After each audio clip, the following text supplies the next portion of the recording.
Suspense.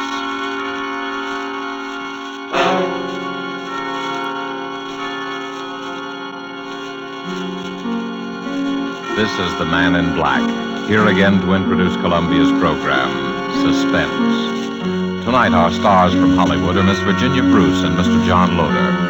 Miss Bruce appears as a beautiful and adventurous young lady who went in search of the bright face of danger and risked her life while finding it. Mr. Loder's role is that of the smooth and charming gentleman who granted her employment in a perilous enterprise. The story called The Cross-Eyed Bear by Dorothy V. Hughes is tonight's tale of Suspense. If you've been with us before, you will know that suspense is compounded of mystery and suspicion and dangerous adventure. In this series are tales calculated to intrigue you, to stir your nerves, to offer you a precarious situation, and then withhold the solution until the last possible moment. And so it is with the performances of Virginia Bruce as Lisanne Stephan and John Loder as Bill Folker. We again hope to keep you in suspense. The Cross-Eyed Bear.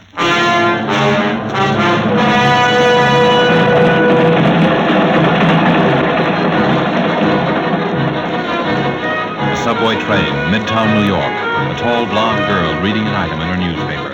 Reading it over and over. An advertisement. A personal advertisement. Wanted. A beautiful girl. No special training required, but must not be afraid to look upon the bright face of danger. Full wardrobe and liberal expenses, good salary. Apply in person, room 1000, the Lorenzo Hotel, East 51st Street. 51st Street!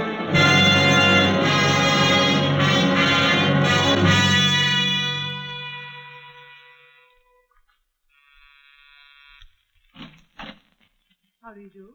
I came to answer an ad. Oh. Is this the place? Yes, this is the place, I should think. Well, am I the only one? Not quite, but just now you're the only one. I see. I thought... Listen, Miss, whatever your name is. Lisanne Stephenson. Take my advice, Lisanne, before it's too... Lydia, about that... Oh, someone to see me? This young lady came in answer to the ad, Mr. Folker. Miss Lisanne Stephenson. I see. Well, won't you come in, Miss Stephenson? Thank you. In here, please, my office. Please sit down, won't you? Thank you.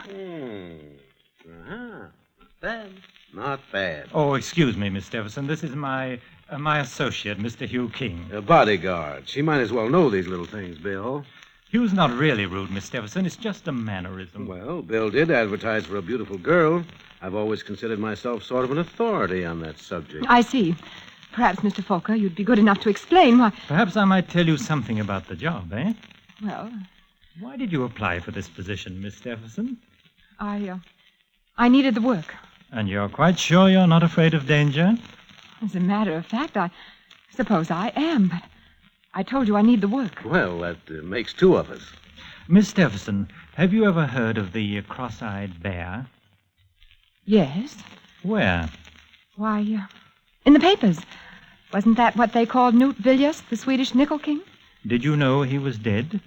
Yes, that's how I happened to hear about him, when they had it all in the papers about a year ago. And did you know he had 3 sons? No, I didn't read much beyond the headlines. He did. One of them's dead. His name was Dean, the youngest. The oldest, Stefan, is still in Sweden. The third, Lance Villiers, is where your job comes in. I see. Which she obviously doesn't. I want you to meet Lance Villiers, to get acquainted with him, win his confidence. Do you understand? I think so. We know where he is, who he is, but he won't admit it. He pretends he's a piano player named Lance Vort at Jim and Jack's nightclub. We're pretty sure that Lance Vort is actually Lars Villiers, the second son of the Cross-Eyed Bear. Am I supposed to know why you want this done? You might as well tell her, Bill. She's in for it now, anyway. In for it? Oh, you means it seems you're hired. You are. Oh, thank you. You accept? Yes, I accept. Well, then, the background, Miss Stephenson, is this. When the Cross-Eyed Bear, that is, old Knut Villiers, died, he left a will. The will was consciously designed to bring about the murder of at least 2 people. Murder? Yes. He left his estate, which included several important mines, divided equally among his 3 sons. He left a check for $3 million. one check torn in 3 pieces, 1 piece for each of his sons, and all 3 pieces must be presented together before the check is valid. A check torn in 3 pieces? Oh, sure, it's an old gag, but it's effective if you want a house divided. You see, the old bear knew that one son would eventually kill the others for their shares, and he knew which one. Stefan. The one in Sweden? Yes. But why do such a thing if he knew? Survival of the fittest, chum. The fittest to run his empire. The old boy is what is known as a rugged individualist. And because he hated all of his sons and wanted them to hate each other, they weren't even brought up together. Why, they've never even seen each other. But it seems so... Can't someone bring them together? Isn't there some way? Sure. Stefan's way. First he killed Dean, and then... Of course, there's no proof. It happened somewhere up in Vermont. I thought you said Stefan was in Sweden. We think he is, but there are ways of doing these things. No, he's on the trail of Lance, the second brother. And that's where you come in. We want to get to him before Stefan does. But if you think you know where he is and who he is, why don't one of you talk to him? Because he's scared. He doesn't trust anyone. He won't talk to anyone. Now, maybe he'll trust you. But, Mr. King, may I ask just why Sweden, you see, is neutral, and so they're scared to do anything about it officially. Now, Bill here is like one of those spies in the movies. If he gets caught, his own government is the one to throw the first stone. Besides that, my government is afraid that if Stefan gets control of the mines, he'll turn them over completely to the Germans. Yes, Stefan's pro-Nazi, among his other virtues. Well, Miss Stephenson, will you be ready to go to work tonight? Yes, I'll be ready. I'll reserve a table at Jim and Jack's. 2, in fact, for, say, 10 o'clock. We'll meet you around the corner from the bar. I don't want Lance to see us together. I'll be there. Very well, then, Miss Stephenson. Oh, by the way, here's a little cash. You may want to buy yourself an evening dress or 2. Thank you, but... Oh, not at all. Part of the bargain. Goodbye. See you later. Heavens, it's $1,000. Well, so you got the job. Yes. You were trying to warn me about something before I went in, weren't you? It's no use now. I only hope you have better luck with it than I had. Were you... Oh, I'm so sorry. Don't be. Look, Lizanne, I don't know who you are, but you must be somebody. You must be mixed up in this thing somehow. I must be somebody? If you're not, get out of it while you can. You are, of course, but get out of it anyway. Why? Didn't it ever occur to you that the ad you answered may have been in the papers for weeks, and that there are thousands of beautiful girls in New York, and that hundreds of them must have come up here and been turned away? I wondered, yes. And why do you think, out of all those, you were chosen? That's it. I don't know.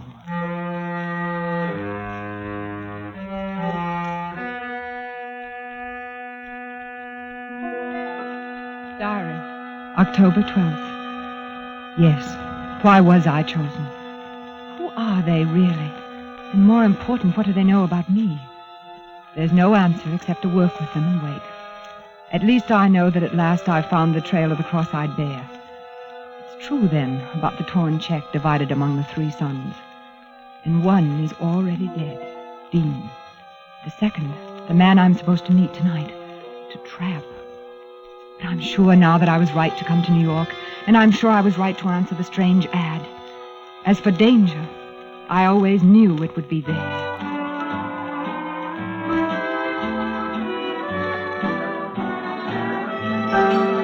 You're sure Lance hasn't come in yet, Miss Stephenson? Positive. I've asked the head waiter twice. I don't think it'd be wise to ask again. Perhaps not. Does he do this often? Stay away like this? No, that's the funny part. They say he's been at that piano every night for a year. This is the first Look, time... Lizanne. Do you mind if I call you Lizanne? No. Well, you didn't by any chance tip our friend off that people were looking for him, did you? Why should I when I'm working for you? Oh, I'm sorry. Skip it. Just a habit. Nobody trusts anybody in this thing anymore. But if you don't trust me... Of course we trust you, Lizanne. He was a little nervous, that's all. Me? I'm not nervous. I like sitting around nightclubs with beautiful girls. You do look very charming tonight, Lizanne. It would be hard not to on $1,000. Hey, don't look around now, but our boy's just come in. Did he see us? No, I just happened to be looking around the corner and saw his back. He's heading for the orchestra. All right, Lizanne, here you go. Don't be nervous. Just talk with him, chat along, you know. Yeah, what should I not say? Be as frank as you like. There's nothing to conceal. All right. Oh, waiter. See you later. Waiter, I have a table reserved for tonight. My escort will be along shortly. Yes, madame. What is the name, please? Stephenson. It's table number 24, I think, over by the orchestra. Oh, well, this way, please, madame. Ah.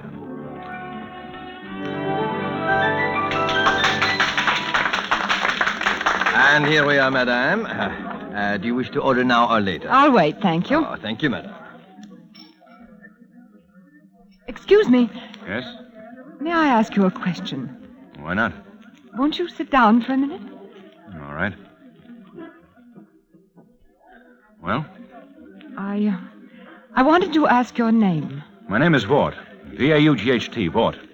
And your first name? Lance. Why? It's only because you look like someone whose picture I saw in the paper once. Yeah? Don't you believe me? Why should I? You're just another one of these people who've been going around here lately with a bad case of mistaken identity. Well, you're wrong, too. You know about it, then? About the cross-eyed bear? Of course I do. It's been following me long enough. They think I'm Lance Villiers, that I'm heir to a lot of Swedish dough. Well, I'm not. You still look like the picture I saw in the paper. Who are you working for, Stephen? No, that's just it. Don't you see? Your life's in danger. Not as long as I keep my face shut, it isn't. Look, you must trust me. I can help you. I don't need any help. Are you sure you don't? Say, who are you working for? I noticed you ducked that one. No, I didn't. I don't have to lie. Well, who is it? His name is Bill Folker. I never heard of him. He's working for the Swedish government. He wants to help you, too. A lot of people seem to want to help me. Won't you talk to him? I might. Tonight, they're here at another table. They? Bill and his bodyguard, Hugh King. Well, since when do representatives of neutral governments need bodyguards? Apparently when they become involved with the cross-eyed bear. Please come. All right. For a couple of minutes. I'll admit I'm rather curious. Over here. Oh, I didn't tell you my name, did I? It's Lizanne. Lizanne Stephenson. Ah, nice. Here we are. Mr. Folker, Mr. King, this is Mr. Lance Vaught. Oh, how do you do, sir? Mr. Watt. Won't you sit down, Mr. Vaught, please? Thanks.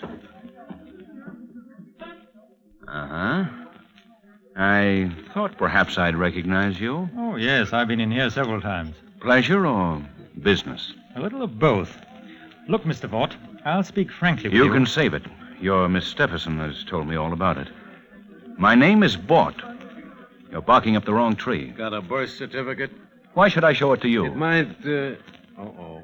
Here comes something. Well, hello, Hugh. Hi, Toby. Oh, don't let me disturb you. But you better make some introductions, Hugh. Well, this is Inspector Tobin of the Homicide Squad. Miss Stephenson, Mr. Vaught. How do you do? Mr. Falker. How do you do? What's up, Toby? Oh, I just thought I'd like to ask a few questions. Well, I'm sure you don't want me. I've got to get back. You better stick around, son. Oh. I don't I see. suppose any of you can give a satisfactory account of your movements between, say, 8 and 10 this evening with witnesses. I thought so. How about you, Miss Stephenson? You're a new one. I thought you might at least. Well, it took me quite a long time to dress. It looks as though it might have. Well, it's better to have too many suspects than none, I guess. Come on, Toby. Give. There's been a murder. A murder? That's right. A certain Lydia Vinton. Your secretary, Mr. Booker. Lydia? Surprised? Why? Of course. Where do I come in on this? Well, now, Mr. Vaught, the New York police know a lot more about what's going on in the world than you think. All sorts of things. Like the cross-eyed bear, for instance. I've got nothing to do with the cross-eyed bear. Maybe you have, maybe you haven't. But there are a lot of people who think you have, including me. But Lydia, poor Lydia, she was only my secretary. She had nothing to do with it. Had nothing to do with the cross-eyed bear? Whether you knew it or not, Mr. Folker, Lydia Vinton was in the cross-eyed bear thing up to her neck. She knew the Villiers setup. She knew the Villiers family. In fact, she was one of the heirs to the Villiers fortune. Lydia was? Lydia, Mr. Folker, was the wife of Stephen Villiers. And that's why she was killed.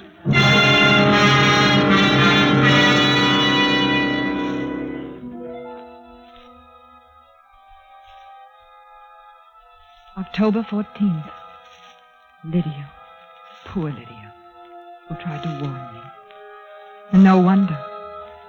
Lydia was an heir to the Cross-Eyed Bear's estate. And she is dead. Dean was the youngest son and heir, and he is dead. And the next, Lance. Of course he is Lance Villiers. His disappearing is as good as signing a confession that he is Lance Villiers. He disappeared not because he was a murderer of Lydia or anyone else, but he is afraid of being murdered because he is the second son of the Cross-Eyed Bear. And that means I've got to find him before they do.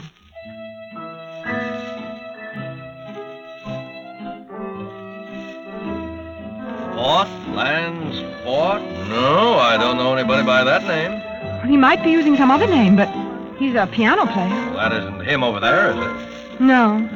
You don't have any other piano player, one who's just recently come with you? No, ma'am.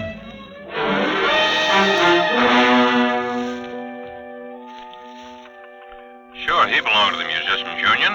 They all do, but he hasn't worked for over a week, and, well, if he didn't leave any forwarding address at his hotel, I'm sorry. Some of these piano players are funny guys. Oh, yes. Yes, I know who you mean, all right. I used to go by this corner every evening. Oh, but that fella's wanted. You don't think you're going to find him before us cops do you? No, ma'am, I'm sorry. Nobody answering that description ever registered here.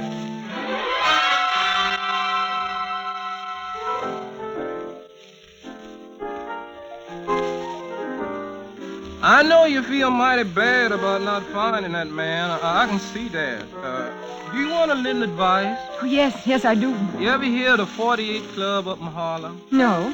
You go up there. Now, I'll tell you how to get there. And you just hang around. You'll show up there one of these nights. But why? Because nobody that's a real musician, and I know that boy is a real musician, nobody could stay away from there very long. They got a piano team up there. You just got to hear him ever so often.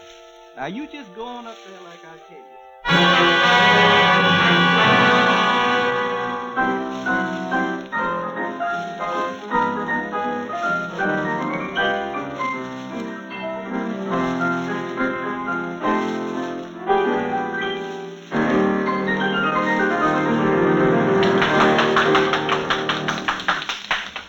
Are you sure? I think I know who you mean.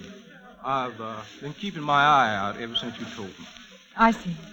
Well, thank you. The man you want wouldn't have a beard, would he? Beard? I don't know. There's the gentleman right over there. Where? Oh. That him? Well, I'm not sure, but I think I'll take a table for a while anyway. Lance! Quiet, you little fool. Come here. Sit down. Oh, Lance, I'm so glad I found you. I don't know whether to laugh or cry. And the beard. I had to do something. Not very good. I recognized you. All right. What are you here for? Put the finger on me? Oh, Lance. No, that isn't true. Why not? Because you trust me, don't you? Well, yes, for some reason. I know why. Because I trust you when you know it. You trust me? Oh, don't you see? We're all in this together. We're all in danger. Well, how does that apply to you? Well, I'll tell you. First, listen. Don't you see what you've done? By running away, you've all but made an open confession that you are Lance Davis. The police may think you ran away because you killed Lydia. But whoever did kill her knows why you ran away. Don't you see? Yeah, I know. I thought of that after a couple of days, but it was too late then. You are Lance Davis, aren't you? Why should I tell you? Because we can help each other. Because if we don't, we're both helpless. How do I know you're not with them? I'm not with anybody. I'm trying to find out just as much as you are. Look, sister, I don't know if you are or not, but I'm gambling with my life. Listen, if you're Lance Villiers, you have a torn piece of a check made out by your father, Canute Villiers, the Cross-Eyed Bear, for 1/3 of his estate. There are 2 others exactly alike, and all 3 must be presented together before any are valid. If I show you another of those pieces of that check, then will you believe me? Yes. I will. But first, we've got to find a place for you to hide. Where did you get part of that check? Never mind that now. Where have you been staying? Oh, here and there. One broken-down hotel after another. I know. My place. It's got 2 rooms, and you can have one of them. Isn't that risky? No, don't you see? It's like the story of the man who left the valuable letter in plain sight on his desk. The simplest place to find you is the last place they'll look. Come on.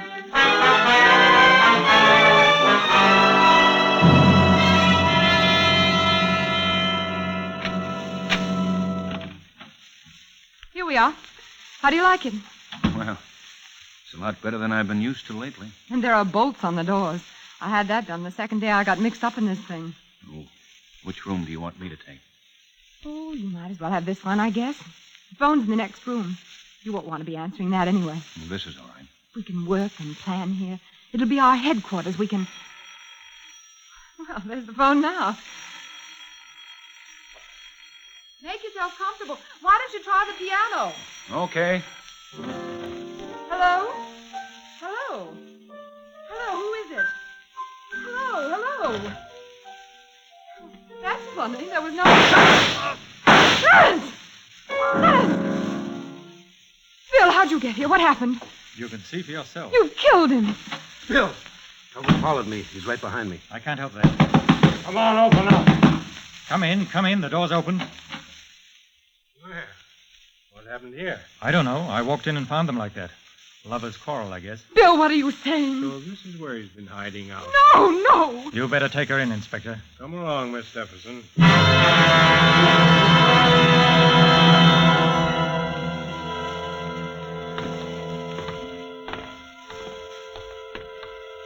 Here we are, miss. Don't fret now. It's no use. Try to get a good night's sleep. Can I call a lawyer? Sure you can. You want me to get in touch with someone for you? Who do you want me to call? I don't know. I don't know who to call her or who to trust.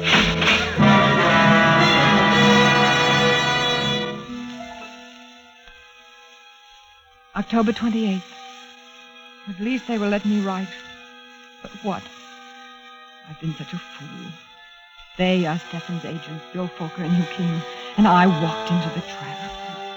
They must have followed me, seen me locate Lance, perhaps even heard what we said.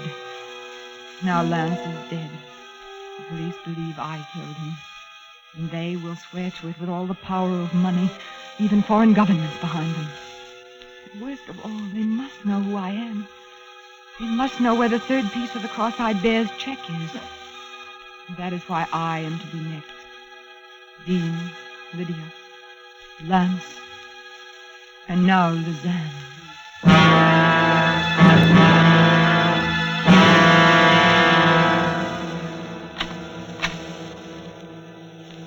Here she is, Mr. Fokker. Bill! Lizanne, I'm so sorry. I couldn't come to you sooner. It was a matter of your life and mine, too. Your life? Didn't you see through it? Oh, you poor child, I've been so blind. But it's all right now. We're safe. Are we? Come along and I'll tell you about it on the way. Everything's in order, isn't it, Matron? Certainly, Mr. Fokker. You didn't really think I'd done such a thing to you, did you? Didn't you see him standing there? Who? King, Hugh King. Don't you see it now? Is he? Of course. He's been Stefan's man all the time.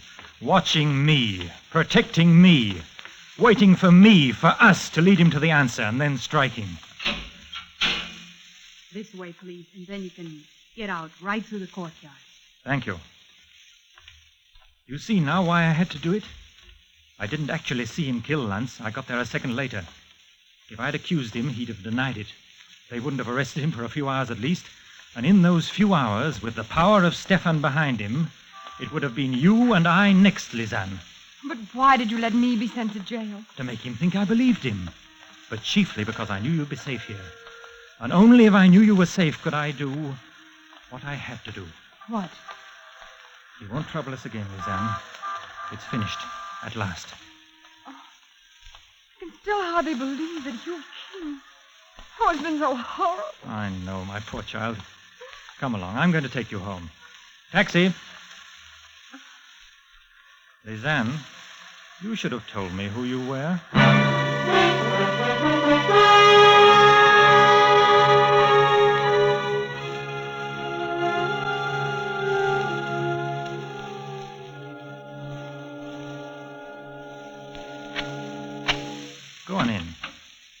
Just relax for a while. Like a drink? No, thanks. You don't mind if I do? Of course not. As a matter of fact, there are still a few things I haven't told you about this little business of the cross-eyed bear. There must be quite a lot of things. For instance, you never knew I had a wall safe behind this bar, did you? No. And of course, you didn't know what I kept in it. Perhaps you'd be interested to see. Cross-eyed bear's check. All 3 pieces. Yes. Lance's, who had his part in his pocket, the fool. Yours and my own. You. You know, I rather marvel that my poor brother Dean managed to marry such a naive girl. You've believed in me all the way, haven't you, Lisanne? Even this afternoon. When did you know? Really, my dear, you don't think you were that beautiful, do you? I knew my younger brother had a wife somewhere, and I knew she'd turn up eventually if I used the right bait. The ad. The ad. But you weren't quite as innocent about that ad as you pretended, were you? The beautiful girl went looking for danger. You were trying to find the man who killed Dean, weren't you? Yes. Didn't you realize that he'd only married you for protection, so there'd be one more heir to the Villiers' fortune, so they couldn't all be killed, or so he thought?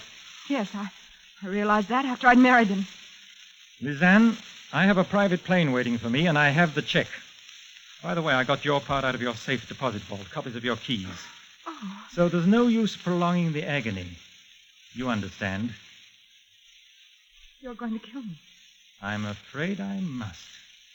Dean, Lance, my poor, silly wife, Lydia, who became a little too panic-stricken. And now, since as Dean's wife, you're the last heir to the Villiers' fortune, You can't! You'll never get away with it! I will. Oh, it'll look like suicide, naturally. I've even forged a little note in which you confess to the other murders. Remorse. Do I make myself clear? No! My poor child, you mustn't think you can deceive me by that ancient trick of staring over my shoulder at a non-existent intruder. Drop it, Bill. You! I said drop it. Are you all right? Sure, I'm all right. It was a close one for you, though, baby. I told Tobin to keep you there till I got back. I'll call a doctor. Oh, that can wait. But this can't. Oh, you.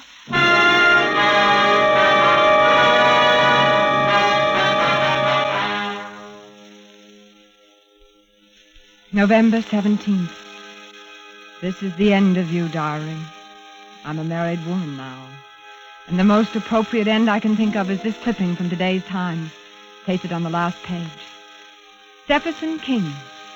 Villiers heiress weds FBI agent Hugh King, who shadowed notorious Stephen Villiers for 6 months to break international murder mystery.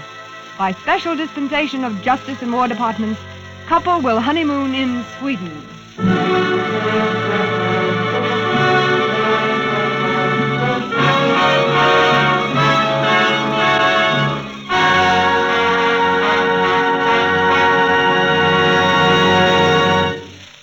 And so closes The Cross-Eyed Bear, starring Virginia Bruce and John Loder.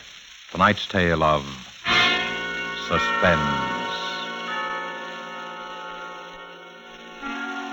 This is your narrator, the Man in Black, who conveys to you Columbia's invitation to spend this half hour with us again next week, when Orson Welles will begin a 4-week engagement as our very welcome guest on Suspense.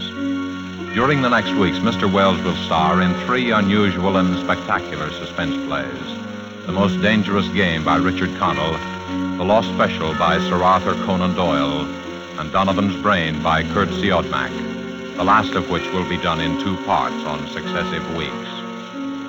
The producer of these broadcasts is William Spear, who, with Ted Bliss, the director, Bernard Herrmann and Lucien Marowik, conductor and composer, and Robert L. Richards, the radio author, collaborated on tonight's Suspense.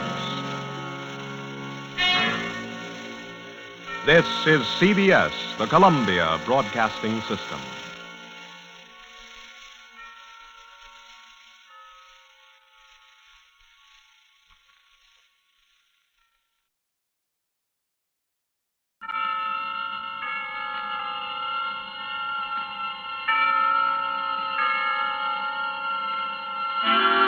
Suspense.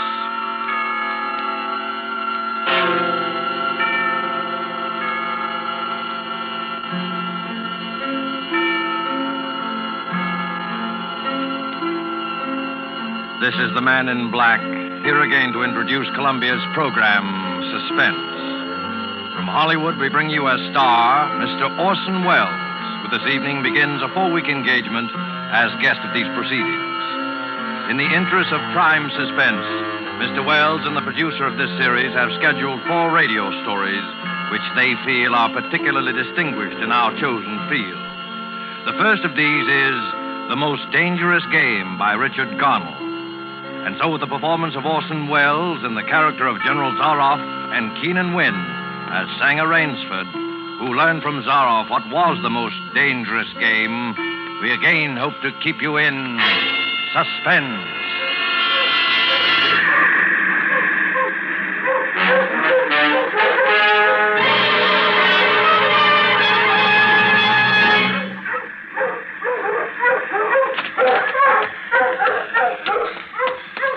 Much time. Any moment now he may come in, and when he does, I'm going to kill him. It's him or me. And I'm going to do my best to make it him. Oh, maybe it sounds crazy to you. I guess it does. It would have sounded crazy to me a few days ago when I was with Whitney on the yacht. I was on a pleasure trip. A pleasure trip! How could I or anyone realize then the horror and torment I was to go through? How was I to know of Yvonne? And the death swamp, and the hounds. How was I to know of Zaroff? Think of it. It was only 4 nights ago that the ship went down. We'd been talking about this island, Ship Trap Island, Whitney said it was called on the charts. He was sleepy and started on down below to turn in. I was mixing myself a nightcap when I looked up and saw it. A tremendous reef racing at us out of the fog. I screamed out a warning, but it was too late. We were right upon it.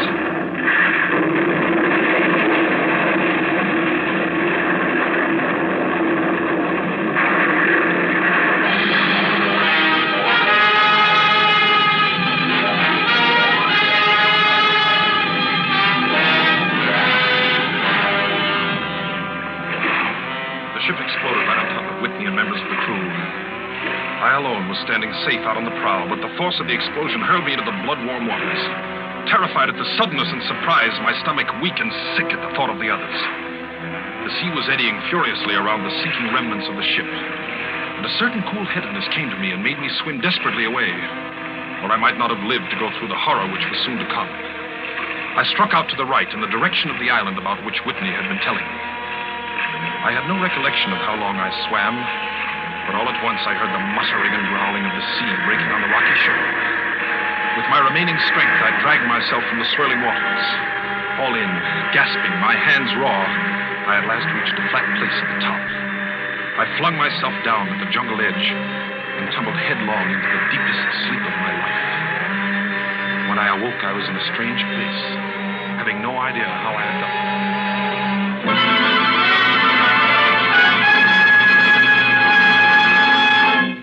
Well, Yvonne, our friend seems to be awakening. Where is this? Where am I? Do not be alarmed, my friend. My man Yvonne found you out on the cliff. He brought you here to be taken care of. Oh, thank God there's life on this island. I hardly believed. Few people do. Yes, you are quite safe here in my castle, Mr. Rainsford. Yes. Rainsford. I'm Sanger Rainsford of New York. Rainsford? Sanger Rainsford? Yes. Well, it is indeed a very great pleasure and honor to welcome you, Mr. Sanger Rainsford. You're the celebrated hunter, are you not? Yes. You know me? By reputation only. I've read your book about hunting snow leopards in Tibet, you see. My name is General Zaroff. I am not English, Mr. Rainsford, but I went to a good school. Perhaps you recognize the colors of my tie. No, it makes no difference. I've lived too long in the jungle to be a snob. Well, I Well, I can't tell you how happy I am to meet you, General. and I can't tell you how happy I am to meet you, Mr. Rainsford. But come, we shouldn't be chatting here. We can talk later. You must be hungry. Yes, I am rather. What? Ivan thought you'd like a robe. He's drying your clothes for you. Oh, thank you. Ivan's an incredibly strong fellow, but you mustn't mind his looks. His ears were cut off in battle, and he has the misfortune to be deaf and dumb. He is sensitive about his appearance. A simple fellow, really, but I'm afraid a bit savage. Oh? He's been in our family for years. Follow Ivan, if you please, Mr. Rainsford. I was about to have my luncheon just before you awoke. We can have it together now. Does the robe fit you all right? Oh, yes, perfectly, thanks. I'm so glad. You have quite a collection of heads here. Lions, tigers, elephants, moose, bears. Oh, I don't believe I've ever seen a more perfect specimen. They are nice. I take great pride in them. You have good cause. Coming from you, Mr. Rainsford, that is a great compliment. And here we are. You sit over there. Thank you. Not at all. Right, Ivan? We do our best to preserve the amenities of civilization here. Please forgive my any lapses. Oh, of course. Yes. Well off the beaten track, you know. Shoo-shoo. Shoo-shoo. Shoo-shoo. This is my little pet, Mr. Rainsford. As a hunting falcon, Shoo-shoo is of no further usefulness in the field. But I'm fond of its company. Am I not, little sweetheart? Patience, my darling. I know you're hungry, my dear. We hunt tonight. Your heads are really remarkable, General. That Cape buffalo is the largest I've ever seen. Yes, that fellow. He's a monster. Did he charge you? Hurled me against a tree, fractured my skull, left me this scar. And I got the brute. I've always thought the Cape buffalo is the most dangerous of all game. No, you're wrong. Wrong, sir. The Cape buffalo is not the most dangerous game. Yvonne, the wine. How does he understand you? He reads my lips. Think you like this champagne, Mr. Rainsford? Yvonne chills it expertly. The Cape buffalo is not the most dangerous game. Here in my preserve on this island, I hunt more dangerous game. Oh, is there big game on this island? The biggest. Really? Oh, it isn't here naturally, of course. I have to stock the island. What have you imported, General? Jaguars? Jaguars. I hope you like filet mignon, Mr. Rainsford. I do very much, thank you. Is it jaguars, General? No. Hunting jaguars ceased to interest me some years ago. I exhausted their possibilities, you see. No thrill left in jaguars, you understand? No real danger. I live for danger, Mr. Rainsford. We will have some capital hunting, you and I. I shall be most glad to have your company. Yes, but I'll what tell game? You'll be amused, I know. I think you may say in all modesty that I've done a rare thing. Yes, I've invented a new sensation. May I pour you another glass of champagne, Mr. Rainsford? Thank you, General. God makes some men poets. Some he makes kings, some beggars. Me he made a hunter. My hand was made for the trigger. My father once said that. Made for the trigger. My whole life has been one prolonged hunt. I've hunted every kind of game in every land. It'd be impossible for me to tell you how many animals I've killed. Grizzlies in your Rockies, crocodiles in the Ganges, rhinoceroses in East Africa. This is in Africa, by the way. That Cape buffalo hit me and laid me up for 6 months. As soon as I recovered, I started for the Amazon to hunt jaguars, for I'd heard they were unusually cunning. They weren't. They were no match at all for a hunter with his wits about him, the high-powered rifle. I was bitterly disappointed. I was lying in my tent with a splitting headache one night, and a terrible thought pushed its way into my head. Hunting was beginning to bore me. And hunting, remember, had been my life. I've heard that in America, businessmen often go to pieces when they give up the business that's been their life. Yes, that's so. I had no wish to go to pieces. I must do something. Now, mine is an analytical mind, Mr. Rainsford. Doubtless that is why I enjoy the problems of the chase. Oh, no doubt, General. So I asked myself why the hunt no longer fascinated me. You are much younger than I am, Mr. Rainsford, and have not hunted as much, but you perhaps can guess the answer. Well, what is it? Simply this. Hunting had ceased to be what you call a sporting proposition. It had become too easy. I always got my quarry. Always. There's no greater bore than perfection. Cigarette? No, thank you. No animal had a chance with me anymore. Not a chance. That is no boast. It is a mathematical certainty. The animal had nothing but his legs and his instinct. Instinct is no match for reason. When I thought of this, it was a tragic moment for me, I can tell you. It came to me as an inspiration.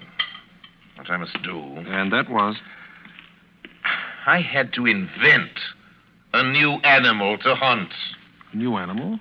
Oh, you're joking. Not at all. I never joke about hunting. I needed a new animal. I found one.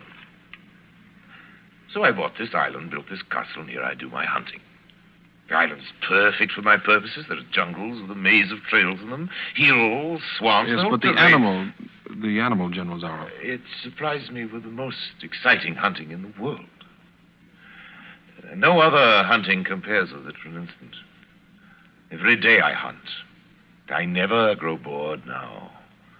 For I have a quarry with which I can match my wits. Yes, but you still haven't... I wanted the ideal animal to hunt, so I said, what are the attributes of an ideal quarry?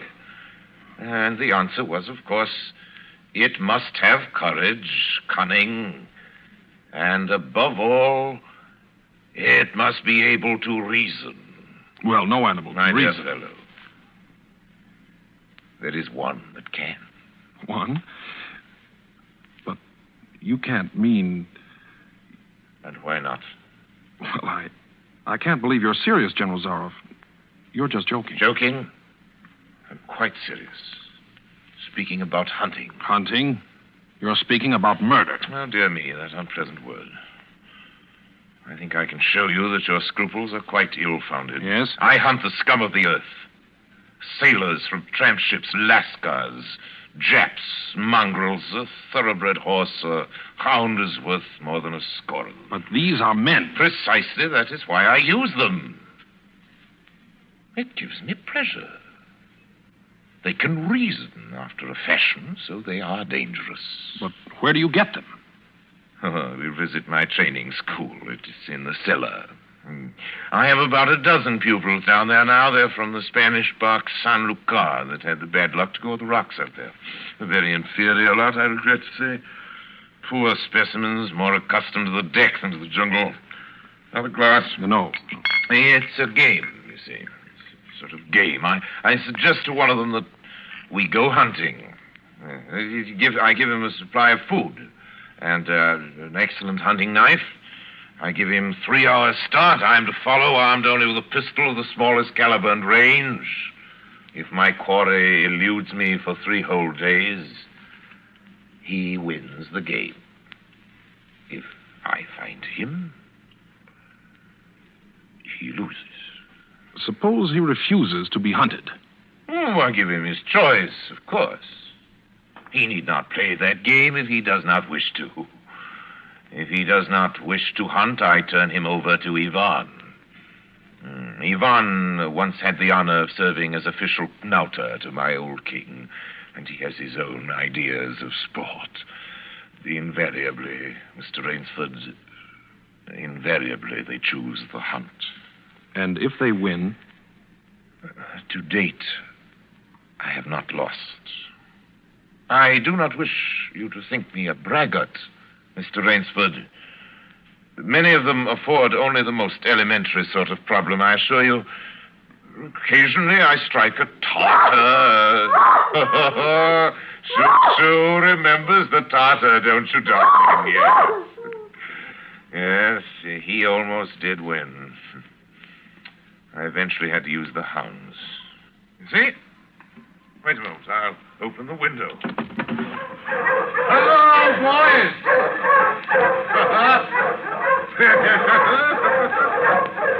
It's a rather good lot, I think. They're let out at 7 every night. If anyone should try to get into my castle or out of it, something extremely regrettable would occur to them. But enough of this. Come, I want to show you a collection of heads I'm quite sure you've never seen before. Join me in the library for coffee. I hope that you will excuse me tonight, General. I'm really not feeling well at all. Indeed. I know what it is. My old complaint. Ennui, boredom. You need some excitement. Tonight we'll hunt. Hey, Mr. Rainsford. You and I. You're wrong, General. I won't hunt. I won't murder. As you wish, my friend. The choice rests entirely with you. But may I not venture to suggest that you will find my idea of sport more diverting than Ivan's? You... My dear fellow. You don't mean that you plan to hunt me? My dear fellow. Have I not told you? I always mean what I say about hunting. This is really an inspiration. I drink to a foeman worthy of my steel at last. I simply can't believe it. This must be some sort of dream. You'll find the game worth playing, Mr. Rainsford. Think of it, your brain against mine, your woodcraft against mine, your strength, your stamina against mine. Outdoor chess. And the stake is not without value, eh? And if I win... I'll cheerfully acknowledge myself defeated if I do not find you by midnight of the third day. My sloop will place you on the mainland near a town. Oh, you can trust me. I give you my word as a gentleman and a sportsman. Of course, you in turn must agree to say nothing of your visit here. I will agree to nothing of the kind. Oh. Well, in that case... But why discuss that now? 3 days hence we can discuss it over a bottle of Veuve Clicquot, unless... Well, your choice, Mr. Rainsford. I'm a hunter. You know my choice. Yvonne here will supply you with hunting clothes, food, and knife. I suggest you wear moccasins. They leave a poorer trail. I suggest, too, that you avoid the big swamp in the southeast corner of the island. We call it Death Swamp. There's quicksand there. Well, I must beg you to excuse me now. We always take our siesta after our lunch. Don't we, Shoo-Shoo? Yes.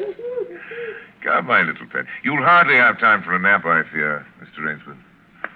You'll want to start, of course. I shall not follow till dusk. Hunting at night is so much more exciting than by day, don't you think? Well, au revoir, Mr. Rainsford. Au revoir.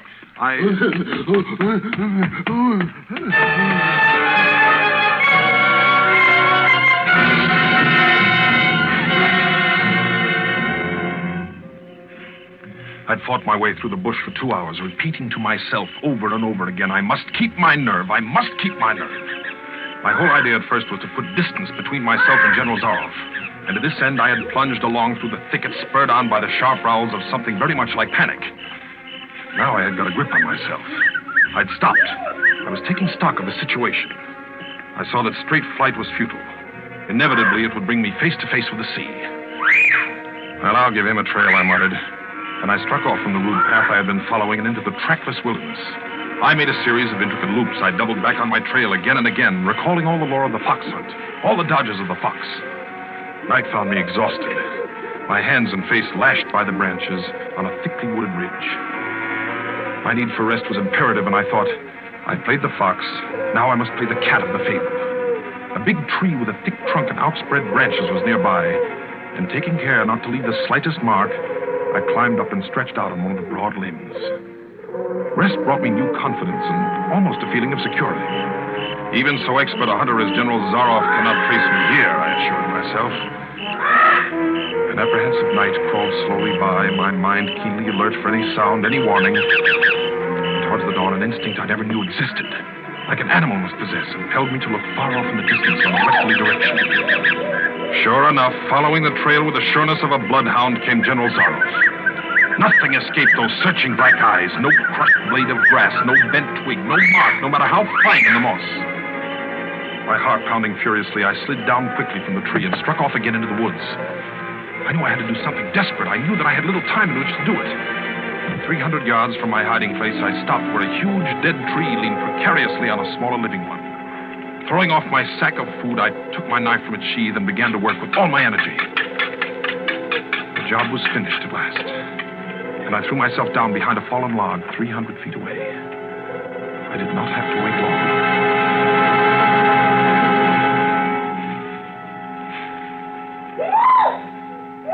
Shoot. Patience. Patience, my darling. You'll be fed. Rainsford.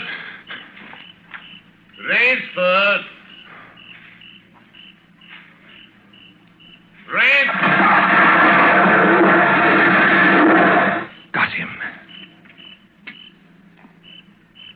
Well, Rainsford?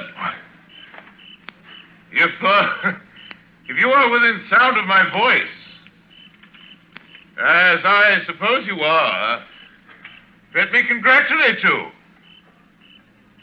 Not many men know how to make a Malay man-catcher. Luckily for me, I too have hunted in Malacca. You are proving interesting, Mr. Rainsford. Very interesting. The tree brushed my shoulders. I jumped back. I'm going to have the wound dressed. It's only slight. But I shall be back, Mr. Rainsford.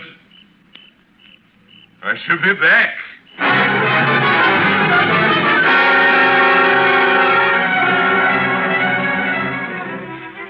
It was flight now, a desperate, hopeless flight that carried me on for hours. I don't know where I got the strength. I kept telling myself over and over again that I must keep my nerve. That I was competing with a monster, a super huntsman. Dusk came, then darkness, and still I managed to press on. The ground grew softer under my moccasins. The vegetation grew ranker, denser. Insects bit at me savagely. Suddenly, as I stepped forward, my foot sank into the ooze. I tried to wrench it back, but the muck sucked viciously at my foot like a giant leech. With a violent effort, I tore my foot loose. I knew where I was then. Death Swamp and its quicksand. The softness of the earth had given me an idea. I stepped back from the quicksand a dozen feet or so and began to dig. When the pit was above my shoulders, I climbed out and from some hard saplings cut stakes and sharpened them to fine points. These stakes I planted in the bottom of the pit with the points sticking upwards. As fast as I could, I wove a rough carpet of weeds and branches and with it covered the mouth of the pit. And wet with sweat and aching with tiredness, I crouched behind the stump of a lightning-charmed tree. Oh, I knew Zaroff was coming. I could hear the paddling sound of his feet on the soft earth. Zaroff was coming, and coming fast. He was not feeling his way along foot by foot. Crouching there, I could neither see him nor see the pit. I lived a year and a minute, frozen, every muscle tensed.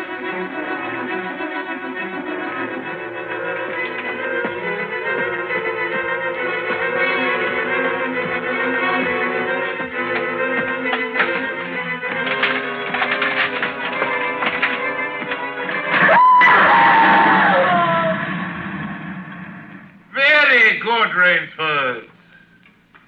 Very good. You've done well. Your Burmese tiger pit has claimed one of my finest towns. Again you score. I think, Mr. Rainsford, I'll see what you can do against my whole pack. I'm going back to get them now. Thank you for a most amusing evening.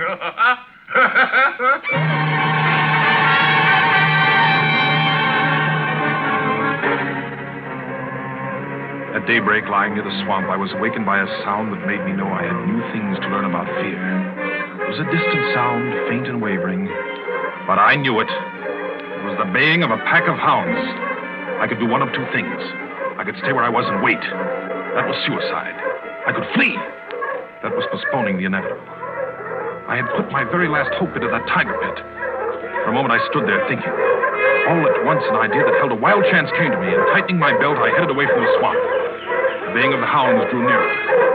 They would be on me any minute now. My mind worked frantically. I thought of a native trick I had learned in Uganda. I caught hold of a springy young sapling, and to it fastened my hunting knife with the blade pointing down the trail. With a bit of wild grapevine, I tied back the sapling. Then I ran for my life. Hounds raised their terrifying voices as they heard them and felt the fresh scent. I knew then how an animal at bay feels. At last I had to stop to get my breath. The baying of the hounds stopped just as suddenly. And with it my heart stopped too. They must have reached the knife. Excitedly, I shinnied up a tree and looked back. My pursuers had stopped all right, but the hope that had been in my brain when I climbed died. For in the shallow valley, I saw that General Zaroff was still on his feet, but Ivan was not. Apparently, he had come along to hold the hounds. The knife, driven by the recoil of the springing tree, had splintered through his chest. I'd hardly tumbled to the ground when the pack took up the cry again. Nerve, nerve, nerve, nerve, I panted as I dashed along. A blue gap showed between the trees dead ahead. The hounds were almost on top of me. I forced myself on towards that gap. I reached it. It was the shore of the sea. Across the cove, I could see the gloomy gray stone of the castle. 20 feet below me, the sea rumbled and hissed. I hesitated. I heard the hounds. Then I leaped far out into the sea.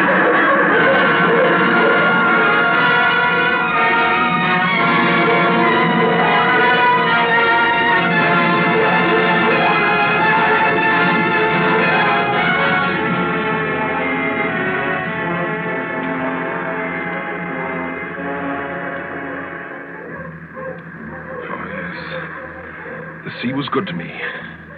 And I'm here safe in the General's bedroom waiting for him. 3 days are up, and I've eluded him. But now I must go further. In a moment we will meet, he and I, and he will be unarmed. Only one of us is going to live. You understand that now?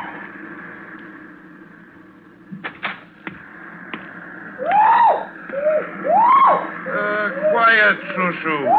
Shushu! You must be patient, dear. You must forgive me. You're hungry, I know. Shushu. Rainsford. General. Rainsford. How on earth did you get it? Swam. I found it easier and quicker than walking through the jungle. I congratulate you. Extraordinary. You've won the game. Oh, no, General. I'm still a beast at bay here. Get ready, General Zaroff. Swords? Yes, 2 of them. I see. Oh, very good. Very good, Rainsford. One of us, then, is to furnish a repast for the hounds. The other will sleep in this very excellent bed. Huh. Excellent. On guard, Rainsford.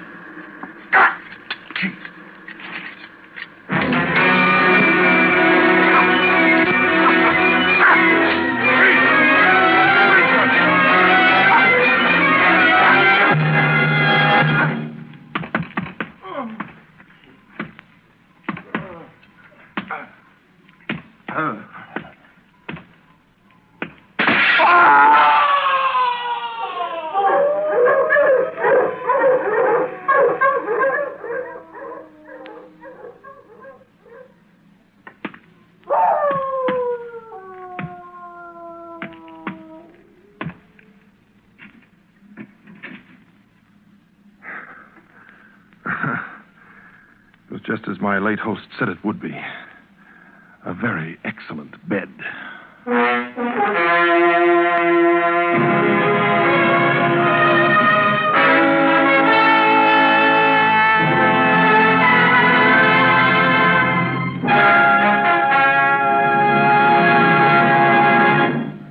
And so closes The Most Dangerous Game by Richard Connell, starring Orson Welles.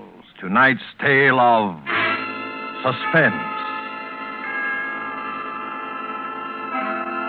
Mr. Wells was General Zaroff, and Keenan Wynn, Rainsford. This is your narrator, the man in black, who conveys to you Columbia's invitation to spend this half hour in suspense next week, same time, when Orson Welles will again be our star in Sir Arthur Conan Doyle's story, The Lost Special. The producer of Suspense is William Spear, who tonight also directed the broadcast, and who, with Bernard Herrmann, the conductor, Lucien Morawick, who composed the original score, and Private Jacques Anson Fink, the radio author, collaborated on tonight's Suspense.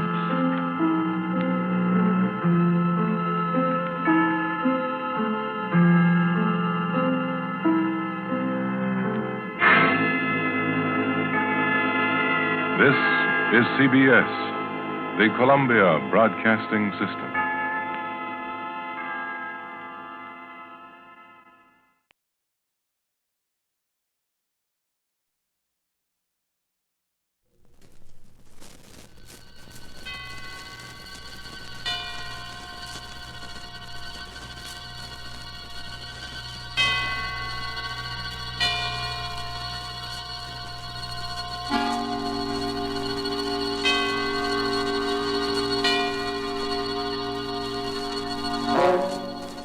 Suspense. For you men and women in the armed forces of the United Nations, we present one of America's top spine tinglers. A radio rebroadcast of a program dedicated to the mysterious, the unusual, and sometimes the supernatural. A program of suspense. The producer of Suspense asks you to almost believe that the following is true. Very well. Standing beside me, surrounded by 2 guards, is a man who in a few short hours is to be put to death in the electric chair.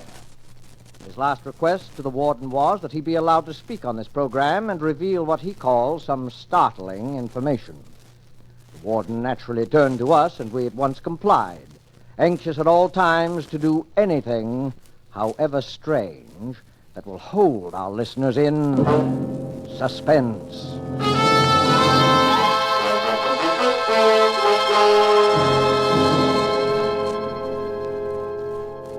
All right, Ladies and gentlemen, I'm speaking correctly? Yes, right here, sir.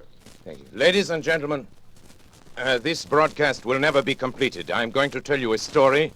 The story involves a number of famous and influential people here as well as abroad. These people have received warning from me, and I'm sure all of them are making it a point to listen to me now. I shall not name these great, these rich, these influential gentlemen until my story is over. They will recognize the story, they will remember me, they will take the necessary steps for my reprieve. I shall expect a full pardon and safe conduct to a neutral country. These are my terms. I shall expect word of this to be brought to this studio during this broadcast. But as I have warned you, this broadcast will never be finished. You will never hear those names. It is certain my price will be paid. I am presently under sentence of death for my activities in the matter of refueling German submarines in the Caribbean. My full confession has been reproduced in the popular press. You have read it and you know the details. It is the least ingenious of my exploits and my first failure. So much for it. The story I shall tell you tonight occurred many years ago, but concerns, as I have said, many now living. It will interest you, I hope. I know it will interest them. Very well, then. On the 3rd of June, 1925, in Liverpool, a man who gave his name as Monsieur Louis Caratel asked to see Mr. James Bland, the superintendent of the London and West Coast Railway. He was a small man, this Caratel, middle-aged, darkened, with a stoop so pronounced that it suggested some deformity of the spine. He was accompanied by a friend, a man of imposing physique, who from his swarthy complexion was probably either a Spaniard or a South American. It turned out later that his name was Gomez. One peculiarity was observed in him. He carried in his left hand, fastened to his wrist by a strap, a small leather dispatch case. No importance was attached to this fact at the time, but later events endowed it with much significance. Monsieur Caratel was shown to Mr. Bland's office while his companion remained outside.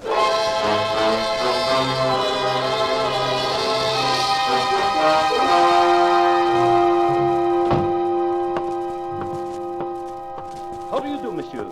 My name is Louis Caratel. Yes, sir.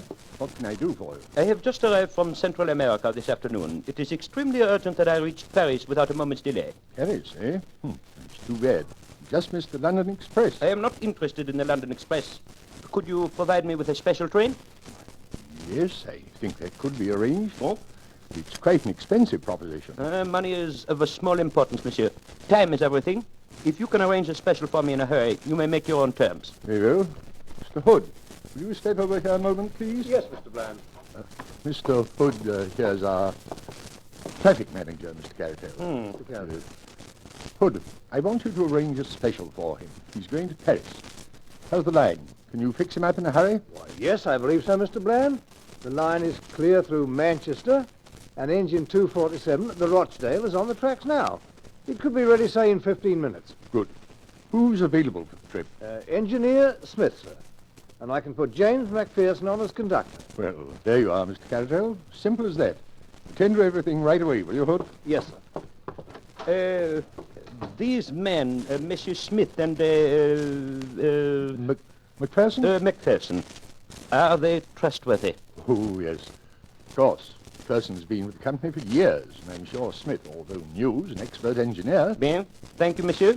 I am deeply indebted. You have been most considerate.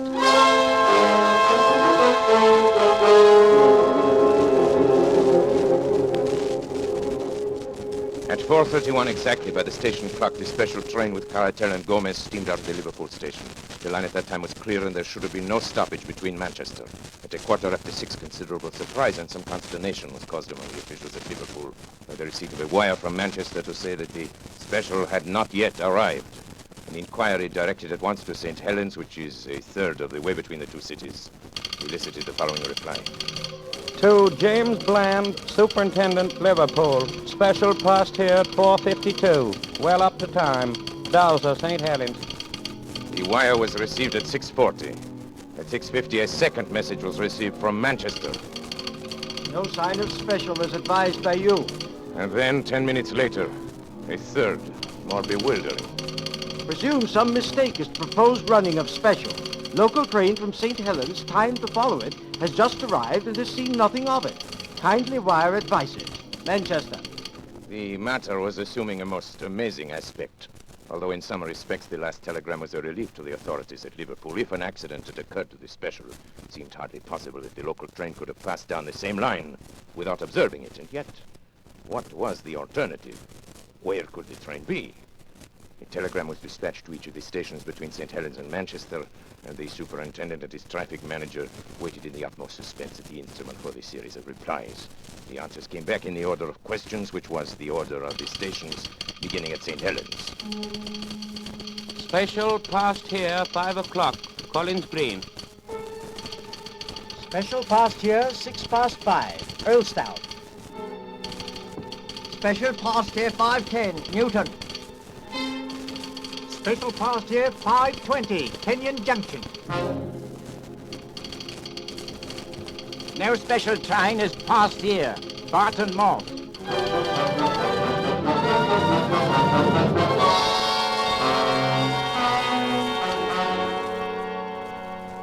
Hood, this is unique in my 30 years of experience. I can't understand it, Mr. Bland.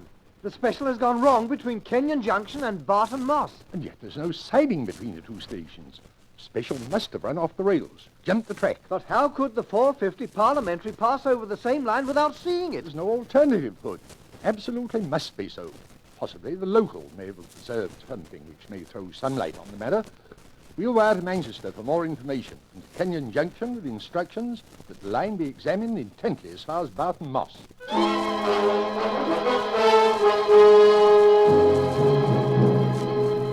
The answer from Manchester came within a few minutes. No news of missing special. Driver and guard of local train positive no accident between Kenyon Junction and Barton Moss. Line quite clear and no sign of anything unusual. Manchester.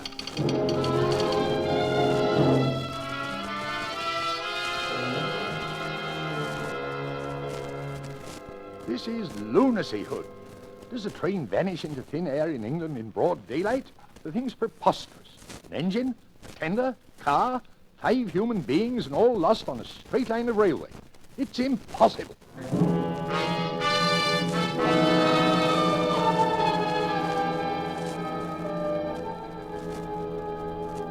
A month elapsed, during which both the police and the company prosecuted their inquiries without the slightest success.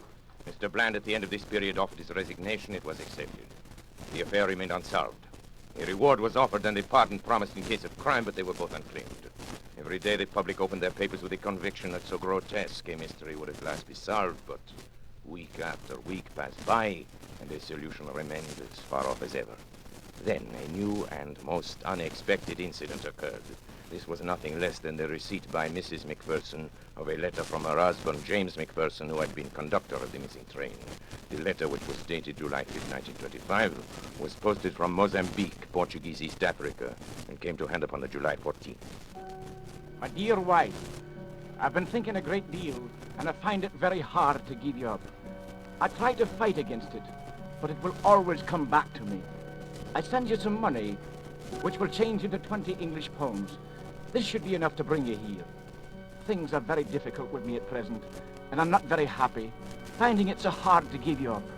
So no more at present. From your loving husband, James McPherson.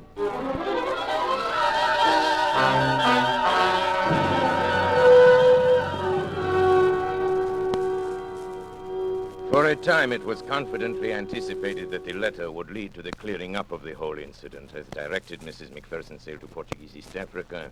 She stayed in Mozambique for some time, but heard nothing from the missing man. Finally, she returned to Liverpool, and so the matter stood. And has continued to stand right up to the present moment.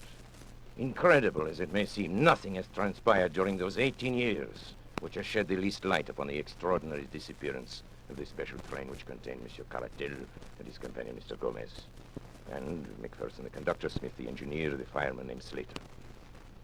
And now, after all this time, I shall clear up the entire affair. And unless I hear from those so highly respectable gentlemen who were my employers and who are completely implicated in the crime, unless I hear from them before I'm finished, their names will be revealed on this broadcast. Take final warning, gentlemen. You know I mean what I say. If you are smart, you are at this moment arranging my reprieve. I must remind you, time is short. You have just 6 minutes. Now, for the interest of my other listeners, I shall resume the story of the lost special. In a word, there was a famous trial in Paris in the year 1925, perhaps you recall it, in connection with a monstrous scandal in politics and finance. How monstrous that scandal was can never be known except by such confidential agents as myself. At stake were the honor and careers of many of the chief men of Europe and the United States.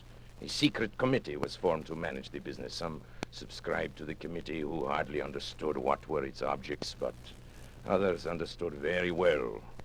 They can rely upon it that I have not forgotten their names. Do you think I could forget your names, gentlemen? You pillars of the community, great, rich, respected, honorable men. Do you remember that day in May 1925? The fashionable country club, remember? And the golf game that was played there that spring morning? Ladies and gentlemen, that was the strangest golf game ever played in the history of the world. Rat, look at that drive. I've been playing badly all morning. You topped it, Senator.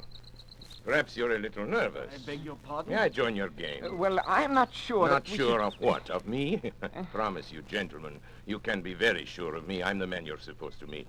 The distinguished congressman here can vouch for me. Yeah, he's the one, all right. Yes. This is Delerniak.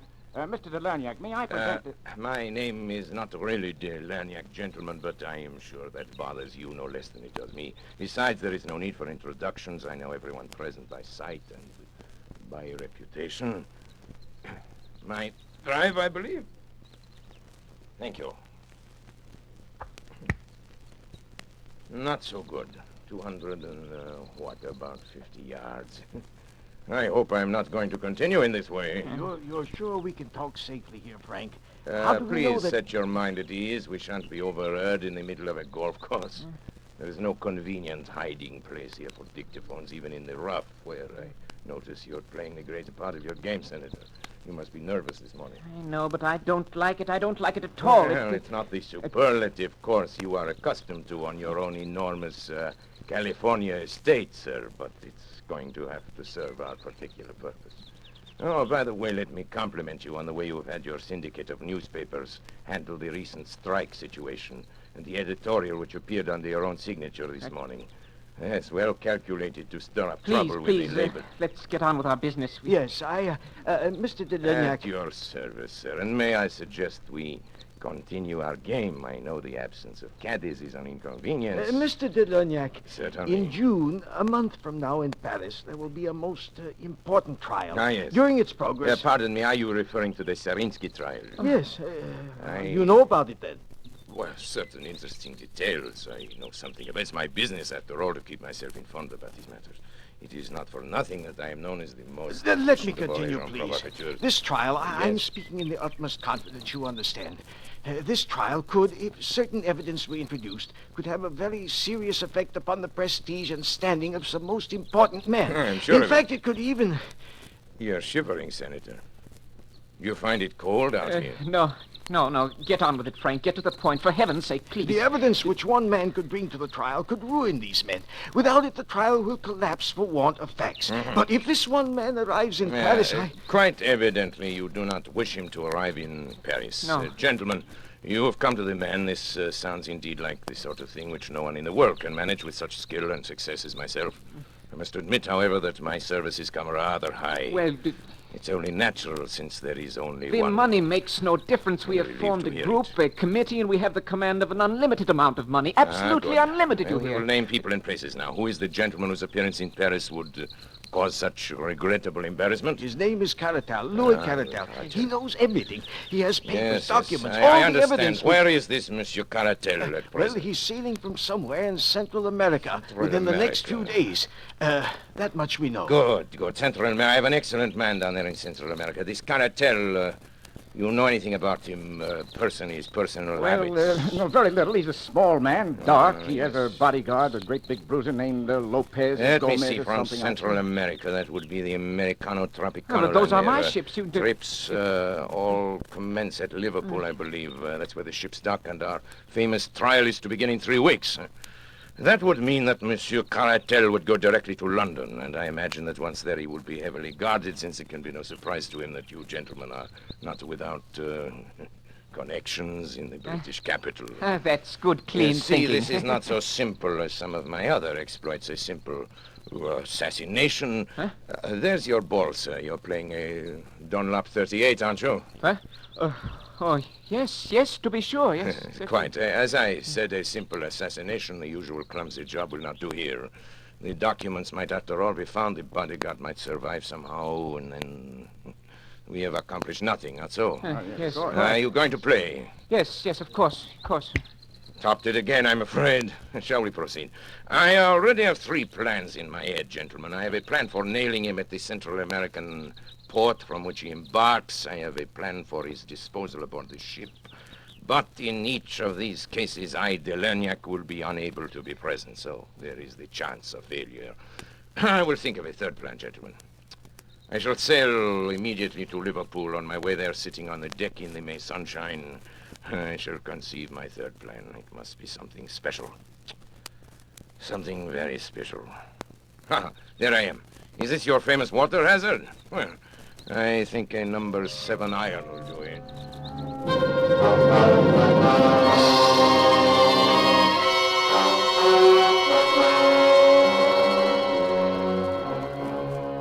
And thus I undertook to bring about the complete destruction of Monsieur Caratel, his bodyguard companion, Gomez, and his documents.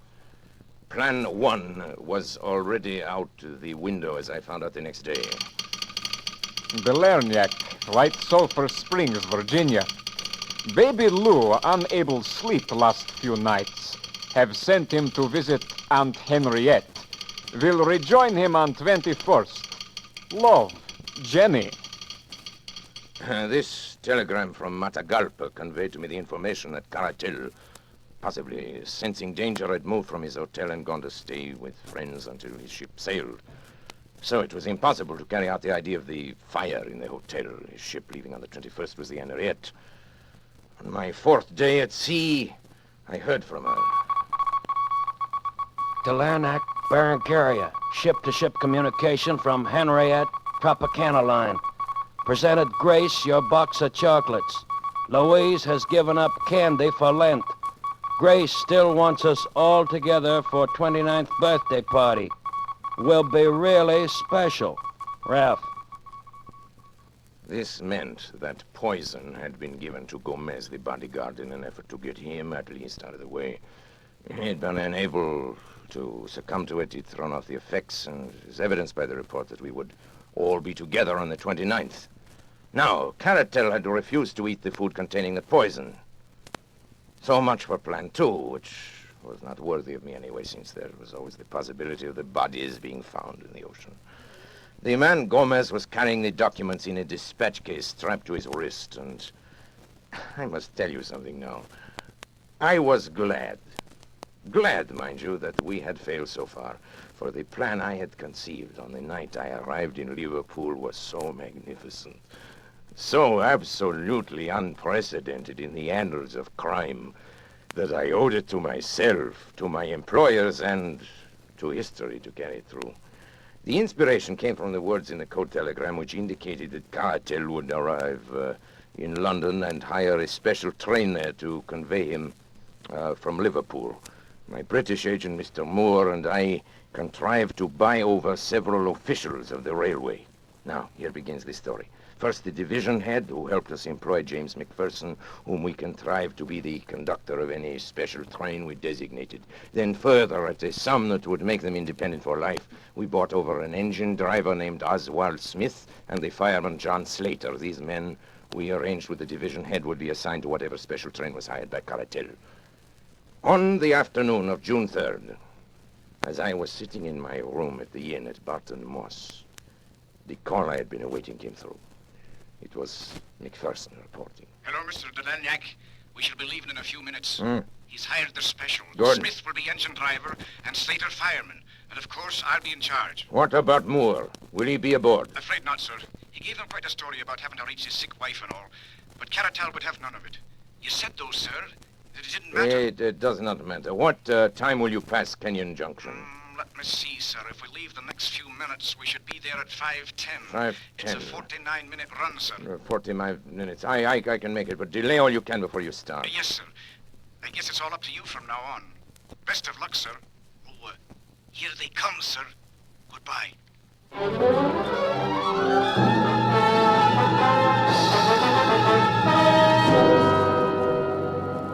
And now I went to work. Everything had been prepared for days before, and only the finishing touches were needed. The side track, just before Barton Moss, leading to the abandoned Heartsease mine, had once joined the main line, but it had been disconnected when the mine had been worked out some years before. We had only to replace a few rails to connect it once more. With my small but competent band of workers, we had everything ready well before the special arrived. When it did arrive, it ran off upon the small sideline so easily that the jolting of the switch points appears to have been entirely unnoticed by the two travelers. So, now I have our special train upon the small line which leads, or rather used to lead, to the abandoned mine. You will ask how it is that no one saw the train upon this unused line. I answer that along its entire length it runs through a deep cutting, and that unless someone had been on the edge of that cutting, he could not have seen it. There was someone on the edge of that cutting. I was there. And now I will tell you what I saw. The moment the train was fairly on the sideline, Smith slowed down the engine, and then having turned it on full speed ahead, he and McPherson, with Slater the fireman, sprang off before it was too late. It may be that it was this slowing down which first attracted the attention of the travelers, but the train was running at top speed before their heads appeared at the open window. It makes me smile to think how bewildered they must have been. What a catch must have come to their breath as it flashed upon them, that it was not Manchester that was awaiting them, but death. The train was now running at frantic speed, rolling and rocking over the rotten, rusty line, while the wheels made a frightful screaming sound on the corroded surface. I was close to them and could see their faces. Caratel was praying, I think. There was something like a rosary dangling out of his hand. The other, Gomez, roared like a bull, but was drowned out by the incredible noise of the train. He saw me standing on the bank, and when he realized he couldn't be heard, he beckoned to me like a madman, tearing at his wrist and hurling the dispatch box out of the window in my direction. Of course, his meaning was obvious. Here was the evidence that they would promise to be silent if their lives were spared. Would have been very agreeable if it could have been done so, but business is business. Besides, the train was now so much beyond our control as it was theirs. He ceased his howling and gesturing when the train rattled around the curve, and they saw the black mouth of the mine yawning before them. They were struck silent by what they saw, and yet they could not withdraw their heads. The sight seemed to have paralyzed them. I had wondered how the train running at a great speed would take the pit, and I was much interested in watching it. One of my colleagues, who had joined me there thought it actually would jump it, and indeed it was not very far from doing so. It leaped into the air and seemed to hang suspended for a moment. The funnel flew off into the air, and then the van, the car, and the engine were all smashed up into one jumble, which choked the mouth of the Great Britain. Something gave way in the middle, and the whole mass of iron, coal fittings, wheels, woodwork, and cushions crumbled together and crashed into the mine.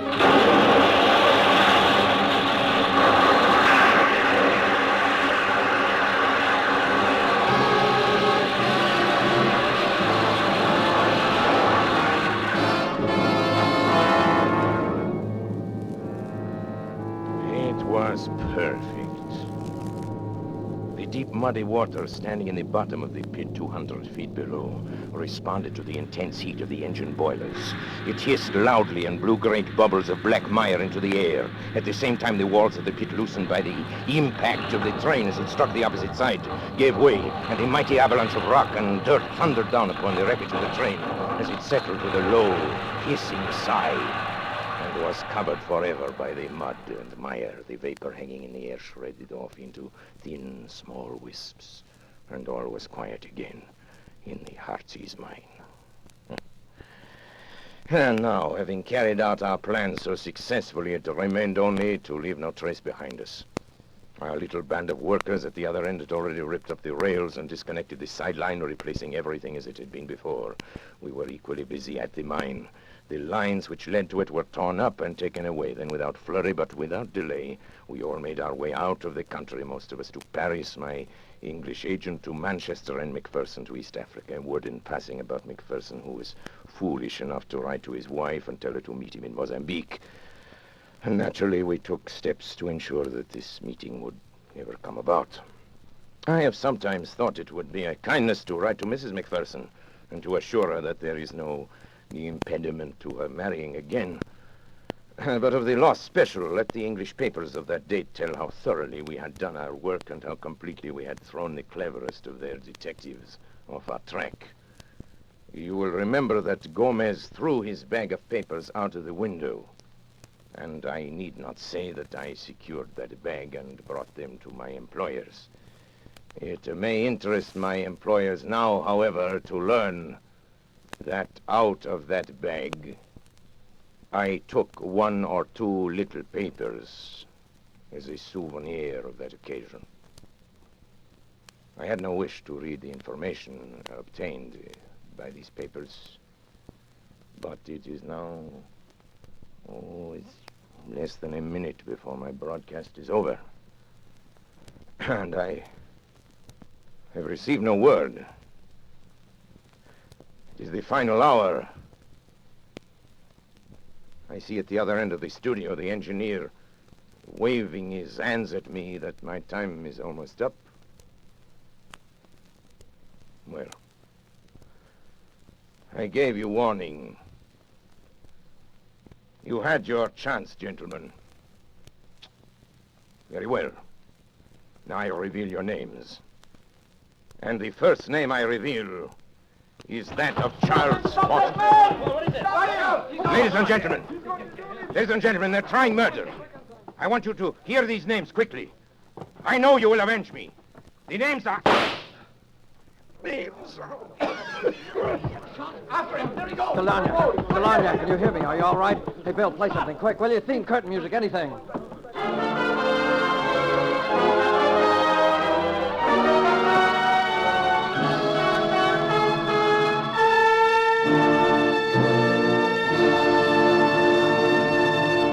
And so closes the Lost Special by Sir Arthur Conan Doyle, starring Orson Welles. Tonight's tale of Suspense. This rebroadcast of Suspense was produced in the United States of America.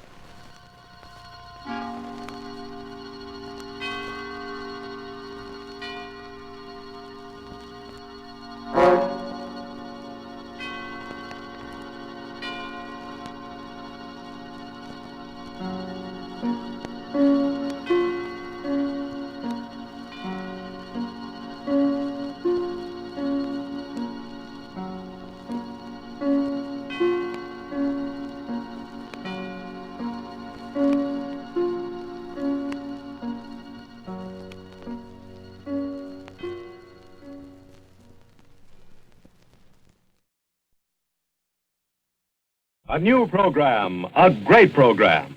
The Moore Durante Show is coming to CBS.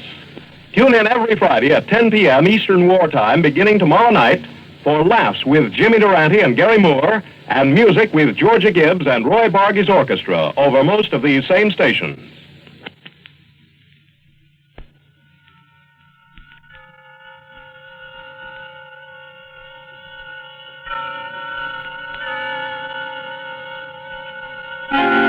Suspense.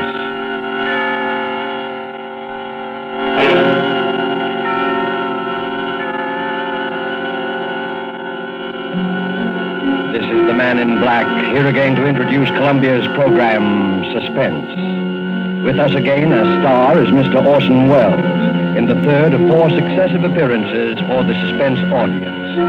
And sharing honors with Mr. Welles this evening is a lovely and distinguished Hollywood leading lady, Miss Geraldine Fitzgerald. Our play tonight is from a short story by Agatha Christie. And so with Philomel Cottage, and with the performances of Geraldine Fitzgerald as Alex Martin, and of Orson Welles as her devoted husband, Gerald, we again hope to keep you in suspense.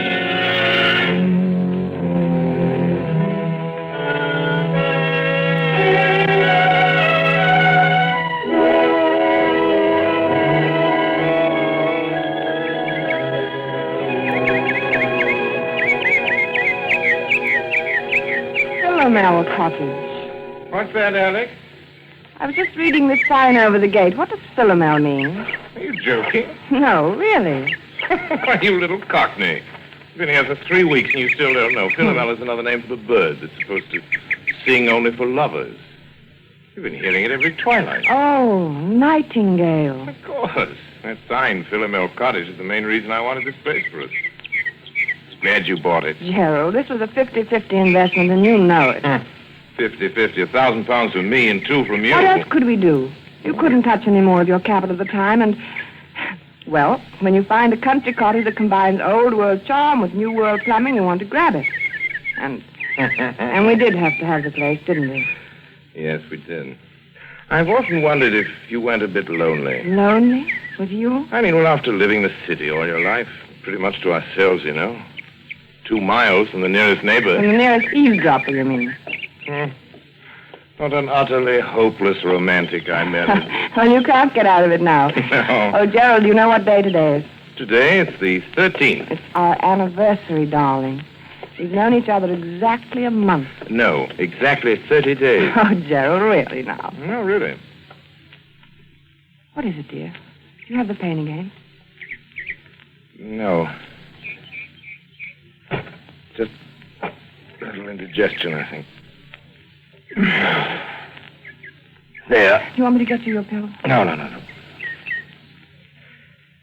Well, dear, it's 11:25. Better get on to the village.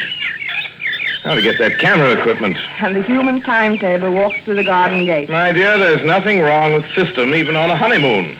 Sooner I go, sooner I get back. Oh, come on, Gerald. Forget your old photography. Why don't you stay and do some gardening? It'd be good for you. Better for old George. He gets paid for it.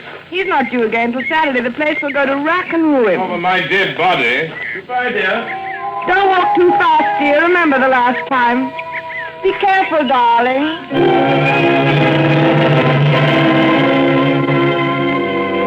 Be careful. It had just slipped out. Be careful. Alex Martin swinging there on the garden gate, smiling out her happiness across a part of England that was as remote and placid as any you'd care to find, wondered why she'd said such a ridiculous thing. If this were London, say, that would have... London. And slowly the smile fell away. She knew then that the memory of that last week in London had never really been far from her mind. That and that last talk with Dick on the top deck of the bus crossing Trafalgar Square. She'd never seen him like that before. Gerald Martin. I tell you, Alex, the man's a perfect stranger to you. You know nothing about him. I know that I love him. How can you know in a week? You've only met him. It doesn't take everyone 7 years to find out you're in love with a girl. It's meant for me, isn't it? Alex. It's no use. Alex, don't you know what it's been for me not being able to tell you? I couldn't, not with the income I had. Then I decided I couldn't wait anymore, and I was going to tell you anyway. And you know what happened? No, I'm afraid I don't. Oh, yes, you do. That money you inherited. That money from your cousin or uncle or whoever I don't see what You that- didn't think I could ask you to marry me then, did you? You don't think I could live off your money? I'm sorry, Dick. Believe me, I am, but it really doesn't matter now, one way or the other. Doesn't matter, does it? You can bet it matters to that Martin chap. That's what he's after. You mark my words, he's after your money. Dick, it might interest you to know that Gerald has money of his own, far more than I have. And more than I have. Maybe that's the difference. I've had enough of this. I'm getting off at the next stop. Alex, please. All right, but let me tell you something. If you think I'm going to let Gerald cut me out and not do anything about it, you're very much mistaken. I'll catch up with him, do you hear? I'll catch up with him if it's the last thing I do.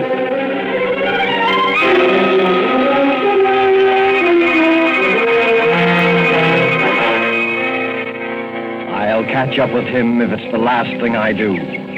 To Alex, that threat of just 1 month ago was merely a heat-of-the-moment outburst of hurt pride. And yet as she leaned on the gate of Philomel Cottage, it kept echoing in her mind. What swept it away, what brought her back to the rustic idyllic happiness of her life with Gerald Martin, was the ring of the telephone inside the cottage.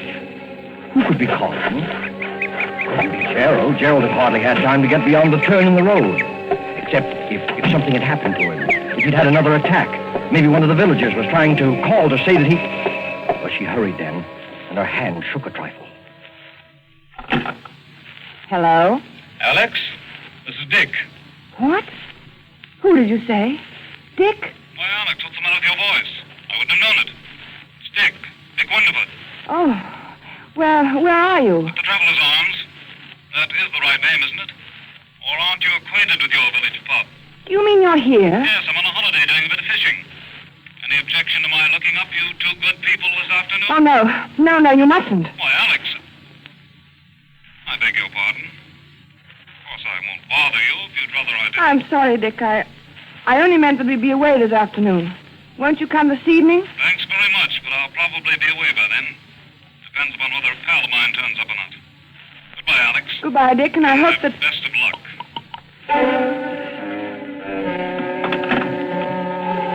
For a long moment, Alex stood quite still, the memory of Dick's threat flooding her mind.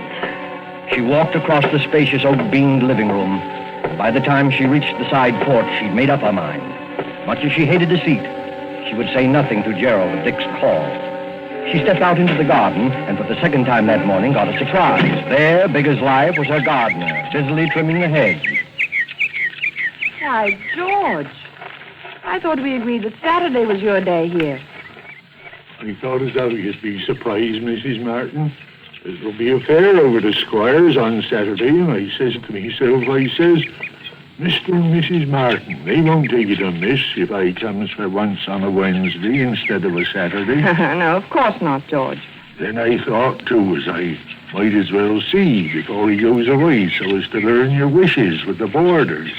Before I go away... To London tomorrow. Me? Going to London tomorrow? Where did you hear that? Met Mr. Martin down the village yesterday. He told me you was both going away to London tomorrow, and it was uncertain when you'd be back again. I didn't... Now, don't tell me you and the master is disagreeing already. Oh, no, naturally not. The trip just slipped my mind. Get on with your work, George. Listen, never could understand why anybody'd want to go up to London, though. Like Mr. Raines, what used to have this house. He went up there, not to live, mind you. Yes, and after fixing up this place like he did, with taps all over everywhere, why, you're going to take a loss, I says to him when I sees the place up for sale. Ain't everyone as will have your fed for washing themselves in every room in this house, in a manner of speaking. But George, he says to me, I'll get every penny of £2,000 for this house. And sure enough, he did. He got 3,000. 2,000. Some he was asking was talked of at the time. And very high figure it was thought to be. No, George. You see, I gave 2 and, well, it really was 3,000. Yeah, you don't tell me that Mr. Ames had the face to stand up to say 3,000, brazen like, in a loud voice. He didn't say it to me. He said it to my husband. I guess I'll do some spading now. The price was 2,000.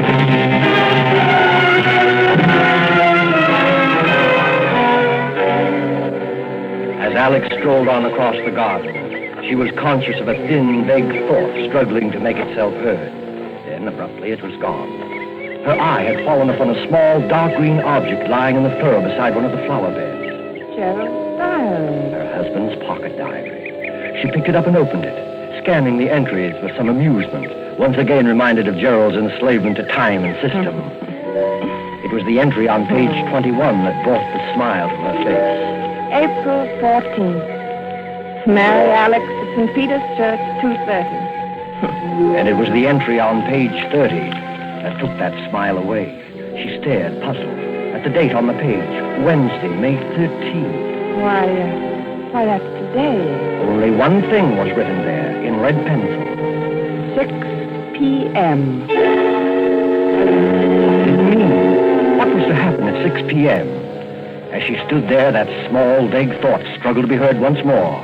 It was something Dick Winterfeld had said. Not the threat, not that wild, silly promise of vengeance, but something else. And then it came. Perfect stranger to you. You know nothing about him. Nothing about him. It was true. What did she know about him? After all, This is ridiculous. Gerald, my husband. I love him. I trust him. But Then she thought once again of that cryptic entry. 6 p.m. It was just 3 o'clock when Gerald, his arms laden with packages, walked up the garden path and came onto the side porch. Oh, Alex! The moment he opened the door into the living room, she noticed the rather odd kind of excitement about him. There you are. Miss me, darling. why wouldn't I? You've had time to buy out the whole village. Only the camera shop. No. If I don't have the best equipped darkroom this side of London, it won't be my fault. If you're not careful, that darkroom of yours is going to overflow the whole cellar. Oh, incidentally, here's something you've been watering the flowers with. Catch. My diary. I dropped it in the garden, did I? I know all your secrets now. Not guilty. Oh, I'm not so sure. What about your assignation at 6 p.m. today? What? Oh, that. Well, you've caught me at last. It's an assignation with a very handsome young woman, quite remarkably like you, in fact. You're evading the issue. Not at all. Simply a reminder that I want you to help me develop some negatives this evening. At 6 o'clock? That's rather a peculiar time, isn't it? Peculiar? Yes, I'm usually preparing dinner at that hour. Well, no harm in delaying it a bit. We might have a sandwich or two and some coffee out on the porch. Before we work on the negatives, you mean? Yes, that'll be pleasant, won't it? You know something, Alex? I've never found anybody yet who could touch your coffee. Oh. Really? That covers Australia and Canada, Oh, too. you and your mysterious past. Why do you say that? No reason. Oh, Gerald, I do wish I did know more about you. Alex, you're serious. I know it's silly, but Darling. I've told you all about me, my boyhood in Sydney, my life in Canada. Yes? I see. You mean love affairs. You women are all alike. Well, but there must have been. There must have been other women. I mean, if only I... Do you think it wise, Alex, this Bluebeard's chamber business? Let's put your mind on such a subject anyway. Never mentioned it before. Oh, I don't know, Gerald. I've been rather upset all day. I imagine I can thank old George for that. The gardener, you mean? He had some ridiculous idea we were going away to London. He said you told him Where so. did you see him? He came to work today instead of Saturday. You fool! Why, Gerald. How did he get this collar off? Oh, Gerald, lie down. Look, lie down here. Here's some water. Here, darling. I'm all right. Oh, I'm sorry, darling, getting you all upset. That's Well, because the stupid old gardener... I made some weak joke to him about being off to London in the morning. He must have taken it seriously, else he didn't hear properly. You It straightened him out, I suppose. Hardly. You know what a gossip he is. I didn't want the whole village to think my husband was leaving me in the dark about his plans. Are you all right now? You told him we were going then? Naturally. Yes, of course. Sorry you were placed in that kind of situation, darling. I don't suppose you ran into anybody else today? This far from the world, Gerald? It isn't very likely, is it? Gerald. No, not another word. No, not another word. You aren't yourself now. It's quite plain. I want you to have a little rest. You'll be right as rain by 6 o'clock. Must you do those photographs tonight? After all, you don't see so well yourself. Dear, when one sets a time to do something, one should stick to it. It's the only way to get through one's work. All right, up with you. Upstairs to your bed now.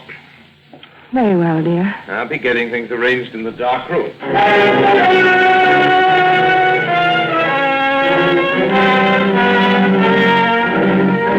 But for Alex, rest was more like a nightmare. Upstairs in her room, she told herself that there was no basis whatever for her state of mind. Still, the turmoil, the doubt, the odd, unaccountable sense of dread persisted and grew until... Softly, she opened her door, stepped out up in the upstairs hallway.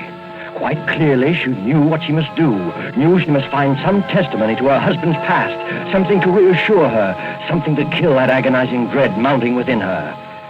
And strangely, she remembered that single locked drawer in Gerald's bureau.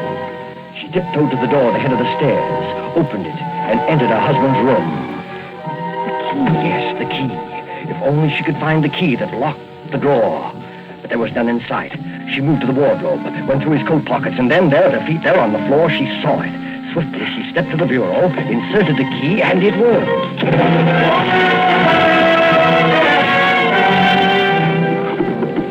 Alex Martin opened the drawer, looked down upon a small packet of letters tied with a light blue ribbon. And when she saw the uppermost envelope, her face reddened with shame. Why, they're my letters. They were her own letters, love letters written to Gerald before they were married. And there was nothing else in the drawer save a roll of ancient faded newspaper clippings.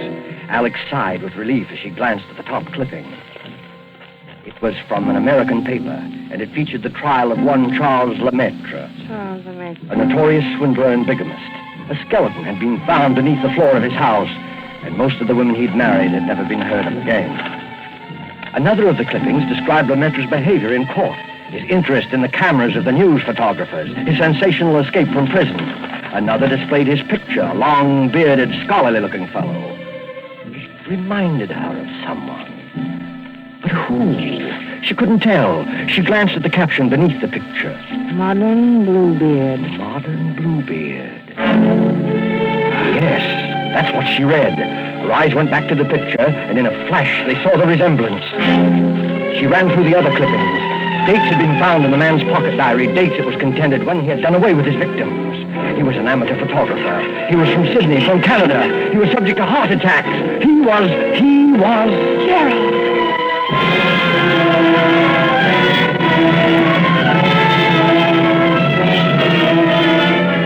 The room whirled around her. Dick had tried to warn her. Dick had been near her that morning. She turned him away. It was then that she noticed the sound. She turned toward the bright new pipe in the corner running up through the room. From below, near its base, something was striking that pipe, as though someone were... That was it. As though someone were digging. Lemaitre was preparing the dark room for the latest one of his victims. 6 o'clock. That was the date, 6 o'clock. Less than an hour from now. Suddenly, all the jigsaw pieces shot into place. The money paid for the house, her money only. The bond she'd entrusted for his keeping.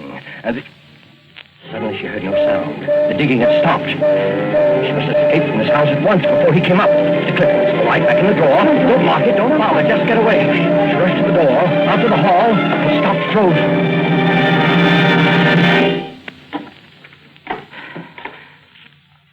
Yes, my dear? Oh, you startled me. I was just trying to find your nail file. Were you, dear? Well, that's nothing to look so guilty about now, is it? Better come on down. Getting late, you know. Gerald, I...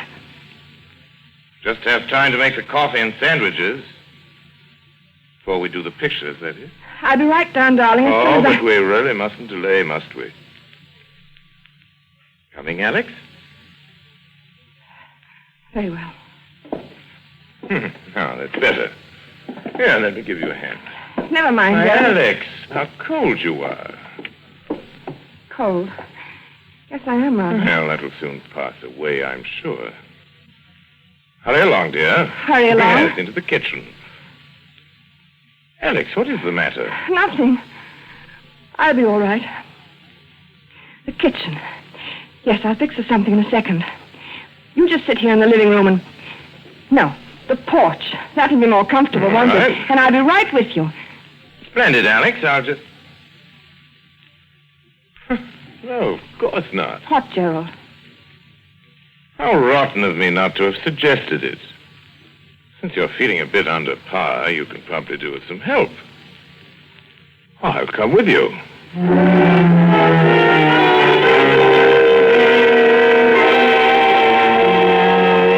She knew then that some way, somehow, she must get word to Dick Winterford. The fact that he might be gone by now, the memory of him telling her so, she resolutely put out of her mind. There must be no more panic. She must be in utter control of herself. Alex, carrying the coffee out to the porch, glanced at the clock upon the mantel. 10 minutes till 6. Her very life hung by those next 10 minutes, by her ability to think coolly and swiftly, because standing beside her was a man as determined as he was insane. A pity you're so abstracted, my dear. What? Why do you say that? Well, because you're missing the loveliest sight you're ever likely to see again. Look out beyond the garden. First soft shades of twilight. Twilight. Over Philomel Cottage. Now, I say, Alex, you are below par. What do you mean? First time you've ever slipped on the coffee. You must have talked in the entire canister. I'll be more careful after this. Oh, dear. That reminds Alex, where are you going? Nothing to get excited about, Gerald. I forgot to order meat for tomorrow. I'm just going to phone the butcher. The butcher this time of evening? He generally stays late on Wednesdays. I'll be right back, darling. Don't shut the door, Alex. It keeps the insects out of the living room. You're not afraid I'm going to make love to the butcher, are you?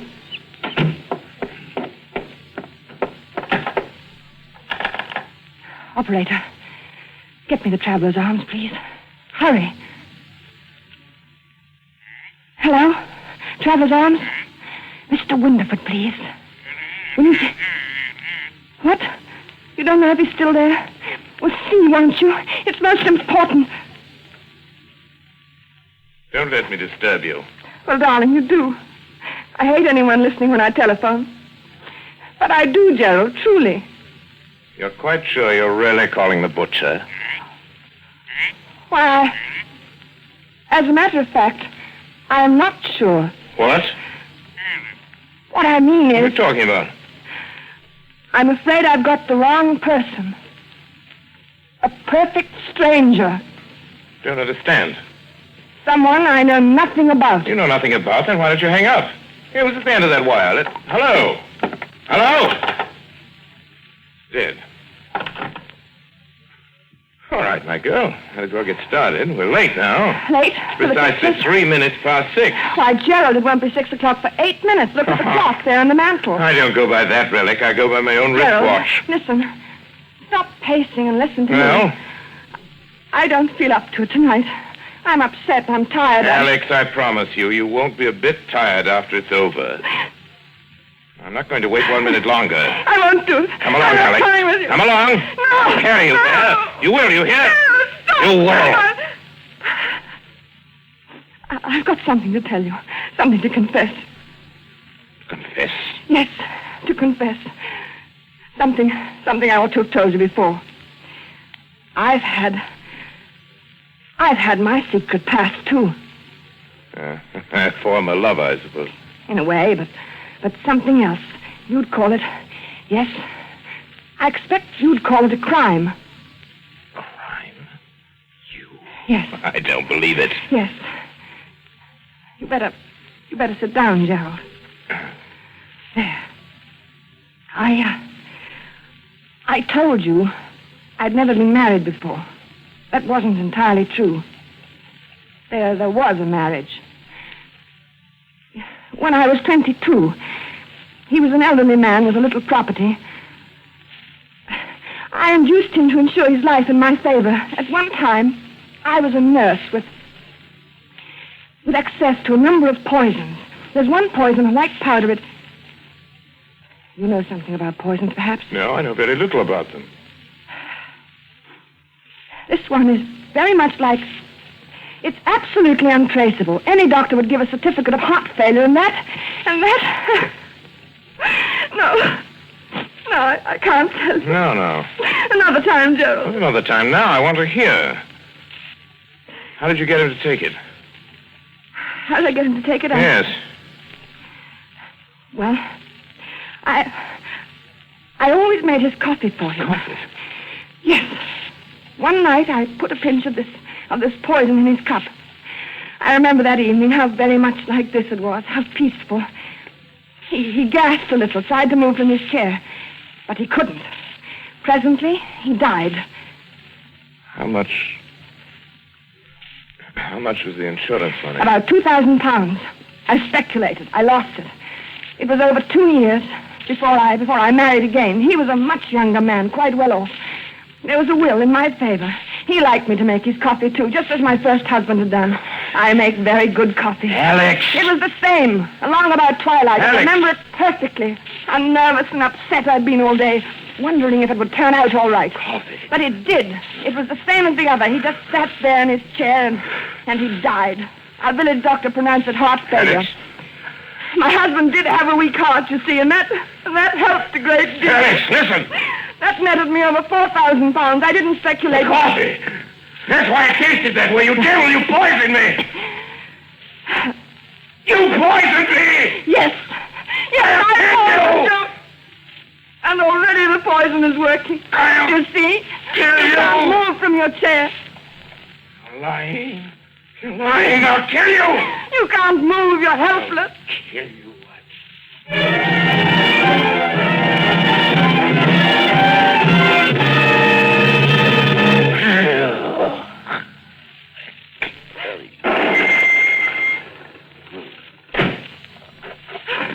Alex, all right. Yeah. What have they done to you, Alex? Constable, go see what's been happening in that room. Right, sir? You came. You did hear me. Oh, you silly girl. You went to the trouble to call me up and talk about someone you knew nothing about. I certainly knew enough to come. Excuse me, sir. What did you find, Constable? A man sitting in a chair. Heart trouble, it looks like, sir. And yes? Well, sir, he's dead. Your husband, ma'am? You might say a perfect stranger. He was just sitting in his chair, and presently he died.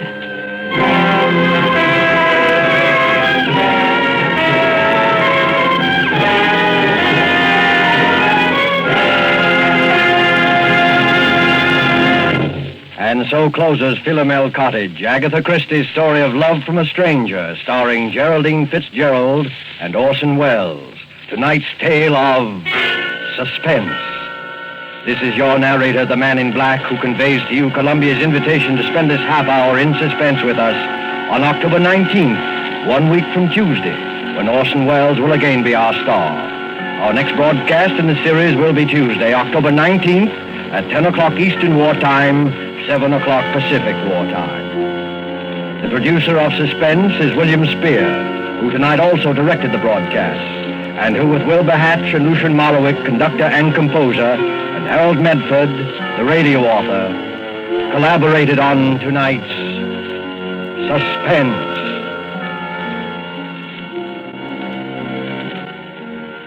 This is CBS, the Columbia Broadcasting System.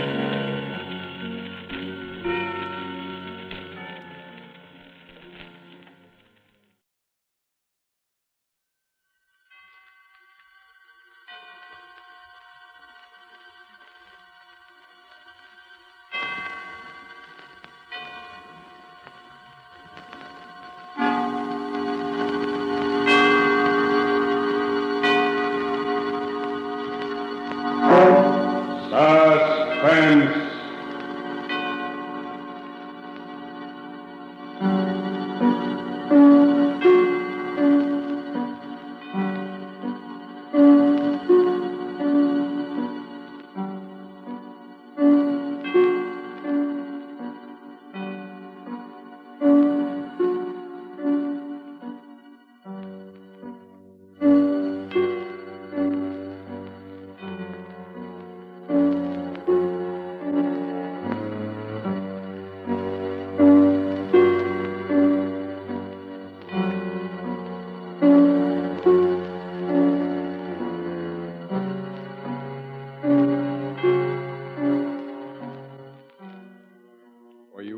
Men and women in the armed forces of the United Nations, we present one of America's top spine tinglers, a radio rebroadcast of a program dedicated to the mysterious, the unusual, and sometimes the supernatural.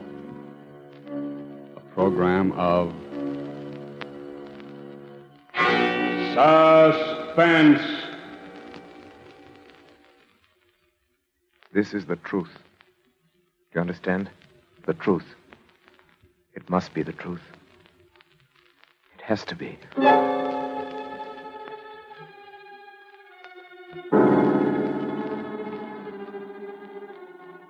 I, Robert Winsley Graham, a doctor and psychiatrist by profession, do hereby of my own free will and volition, albeit with deepest regret, make the following full and complete statement relative to that all but unbelievable series of events which has brought such disaster and misfortune to my house, particularly to my poor wife, Isabel. It had its beginning, properly speaking, some 2 months ago, to be exact, on the evening of July 25th. We were in the drawing room, Isabel at the piano, practicing, as she said. Her Aunt Jane and I on the opposite sides of the room.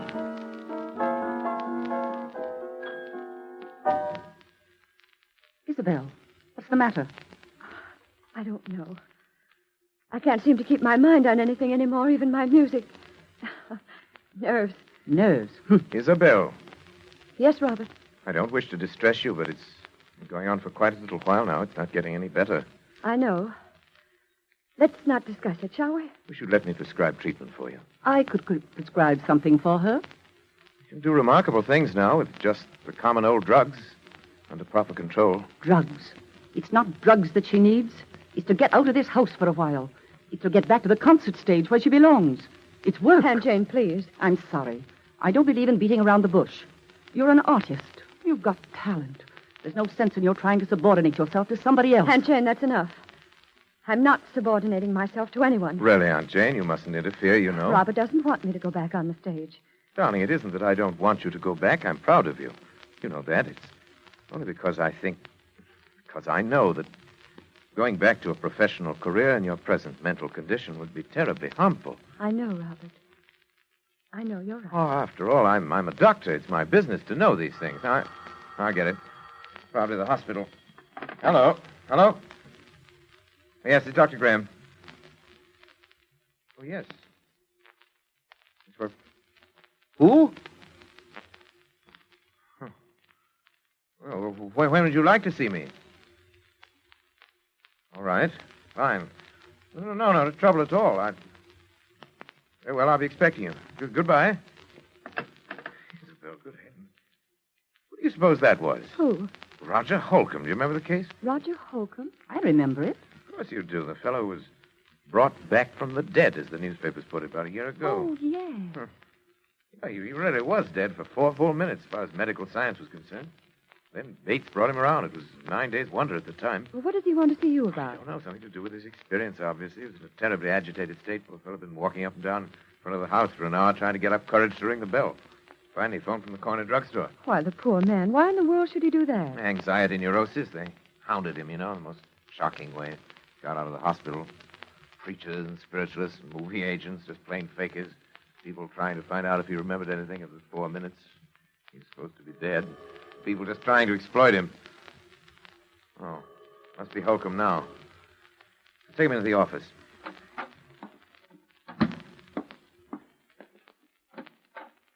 Dr. Graham?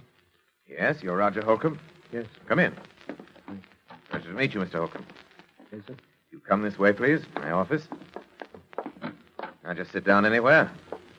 Lie down on the couch if you like. You're tired. I am tired. Tired unto death. Give me your hand, please. For heaven's sake, there's nothing wrong with my pulse. If that's all you think it is, I'll go. Why did you come to me, Mr. Holcomb? You know my history? Yes, most medical men do. Up until your disappearance. Yeah, most medical men do, all right. Then they tell me I'm crazy. Do you think you are, Mr. Holcomb? Oh, I see. You're like all the rest. Let go of me, please. Just a minute, Mr. Holcomb. You came to me for advice. For treatment. I suggest you tell me your story. Well, I was told you specialize in strange cases. Things that other men can't explain. And that's true in a way. Oh, you know what happened when I got out of the hospital. How Yes. they followed me, questioned me, hounded me day and night, trying to find out if I remembered anything, if I'd experienced anything beyond the grave. Yes, I remember that. Well, then you remember that my answer was always the same. That I remembered nothing. That I knew nothing. Well, I was wrong. Oh? What did you experience during those 4 minutes? I don't know. But it must have been something. Something I don't even dare to think about. How do you know this? Well, it happened the first time on a boat trip, which I'd taken to recover my health. I found myself chatting with a woman who was seated at my table in the dining saloon. She found occasion, as such women often will, to mention her age. She said, after all, I'm not yet 40. And then it happened. What happened? Well, from somewhere came crashing into my mind a certain knowledge of the exact day and year of that woman's birth. And with it, a compulsion to speak out. A compulsion which I could no more have resisted than I could have resisted breathing. I said, Madam, you were born in May, weren't you? May 30th. And she looked at me in utter astonishment. We'd never even seen each other before in our lives. And said, yes. And then I added the date, the year 1900. See, she was well over 40. She'd lied to me. Innocent enough thing, but I had known the truth. And I'd been forced to speak it. And I have been ever since. This phenomena has occurred often? More times than I can remember. Every time a direct lie, no matter how trivial, is uttered in my presence, I suddenly know the answer to that lie. I know the truth.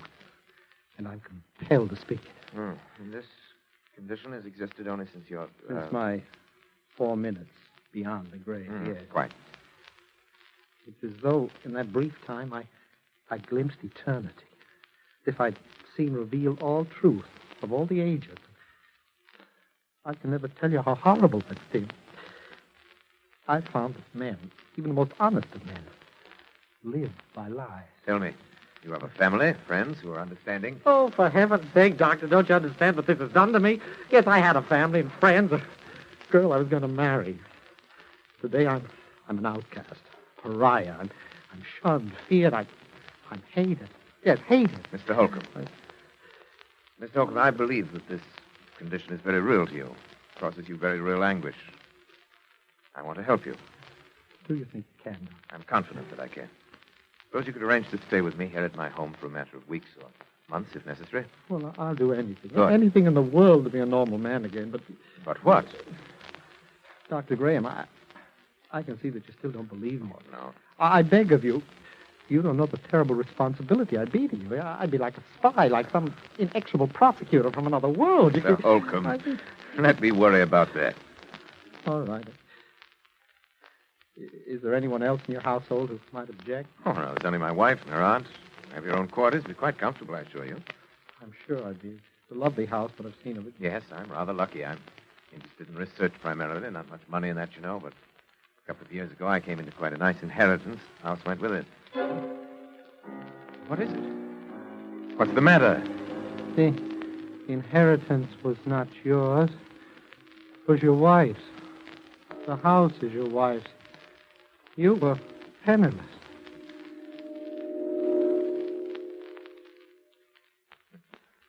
Oh, that's true. I don't know why I lied to you. Pride, I suppose.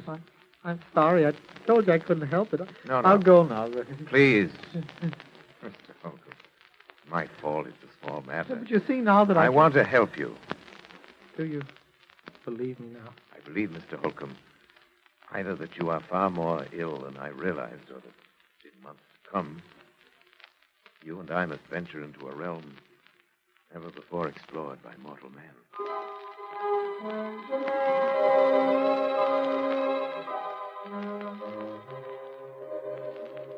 It was utterly fantastic, and yet it was true. I checked the facts again and again. He could not possibly have known, and yet he knew. Could you imagine what this meant to a man of science? If I could fathom the depths of Roger Holcomb's mind, I could make a contribution to the body of scientific knowledge absolutely without parallel in modern times. I'd be more famous than Pasteur or Ehrlich. There remained the problem of Isabel. I was aware of the danger, of course. I was acutely aware of the peculiarly delicate balance of her mind at that time. Of the fact that the presence of a man like Roger Holcomb might be seriously detrimental to my rather well-conceived plans for Isabel. I believed I could control the situation. I determined to proceed. Actually, Holcomb's presence made itself felt almost immediately. The first incident came after he'd been with us.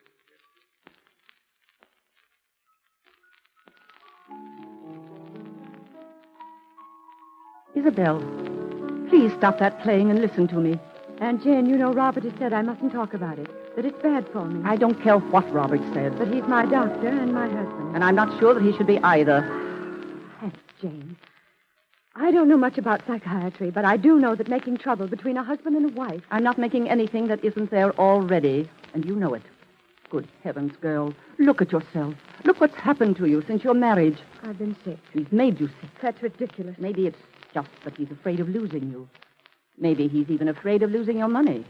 But I'm absolutely convinced that whether he's meant to or not, he's made you believe there's something the matter with you that isn't. Aunt Jane, I simply forbid you to talk this way. And now he brings this psychopath into the house. And don't bring Roger into it. He's Robert's patient. It's Robert's work and it's none of our business. What about your own work? It doesn't matter. Doesn't matter? Aunt Jane, you simply don't understand. Robert is my husband. I trust him and I love him. Nothing can ever come between us. I'd destroy anything. I'd kill anyone who tried. Isabel, do something before it's too late. Do what? Get away. Leave him. Divorce him. Anything. Oh, I hope we're not interrupting. Of course not, darling. Hello, Roger. Hello, Isabel. Good afternoon. How are you feeling, Roger? I'm better, I think. I think it would be better if we didn't discuss our states of mind, Isabel. Oh, of course, I'm sorry. Well, would you like me to play something for you? You know, I think I'm beginning to get the feel of it again. Really, I do. You're sure we haven't interrupted some conversation? Of course not. We were just discussing how helpful you've been in getting Isabel back to her work again. Roger. No. No, you were not. You were telling Isabel to divorce her husband.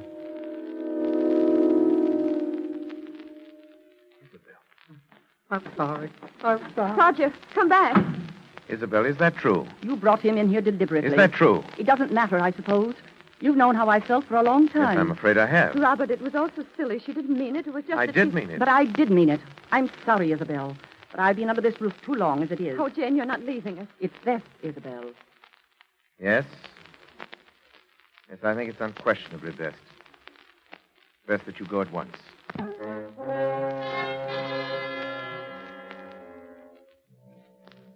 She left us, of course.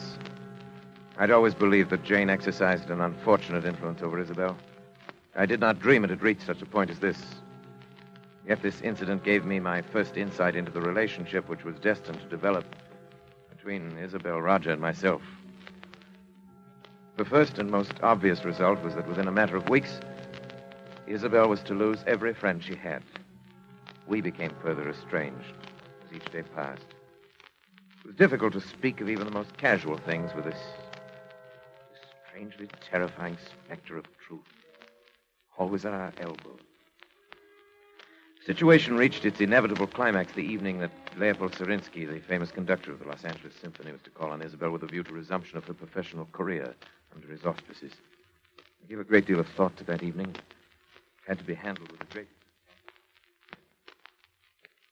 Robert, you will help me, won't you? Of course I will, darling. I don't know whether you realize how important it is to me. I have nothing but the music now. I've been working so hard. Playing sometimes half the night Yes. while you were asleep. I've heard you. Sometimes it seems that... But the piano's all that's helping me to keep my sanity. My darling, I want you to let me prescribe something for you. Time we face this thing, your trouble, I mean. Robert, does he have to have dinner with us tonight? Roger? Isabel, you know how I stand on that. Oh, yes, but just Now, this one. Even once, Isabel. Keep him in his room like a spoiled child when we have guests. Isabel, it might undo everything I've accomplished in weeks. Oh, of course. You're right. But, Oh, Roger, come in. Robert, I was wondering if I mightn't be excused just tonight. You're having dinner with us, Roger. Must I? You know you must, Roger, and you know why. Why, Roger, don't you want to meet the great Leopold Surinsky? He's really a wonderful person. Yes, indeed, I would very much. You know, I made my debut with him in 1934. I did a concert with him every year until I... Isabel was very talented, you know. I was? I am. Oh, Roger, I'm going to play with him again. He wants me to open the season in November.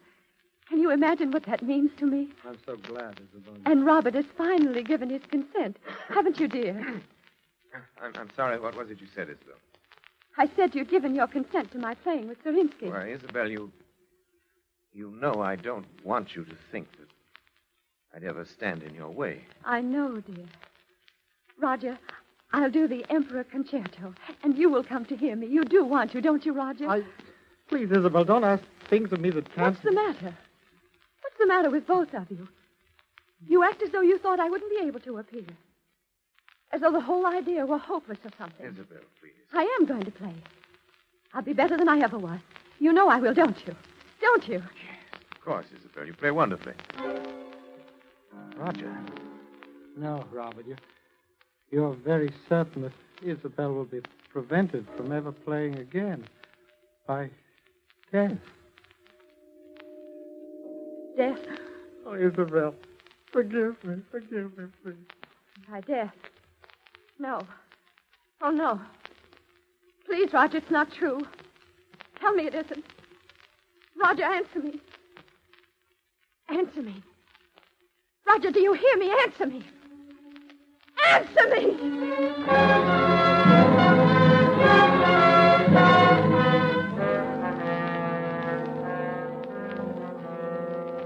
When Surinsky arrived, I told him it'd be quite impossible for Isabel to leave her room. The concert was canceled, and indeed, to my knowledge, she's never touched the piano since that day. By now, to even the most casual observer, it must appear only natural that Isabel had every motive for a desperate, almost paranoid hatred of Roger Holcomb. This much was clear to me. The rest, not yet. But one thing, from any point of view, was certain. I had to keep Roger and Isabel apart. Perhaps what I feared was indeed inevitable. I honestly did not think it so at the time. As a precautionary measure, however, I prescribed a drug for Isabel, which she at last consented to take. I gave her her own supply. She administered it to herself, as I had directed.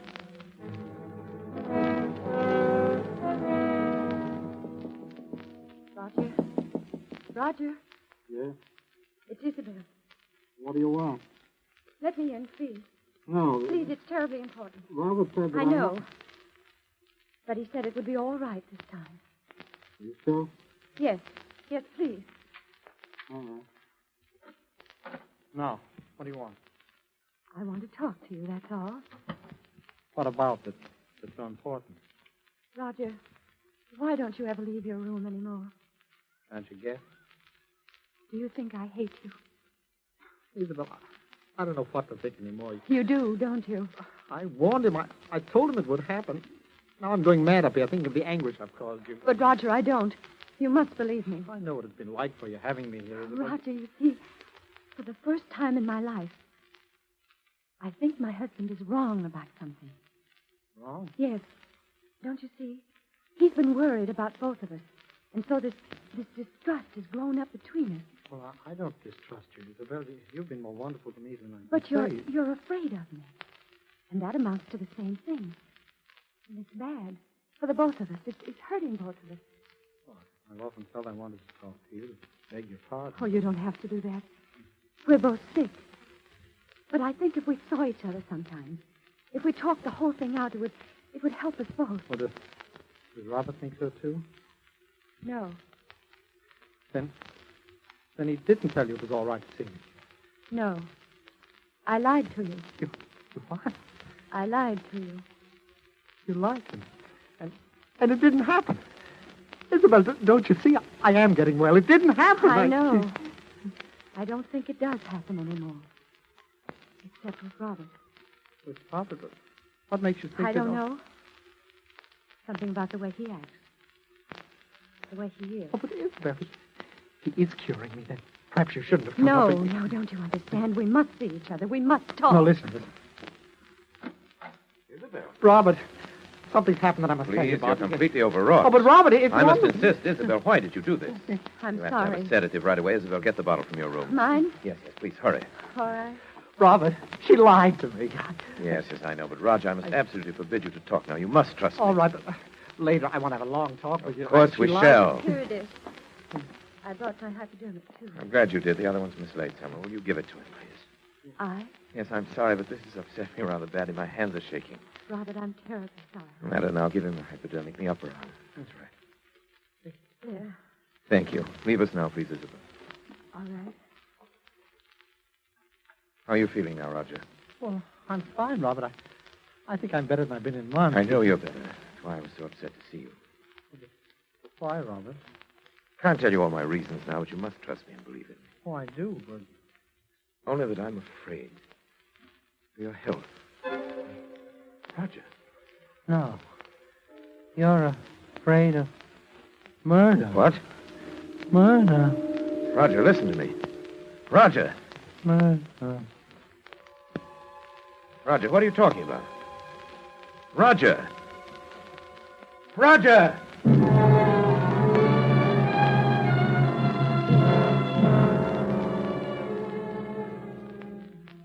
It was clear to me now. I knew I must take immediate action. I knew that the most terrible consequences might result if Isabel were alone with Roger, even for a moment. But he knew that he'd said so. There was no other explanation. I thought it through most carefully. And yet no plans are perfect.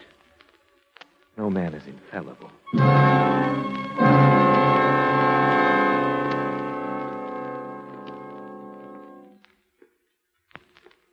Isabel! Robert, frightened. What are you doing?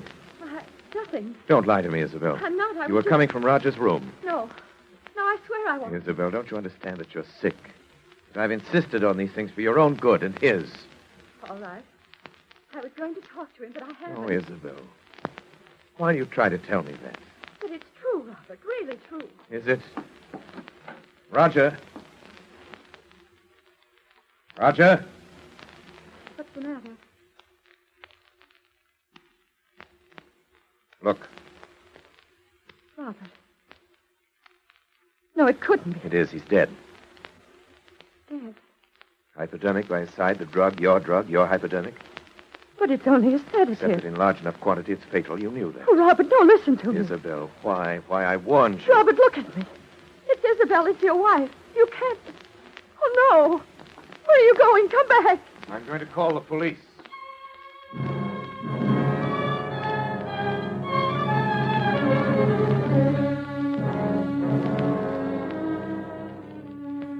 It was perhaps the most terrible decision a man ever had to make, even though it did come not as a shock to me, even from my point of view as a scientist. It was terrible enough. Yet it had to be done, and I had done it. I did not speak to her as we waited, and she made no further attempt to appeal to me. She seemed utterly stupefied, perhaps as a result of the drugs she'd herself been taking. Perhaps because she suddenly realized she was hopelessly trapped. When police arrived, I told the story with as little emotion. Yes, there are fingerprints, all right, on both the bottle and Those the would be hypodermic. my wife's, of course. They both belong to her. Is that true, Mrs. Graham? Yes. Dr. Graham, do I understand, then, that you are formally charging your wife with the murder of Roger Holcomb? Well, you could hardly expect me to do that, could you? I'm simply telling you the facts. Yes, but you said she hated Holcomb, and you knew it. My wife has been mentally ill for some time. There are many people who can testify to that. You plead insanity, of course. Dr. Graham, I can't tell you how sorry I am, but the things you have told me add up to only one thing, as you yourself obviously recognize. Yes. Your wife, Isabel Graham, murdered Roger Holcomb. What did you say? I said your wife, Isabel Graham, murdered Roger Holcomb. No. I murdered him.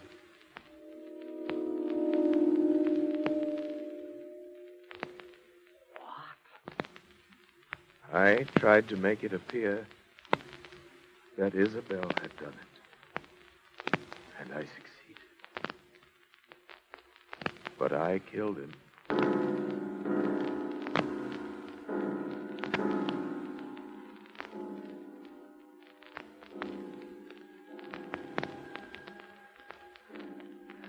No plans are perfect. No man is infallible. Yes, I killed Roger Holcomb. And he himself revealed the truth. I'd planned to dispose of Isabel for many months. I'd never loved her. I'd loved only science. I wanted her money, and Holcomb found it out. That was the risk I ran. But any chance lie in his presence, either by Isabel or myself, would bring out the truth, and it did. I had no alternative once he'd discovered that but to kill him. It's easy enough to throw the blame on Isabel. I had not counted on that terrible compulsion for the truth. That strange affliction of Roger Holcomb's and its power over me. Did it transfer itself at his death to me? Or was it conscience? Pity that it had to end this way. It was a fascinating case.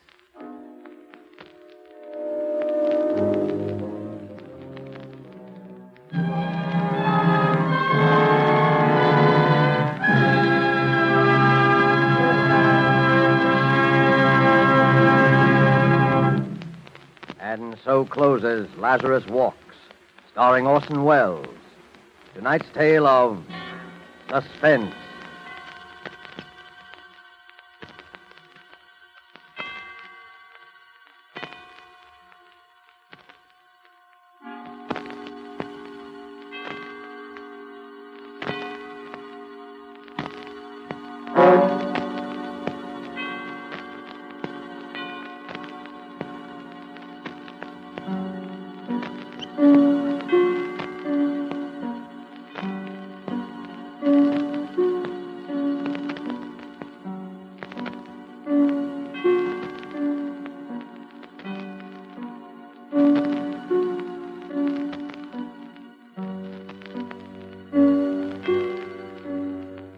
This rebroadcast is a presentation of the Armed Forces Radio Service.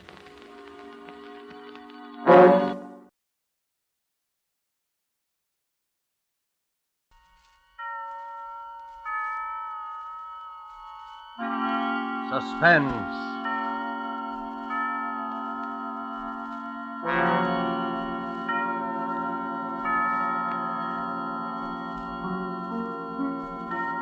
This is the Man in Black, here again to introduce Columbia's program, Suspense. With us in Hollywood tonight as star is Mr. Otto Kruger, whose career on the screen and on the stage has afforded him a precisely equal number of appearances as a character on the right and on the wrong side of the law. Whether the man Mr. Kruger portrays tonight is devil or saint, we shall leave for you to judge when the play is over. It is called After Dinner Story. The author is Cornell Woolrich. The radio adapter, Robert L. Richards. And so, with the performance of Otto Kruger as Mr. Hardecker, who told this extraordinary after-dinner story, we again hope to keep you in suspense.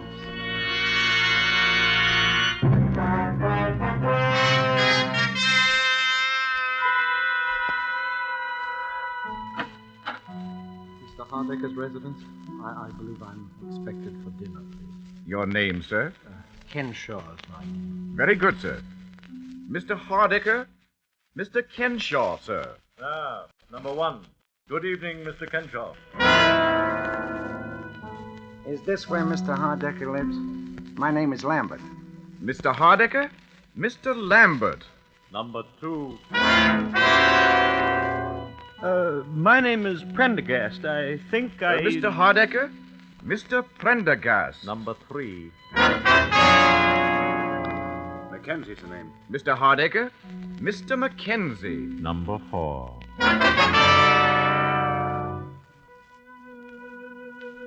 1, 2, 3, 4. So you're all here, gentlemen? Yes. Then suppose we go into dinner, and after dinner I shall tell you why you are here, what I have in mind. In fact, I shall tell you in the form of a story, a sort of after-dinner story. All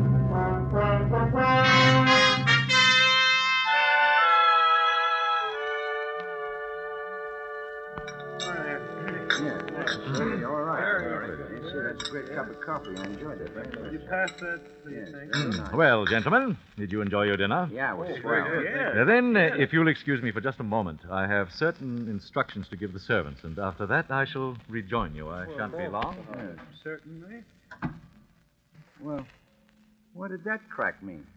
Certain instructions to the servants. How should I know? I don't like the looks of the whole thing. Why all the mystery? Well, I suggest that you have patience, Mr. Prendergast. Mr. Hardaker clearly intends to tell us in his own good time. Yeah. And another thing. I don't eat in those fancy Park Avenue joints as a rule myself, but I've seen them in the movies. They always pass the food around to everybody. They don't bring it out of the kitchen already on your plate and just hand it to you. Well, what possible difference can that make? Well, I don't know, but I know it ain't right. No. None of it's right. Why does a man invite 4 perfect strangers to dinner? What is this thing he has in mind for us he keeps talking about? Well, all I know, he says he'll make it worth our while, and I can use a little of that worth your while stuff, the way business has been lately. Obviously, the connection between us is that we were all in that elevator a year ago. Oh, what of it? There's no mystery about that. The police cleared that up the very next day. Maybe Mr. Hardaker doesn't think so. Sorry to have kept you, gentlemen. Now, suppose we get down to business. Mr. Hardaker, none of us wish to seem rude, but we were just wondering what this business is all about. You had come to the obvious conclusion, of course, that it has to do with my son? Well, yeah. I don't see why we're all sorry, naturally, but that's all over and done with, Yes, and almost. But there are 1 or 2 little details that I thought you gentlemen might help me to clarify. Oh, sure. Oh, well. Fine. Yeah. Well, then, if you don't mind, I know you must remember most of it, but it's almost a year ago.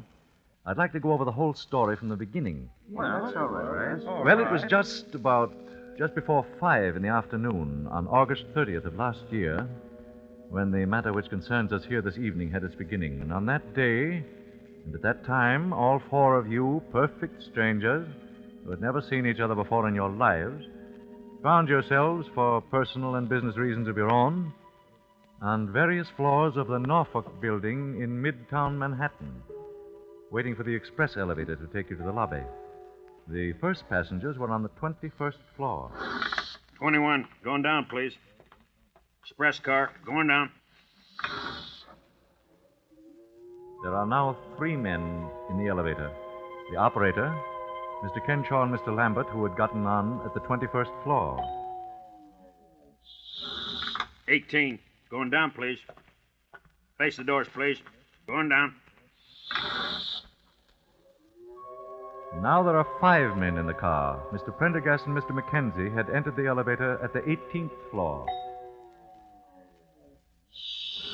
15, express car to the lobby. Going down, please. Say hello to Eleanor for me. You bet. Bye, Dad. Bye. 6 men in the elevator.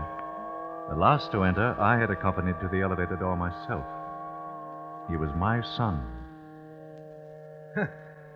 These things drop pretty fast. Too fast for me. Hey, this baby is moving. Hey, look! We can't stop it. We're out of control! Stop it! Look out, we're going to hit! Oh, get on! Get on! Stop it! Try to do something!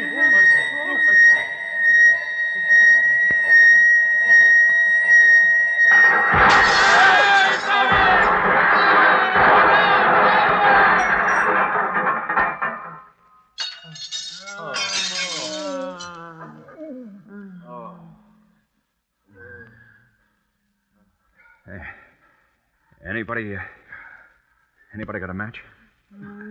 I think my leg's broken. Get me out of here.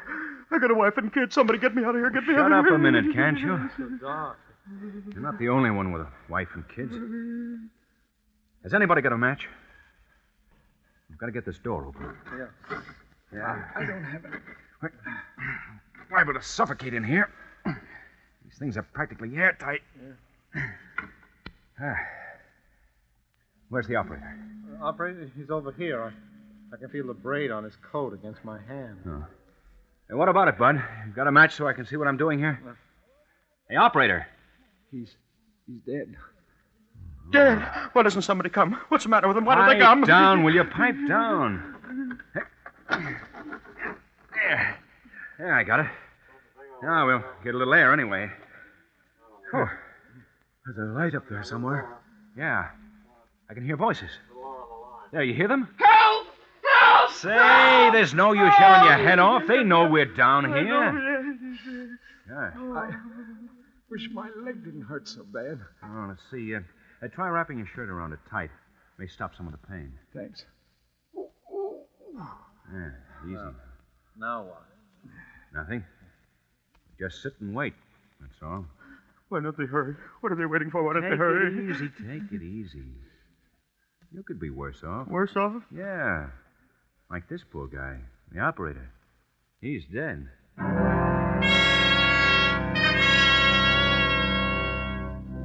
And so you waited. 6 men, 5 living, 1 dead. I know how it must have been for all of you, the minutes dragging by, there in the darkness, with nothing to do but wait. How's your leg? Better. How long do you suppose we've been down here? Well, it's hard to tell. Maybe they think we're all dead. Maybe they're just taking their time. Don't worry. They heard you hollering all But right. Gee, the poor guy. I wonder if he had any kids. The operator? Yeah. I often wondered sometimes what would happen if one of these things ever slipped. Well, now you know. I'll never ride in one again. So he's going to walk up 68 stories to the Rainbow Room. I don't go to the Rainbow Room. Oh, I'm certainly glad my father didn't get on this car with me. He was going to, but he changed his mind. Wish I'd changed my mind. You know, if I hadn't gone back to make a phone call, I'd have been on another car. What's the use of wishing? It's happened, and here we are. Yeah, listen, there they are. They're going to get us out. Yeah. Hello! Hello up there! Yeah, we're coming to you. Take it easy. Hurry, can't you? Hurry! Hurry! We'll hurry. Anybody hurry? Yeah, one guy's dead. We'll be through to you in a minute. Okay, Riley, let it on now.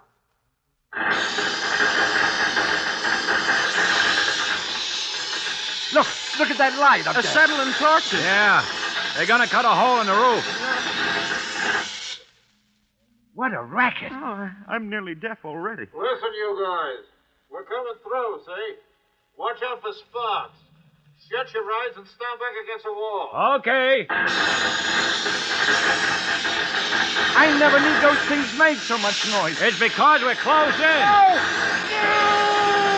What was that? I don't know.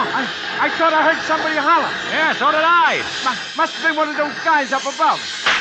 Those sparks are enough to blind you. Well, don't look at them. They will blind you. One went right by in front of my face, right across the car. They couldn't have.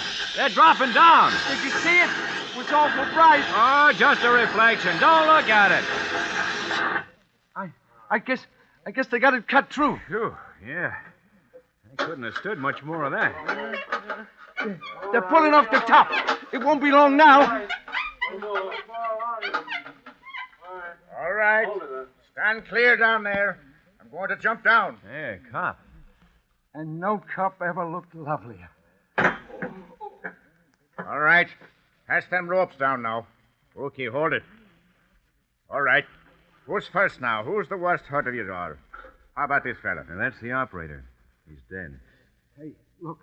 Those other 2 guys have both passed out. Yeah, shocking, yes. Officer, I've got to get out of here. I feel pretty bad. Hey, hold your horses. There's nothing wrong with you. But That man's got a broken leg there. Who's got a broken leg?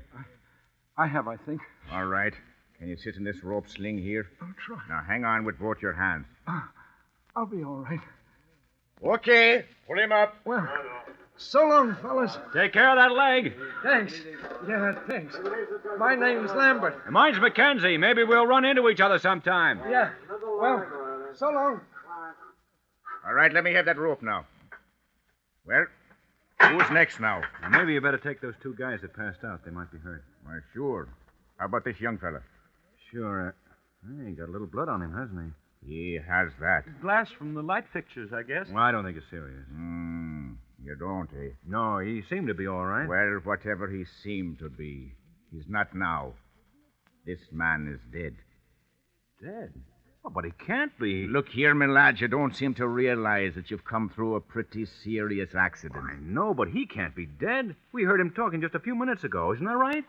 Yes, I heard him. Well, sure. He was talking to us here in the dock. He said something about being glad his father wasn't on this elevator. I can't help what he said or what you heard him say. This man is dead.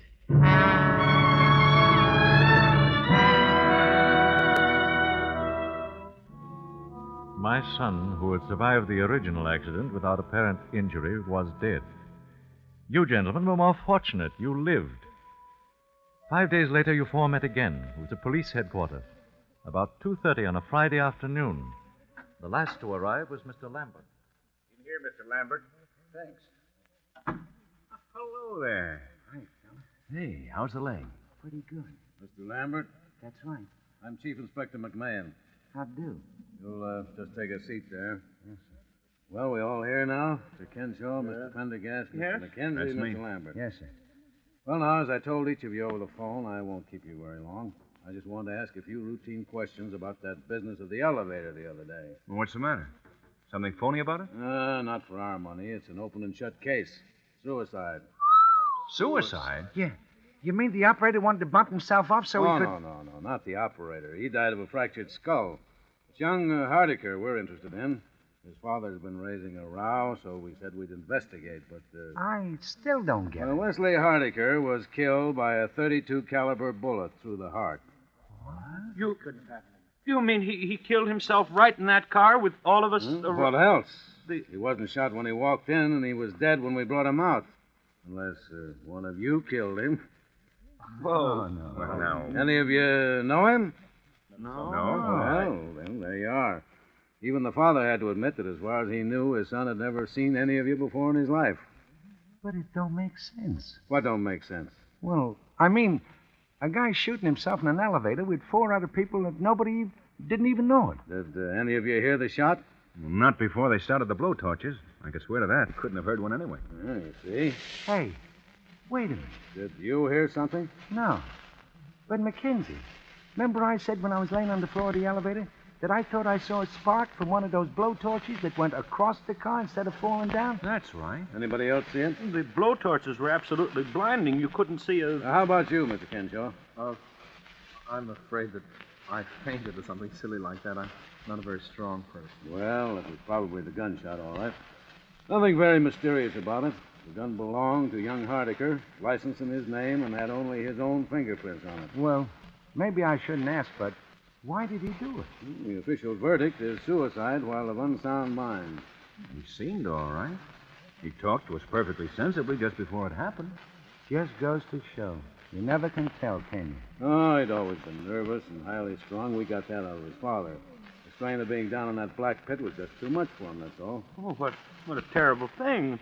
To break down just as we were about to be rescued. Yeah, it was too bad. Boys seem to have everything to live for, too. But we find that sort of thing all the time. The noise, I suppose. I've read of cases of nervous breakdown caused by noise. Yeah, that's it. Well, I guess I don't need to keep you gentlemen any longer. Well, I'm certainly glad there were no complications. Oh, don't worry. If one of you had anything to do with it, you'd be back in the cell right now.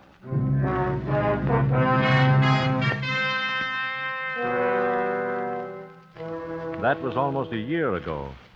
Last week, each of you received a phone call from me. I can well understand and sympathize with the fact that you were somewhat astonished, perhaps a little suspicious of what you heard. I don't doubt that most of you debated at some length in your minds the advisability of accepting my invitation at all. You, for instance, Mr. Mackenzie, you are married, as I remember. I imagine that you talked quite seriously with your wife about the whole affair. I phoned your home, I believe, at about 8:30 last Monday evening. Yes? This is Mr. Mackenzie speaking. Well, I'm sorry, but I don't seem to place you. Oh, of course, Mr. Hardiker. Well, frankly, I don't see the point. You don't know me, and I don't know you. Yeah. Yeah, I see. Well, all right, Mr. Hardiker. I'll be there. That's a funny name. Who was it, dear? His name is Hardiker. The father of that boy who killed himself in the elevator last year. Oh? Well, what does he want? He wants me to come to dinner with him on Saturday at his home. Why, how lovely. He's a very important man, isn't he? Did he ask both of us? No. As a matter of fact, he's asking the 4 men who were in that elevator with his son when he died. What a strange idea. Seems sort of gruesome to me. Yeah, that's what I thought. Didn't he say anything? Oh, he said quite a lot. Well, what did he say? I was just thinking. Oh, now, please, Stephen, don't sit there and be so tantalizing. What did he say? Well, he said something about his son's estate. Seems his son had quite a lot of money in his own right. The old man said he didn't need it, and there weren't any other relations, and... Well, he sort of hinted that he thought it might be a good idea to split it up between the 4 men who were with his son in his last moments of life, as he put it. Why, Stephen, how wonderful. Why aren't you excited? How much is it? Do you suppose it's a lot of money? I don't know. Why, it might be several $1,000s. It might be several $100,000. Oh, Stephen, what's the matter with you? Well, just such a crazy thing to do, that's all. Don't see that makes any difference.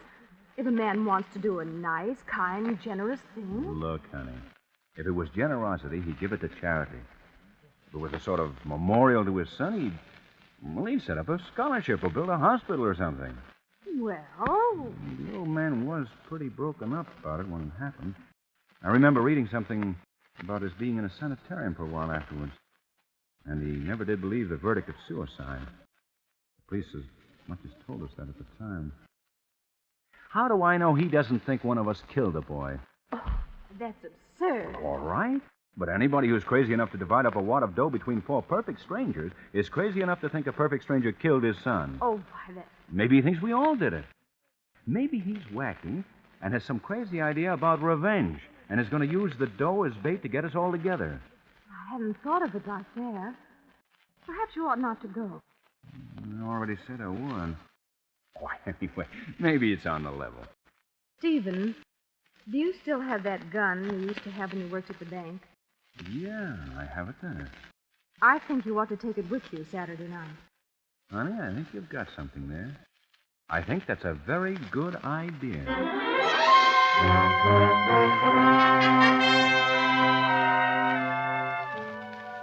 And so, gentlemen, I'm quite gratified that you all saw fit to accept my rather unique invitation, and that we are all here together this evening. By the way, Mr. Mackenzie, I'm afraid I must ask you to give me that gun that you brought along. So that's it. And, Mr. Mackenzie, you will notice that one of my servants who is standing in the door directly behind you has got you covered, is the phrase, I believe. Oh, okay. Thank you. How did you know? Why, the butler sort of patted all your pockets when you removed your coats, but aside from that, I've spent most of my waking hours during the past year looking into the backgrounds of all you gentlemen. So I was right about this setup after all. Now, look here, Mr. Hardecker. I came here tonight in perfectly good faith. I even canceled a very important business appointment. With Mr. Joseph Donahue of Celluloid Products. Yeah. All right, let's cut out the mystery. What's this all about? Yes, what's the idea? No, wait a minute. One moment, gentlemen, one moment. I didn't ask you up here under false pretenses. I fully intend to divide my son's estate precisely as I suggested over the phone. I sincerely hope you don't resent my investigation of your backgrounds. Well, gee, Mr. Hardecker, my background isn't much, I guess, but... Perhaps we all owe you an apology, Mr. Hardecker, but you must admit the whole thing's been a little strange. It has indeed been very strange. I think, however, that phase of the matter is about over. Now, before we get down to business, there is one detail that I'd like you to help clear me up. Oh, sure, we'll be glad.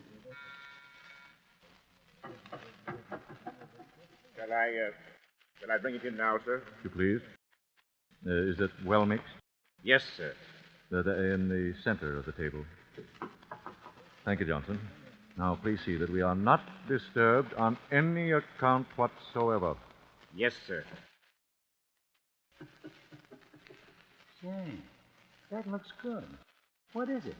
Oh, it's got quite a number of things in it. White of egg, mustard, milk. It sounds like an antidote for poison.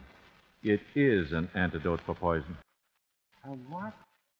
Gentlemen, there is a murderer in this room. One of you killed my son and hasn't paid for it yet. Oh, don't be a fool. The coroner's verdict was suicide. This The police... is not a discussion, Mr. Mackenzie. This is an execution. I'm getting out of here. There is a man with a gun outside each door. You'll find them very unreceptive to that idea, Mr. Prendergast. Sit down. He's got us. Well, The only thing we can do is try to talk a little sense into I'm it. not open to arguments, Mr. Mackenzie. One of you killed my son. I know who that man is. It's taken me a year to find out, but I now know. The food that man ate tonight was poison. Yeah, no, but In poison? 10 minutes, he'll drop dead. You can't take the law into your own hands that way. You're... Unfortunately, the law demands a very specific type of evidence. The police, whom I consulted repeatedly, do not believe it possible to get a conviction on the evidence I have. And therefore, the conviction must come tonight. Wait, you wouldn't dare. You couldn't kill a man in cold blood that way. There is an alternative, Mr. Prendergast. Hmm? It is there in the center of the table. The antidote. Oh. The murderer may either confess his crime by drinking the contents of that bowl, or he may keep silent and go to his death here tonight. Privately executed for what cannot be publicly proved. But they could send you to the chair for that. I am quite aware of that contingency, Mr. Crenshaw, and quite willing to accept the consequences. But the murderer will have gone to his death before me. But how do we know you poisoned the right... The murderer knows, Mr. Prendergast. The rest need have no fear. Hey, I think the guy's crazy. Maybe he poisoned all of us. Look, Mr. Hardiker, this whole thing is insane. Nobody killed your son. As to that, we shall shortly see, Mr. Mackenzie. The man who killed my son has approximately 7 minutes to live. 7 minutes? It's me. I know it's me he's poisoned. My whole insides are on fire. It's me he's Don't poisoned. fall for it unless you're sure. The whole thing may be a gag. I assure you, nothing has ever been more serious, Mr. Mackenzie. You know, I don't feel so good myself. Neither do I. Probably just indigestion. After dinner story like this is enough to give indigestion to a horse. No kidding. Hey, supposing this guy's a maniac. Suppose he just made it all up in his own head and poisoned all of us. Listen, Mr. Hardiker. Let me just tell you this. If I come out of this alive, I'm going to beat your brains out of it. It's the last thing I do. I can't stand it. Mr. Hardiker, I didn't do it. I swear I didn't. I didn't do it. I didn't. Shut up, Shut up. 5 more minutes. Hey, I feel awful. Maybe we all ought to take some of that stuff, just in case. Yeah, that's it. We'll all take it. Yeah? Who'll take it first? Unfortunately, gentlemen, there's only enough antidote for one. Even if you're right, Hardiker, this is no way to do... This is my way. You're crazy, I tell you, crazy! Perhaps. Have you a son? Kenshaw!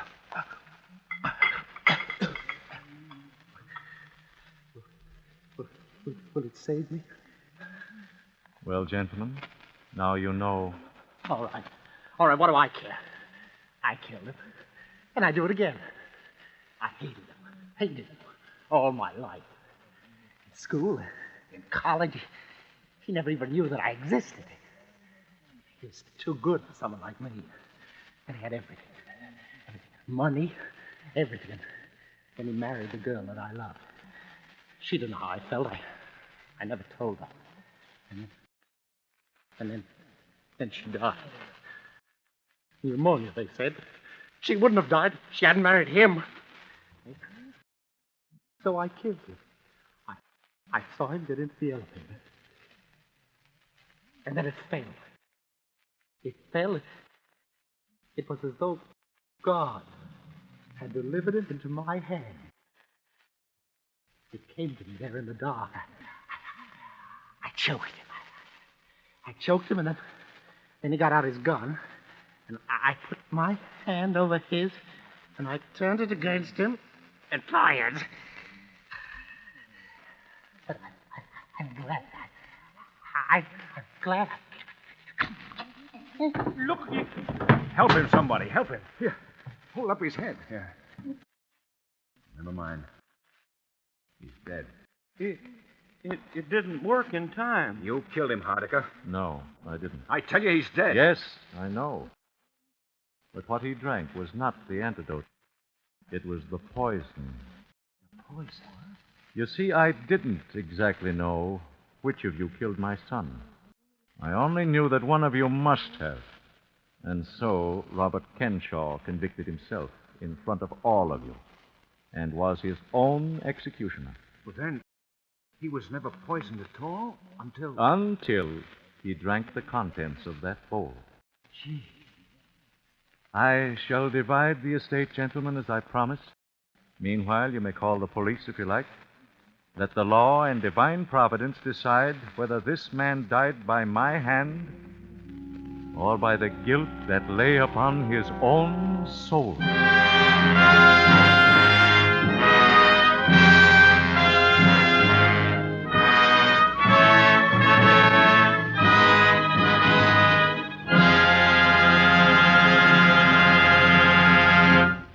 And so closes After Dinner Story by Cornell Woolrich, starring Otto Kruger. Tonight's tale of Suspense. This is the Man in Black, who conveys to you Columbia's invitation to spend this half hour in suspense with us again next week, same time, when our star will be Gene Lockhart in the suspense play called Statement of Employee Henry Wilson. The producer of Suspense is William Spear, who tonight also directed the broadcast, and who with Lud Gluskin and Lucian Morowick, conductor and composer, and Robert L. Richards, the radio author, collaborated on tonight's Suspense.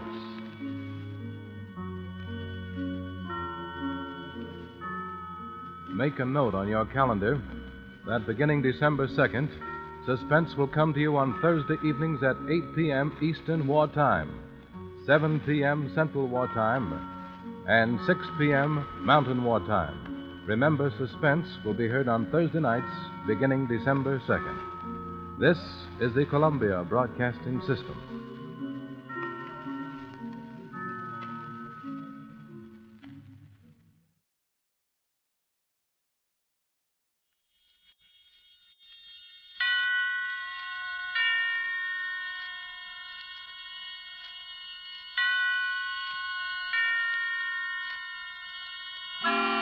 Suspense.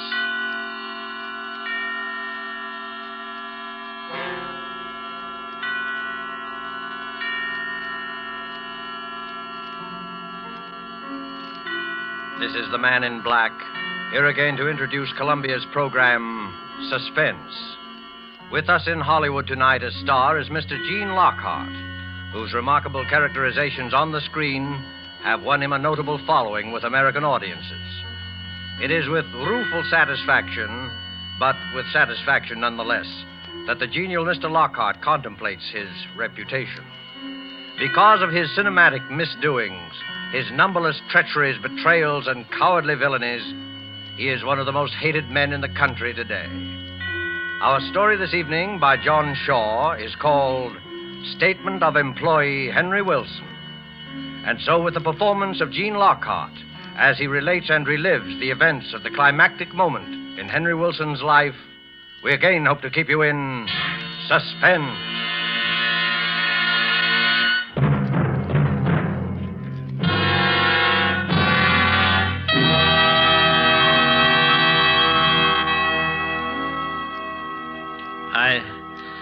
I was aware that I was trembling. I tried walking slowly back and forth in front of the desk, but even in motion, my knees felt weak and my whole body shook.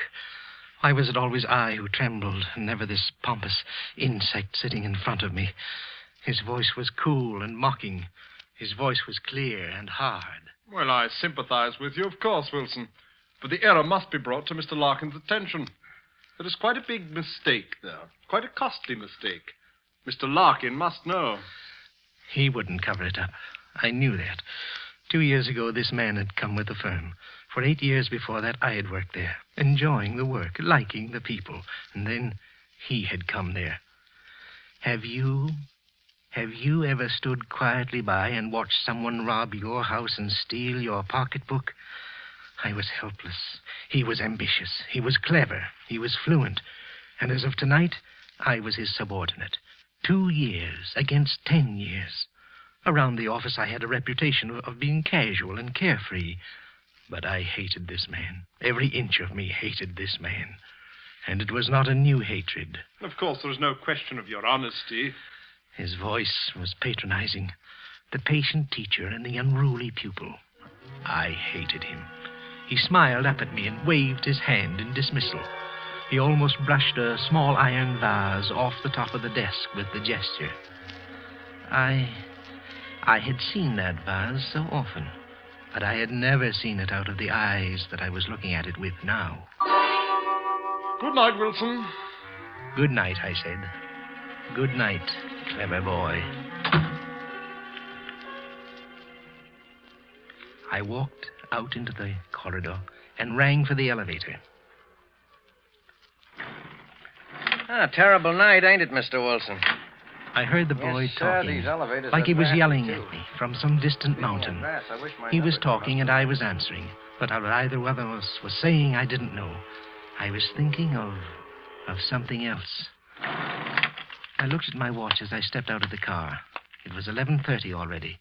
I mentioned it. You've had a long day today, Mr. Wilson.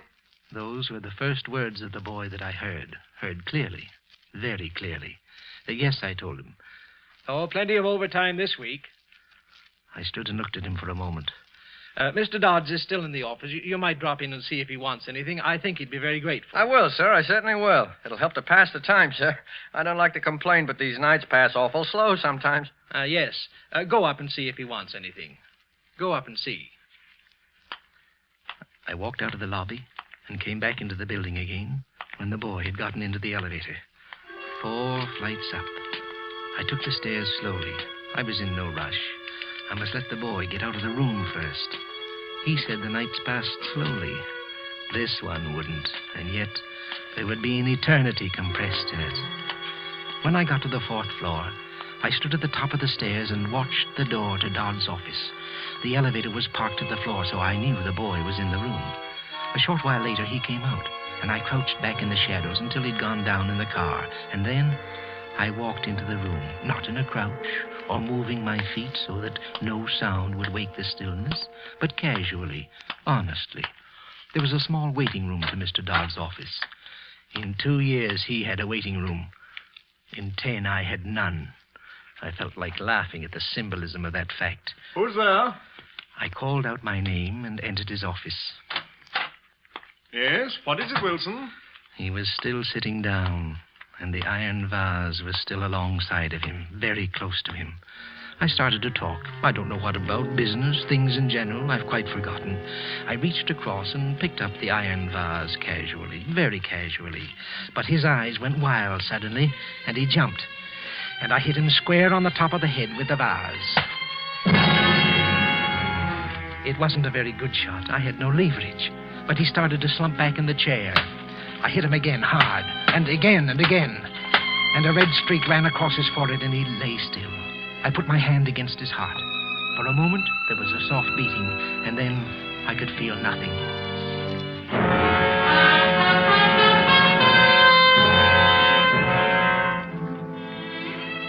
I was very calm and very warm.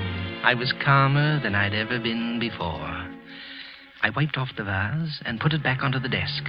I ran through the papers that Dodds had been looking at until I found the one paper I was looking for. I ripped it into little bits, and I put the pieces into my pocket. Outside the building, my first act would be to scatter the pieces. I'd cover my mistake myself. I moved slowly back to the door. I wiped the doorknob and looked once around the room before I opened the door and stepped out into the waiting room.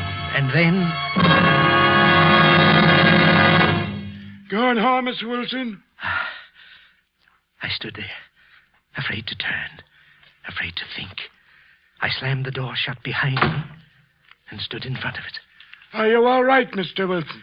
I tried to talk, but the words got caught somewhere in my throat. It was the sweeper, Tom Higby, the night sweeper. I almost fainted. Everything had been set so nicely. I'd left the building. The elevator boy had come up and found Dodds in good health. Someone had stolen in later and killed him. That would be the elevator boy's story. If suspicion attached to anyone, it would be to the boy. I had left the building. But now, this. Are you all right, Mr. Wilson? I'm fine, Tom. A bit of a cold, that's all. Weakens one. How are the wife and kids? Fine, fine. The shock was wearing off. Mr. Dodds is in his room now, Tom, working very late tonight. You'd better, let his office go for this once. Well, if you say so, Mr. Wilson. I could give it a quick brush, though, sir. I wouldn't disturb him none. I stood firm in front of the door. For a moment, I wondered if he'd seen anything when I'd come out of the room. It was possible. He could have looked over my shoulder. No. No, he hadn't seen anything. He began to sweep the sitting room, and I stood and watched him. I couldn't let him get out of here. I'd go to the chair if he told me about being there. And I couldn't kill him, too. Oh, what a quick step it had been back to normal. I was nervous again, and I felt a sickness at the bottom of my stomach. I tried to talk, and I sounded stupid. Tom looked at me. I wouldn't have to touch him. It would be his word against mine, and I had left the building. I opened the door quickly and went back into Dodd's office. I tried to keep my eyes away from that thing at the desk. I remember that he'd kept a bottle in one of the drawers, and I took it and brought it out to the sitting room with me. Oh, Tom, Mr. Dodds has a birthday tomorrow, and he wonders if you'll drink his health with me. Well, I don't think you better take any tonight. Mr. Dodds has a birthday. Sometime tomorrow he'll be a day old in the next world. Tom was famous for his liquor habits, but he hesitated. Well, now... I poured the drinks. I don't think you better have... Up with it, Tom, and down with it. And here's to Mr. Dodds. Well, all right. Here's kindness. He drank one. He drank another. He drank a third. And still I poured them into him. He got talkative and grew very gay, but he didn't pass out. I looked at my watch. It was almost 12:30. 1 whole hour I'd wasted with him. I could stand no more. He was drunk. Any test would show that. His story tomorrow would be listed as a drunkard's babble. I had left the building an hour ago. I couldn't afford to waste any more time. I walked behind him, and he was laughing. And I hit him as hard as I could on the back of the neck. He pitched forward off the chair onto the floor. I dragged him into Dodd's office, and I lifted him into the chair facing Dodd's. I brought the bottle in from the sitting room and put it on the desk in front of Dodd's. I took the iron vase and curled Tom's hands around it for the fingerprints, and I dropped it at his feet. A bottle, a fight, a killing. I was sweating. I went out into the sitting room again and almost fell to my knees. I was frightened. I had to get out of here. I got to the lobby and looked out of the shadows at the elevator. The boy was sitting on a chair outside the car, and he seemed asleep. I came out of the darkness and went quickly towards the street and began to walk rapidly. I wanted to get somewhere out of the world. Would I ever sleep again? We murderers are not supposed to, and I wanted to rest. I had a sudden idea. I went into a cafeteria and used the telephone. I called the building and got the elevator boy on the phone. Hello there. Hello, Jim. Oh, this is Mr. Wilson, Jim. Has Mr. Dodds left yet? The voice that answered me was sleepy, and the words were hard to make out. But I knew all the answers. Well, listen closely, Jim. Will you tell him that the address of the place we were talking about is 144 Gray Street? Yes, yes, that's right. Oh, he'll know what I mean. Will you go up and tell him now, Jim? All right. Thanks a lot, Jim. I was sure the sweeper would be discovered in the room with Dodds. The address was a Turkish bath. It was logical. A man working all night might want to go to a Turkish bath afterwards. Jim would walk in now, and heaven only knew what came next. The sweeper would be caught like a rat in a trap, drunk, and with a murdered man sitting across from him. I walked home through streets that crushed me in their shadows, between walls that whispered at me as I passed. I sat up in my room for hours listening to the sounds Manhattan makes in the night. And finally I fell asleep. And I sat, and I slept, and I dreamed until sunrise.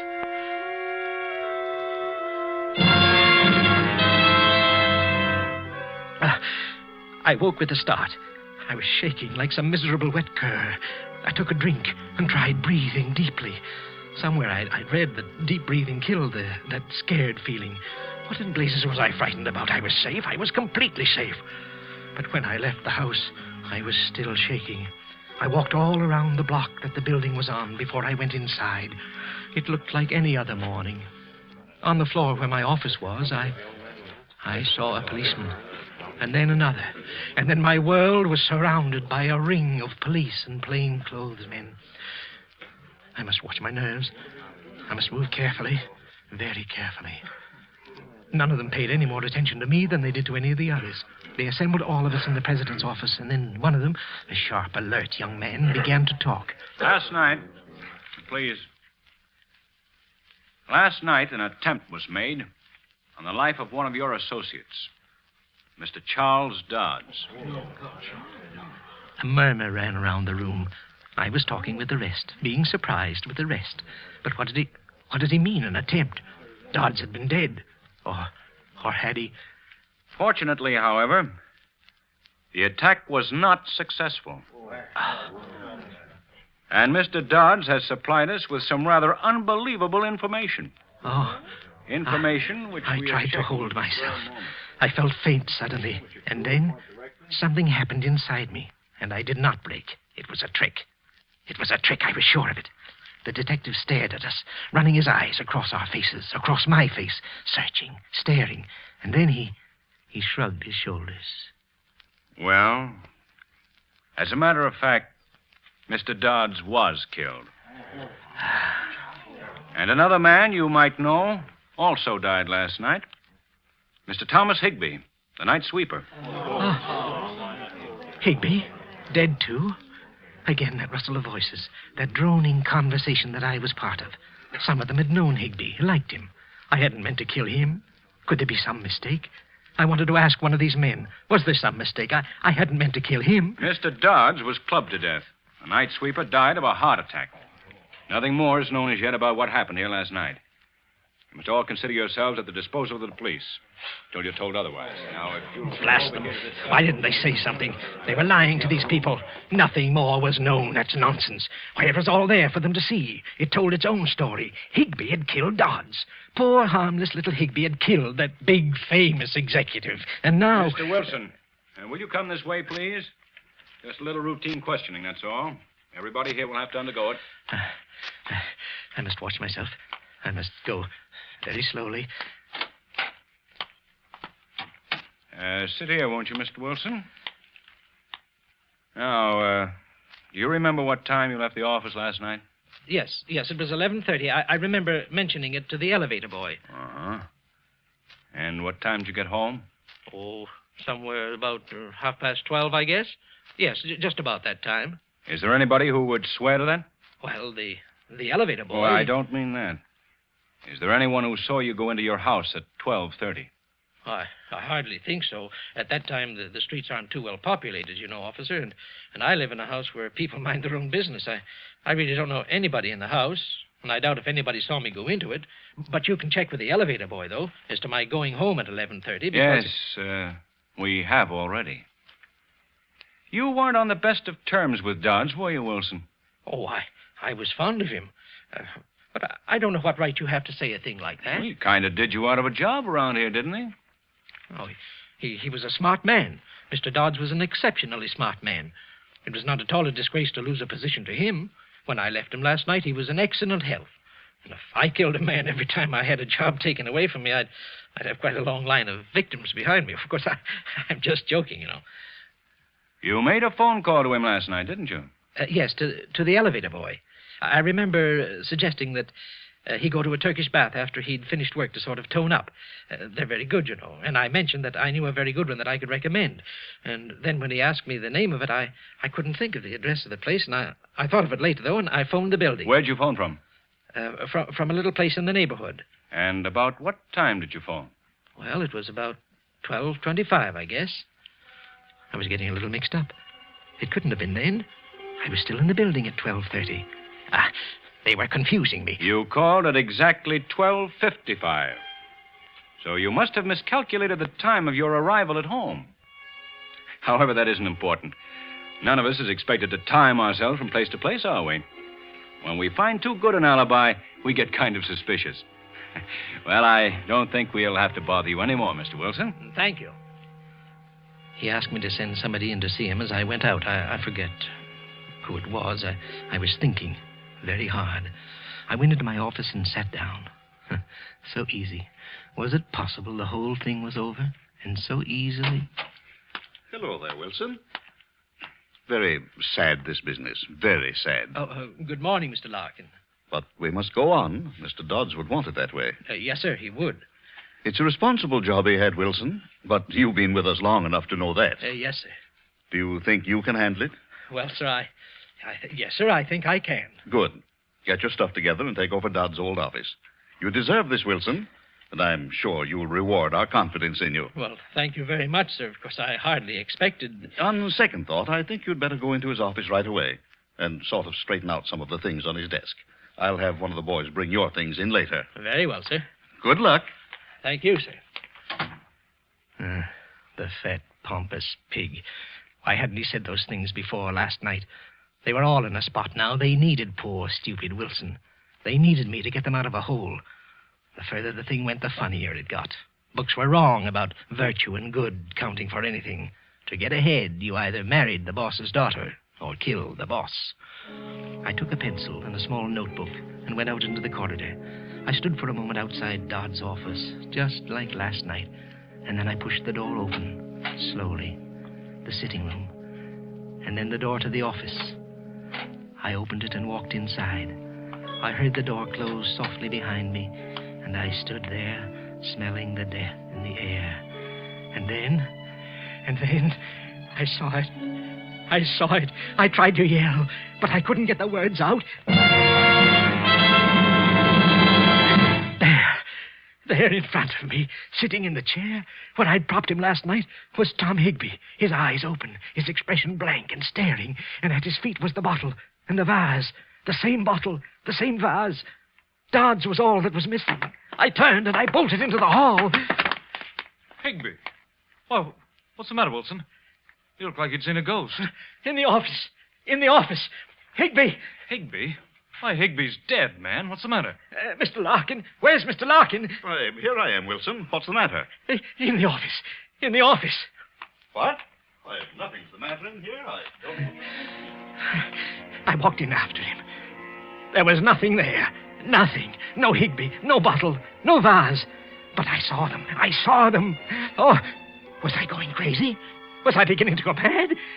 I felt Larkin's pat on my shoulder. He murmured something about everybody being a little touchy, a little jumpy. And then he left. And I was alone in the room. Be careful. Be careful. Be careful. I stood. I stared at the desk and at the chair. No one was there. No one could have been there. I must watch myself. What? Oh, I beg your pardon. Oh, not at all. I seem to be in the wrong room. I'm Mrs. Charles Dodds. Oh. I'm looking for that young detective. He doesn't seem to be out here. Well, I believe he's in the end room questioning the employees. Well, then I don't suppose he'll be able to see me for a little while. Do you mind if I wait here for him? Well, Thank you so much. Excuse me for a second. Charlie, will you tell the detective that Mrs. Dodds is waiting for him in my new office? You've already seated yourself. I was going to suggest that perhaps this seat might... She was sitting in his chair. There was blood in that chair. This is quite all right, thank you. Charles would have liked to see the way everybody's taking his death. Everyone is so kind to me. Mr. Dodds was a fine man. A fine man. You're Mr. Wilson, aren't you? He used to talk about you. Thought you were a very bright person. He seemed very fond of you. I don't know how I'll be able to go on without him. Mrs. Dodds, you mustn't. You mustn't. I'm sorry. He wouldn't like to see me carrying on like this, would he? We were going to buy a home in Westchester this summer. Did he ever tell you that? Yes. Just outside Yonkers. We have two lovely little ones, Toby and little Mary. He loved the New York State countryside. We talked so much about it. On she rambled. He liked this. He didn't like that. The children, Toby and little Mary. Toby and little Mary, she was driving me crazy. Stop it, I wanted to yell. Get out of here and leave me in peace. Get out of here, you witch. Get out. Get out. Mrs. Dodds, Detective Lewis would like to see you now. Thank you for everything, Mr. Wilson. And goodbye. Goodbye. Goodbye, and get out, and leave me alone. I hadn't meant to do anything like that. I hadn't wanted to do any of the things I was doing. All I'd wanted to do was to kill Dodds. All these other things, they weren't mine. I hadn't killed Higby. He can't haunt me. His wife can't cry at me. Heart attack.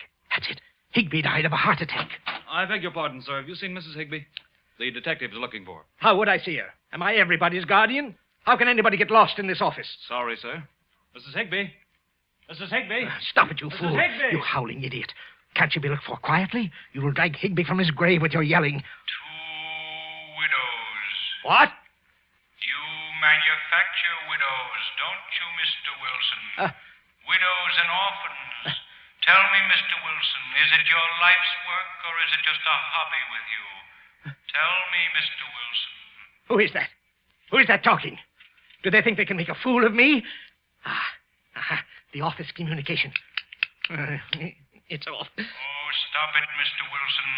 You'll go balmy. Oh. You've committed the perfect crime. Don't go crazy and spoil it. No. Perfection is instinctive with you, isn't it? Yes. Not a plan did you make. Spontaneous perfection. Yes. There aren't many could do that. Go on. Go on. Voices can't frighten me. They deserve to die. And that's why they're dead. Thou shalt not kill, Mr. Wilson. Thou shalt not kill. Thou shalt not kill. Not Higby. I didn't kill him. His heart stopped. Do you hear me? That's all. I didn't kill him. Now you voices stop. Do you hear me? Stop it, I command. Stop it. Is something wrong, Mr. Wilson? What do you mean, is there something wrong? Do you hear them, too? Well, you mustn't listen. They lie. Do you hear me? They lie. Now get out. Get out. Get out. You must talk only to me. Do you understand me? Only to me. Not to these others. Don't say anything to them. Only to me. Only to me. Well, what do you want? Well, I don't know. You think they'll say something bad about me, don't you? So you can carry me off to jail.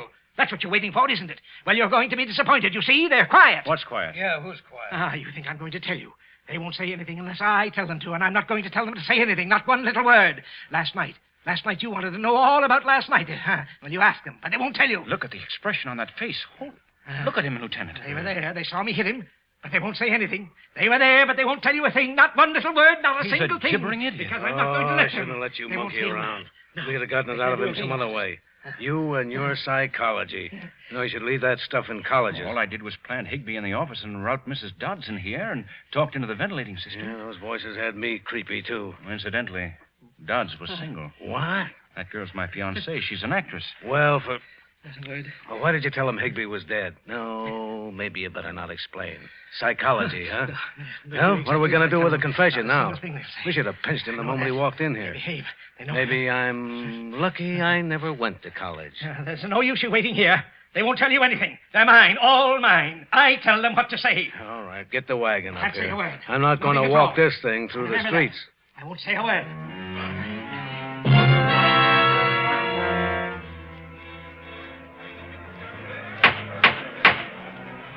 Henry Wilson, it's the judgment of this court that you be sent to the Hillview Mental Home and be kept there in close confinement until such...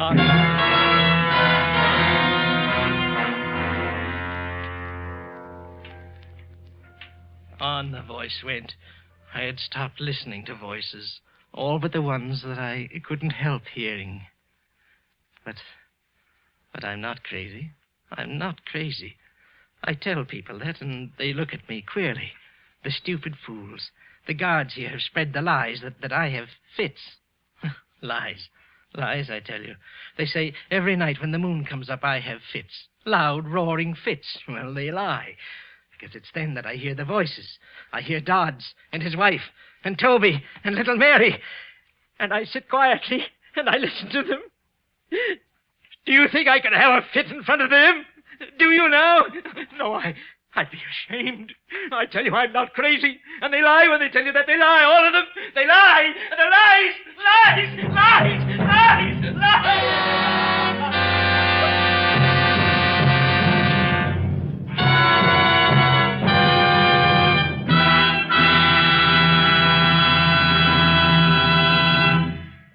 And so closes Statement of Employee Henry Wilson, starring Gene Lockhart. Tonight's tale of Suspense.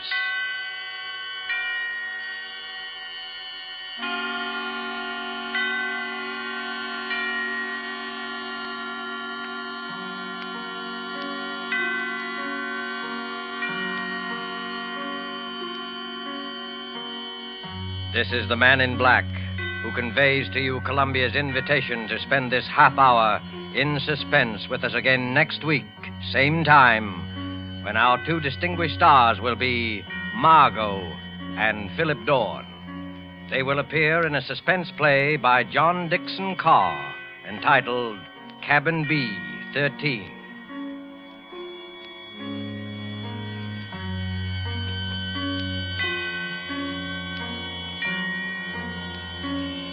The producer and director of Suspense is William Spear, who with Lud Gluskin and Lucian Morowick, conductor and composer, and John Shaw, the author, collaborated on tonight's Suspense.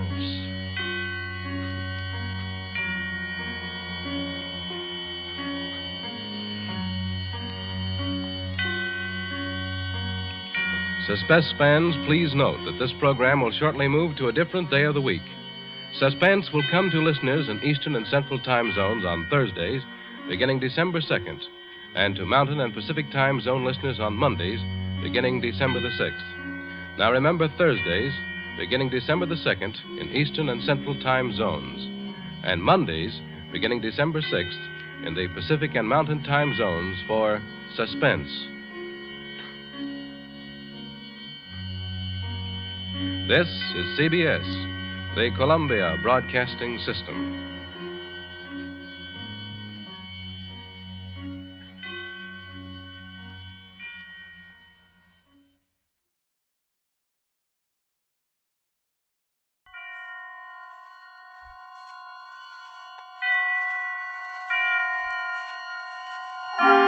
Suspense.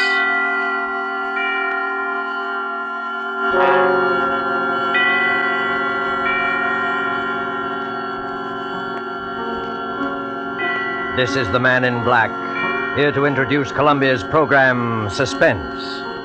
In Hollywood this evening, our two distinguished stars are the lovely actress Margot and the polished young actor from Holland, Mr. Philip Dorn. A story by John Dixon Carr dealing with strange, very strange happenings aboard an ocean liner, and called Cabin B-13, is tonight's tale of Suspense. If you have been with us before, you will know that suspense is compounded of mystery and suspicion and dangerous adventure. In this series are tales calculated to intrigue you, to stir your nerves, to offer you a precarious situation, and then withhold the solution until the last possible moment. And so with Cabin B-13, and with the performances of Margot as Anne Brewster and Philip Dorn as Dr. Karl Heinrich, we again hope to keep you in suspense.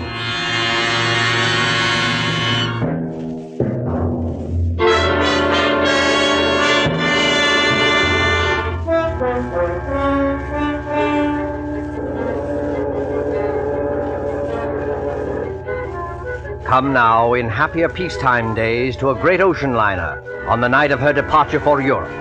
There she is at the West 22nd Street Pier, the 25,000-ton Moravania of the White Planet Line. Smoke from her three funnels coils up lazily in mild October air. You can see the decks, white and shiny like shoeboxes, and the string of lights along them, and the band standing by on A deck to play her out. You can hear the murmur of an excited crowd, and the rattle of the steam winches as cargo is lowered into the hold. You can see the bustle of activity, and the second officer standing at the head of the gangplank as two rather late passengers hurry through the customs shed towards that gangplank. It's all right, Ricky. We are not too late. No, and I thought we'd be in time. A honeymoon in Europe. 3 whole months with nothing to worry about. That's right, dear. And you've been my wife for, let's see, practically 5 hours now. I believe the correct phrase is it was so sudden, Mr. Brewster. So sudden that we have to travel on our own passports instead of a husband and wife one. I hope they don't think you're not an honest woman. I'm going to act like a complete wanton just to devil you. Oh, what about our tickets, Ricky? Do we give them to that officer standing at the top of the gangplank? No, honey, you keep your ticket. The cabin steward will come around and collect it after we're underway. And the money, Ricky? It's a lot of money, Anne. $10,000 in cash. Maybe I better turn it in at the purser's office for safekeeping. Yes, maybe you had. Wait a minute, Ricky. What is it then? Wait. Do you mind if we stand here for a second before we go up the gangplank? Oh, what's the matter? You're not ill, are you? No, but getting over brain fever isn't any joke. Oh, I know, dear. You see, Ricky, I ought to be eager and excited like all those people up there, but suddenly you get fancies. Queer, sick fancies. Suddenly, right now, all I can think of is the night and the wind and all the black water in the dark. And that's exactly the kind of morbid fancy I'm trying to cure you of. I know, Ricky. I'll be good, but I was just thinking of a story. What story? Oh, never mind. It doesn't matter. Which way do we go? Up the gangplank, through that door there, and then down on the elevator to B deck. And no more horrors, do you understand?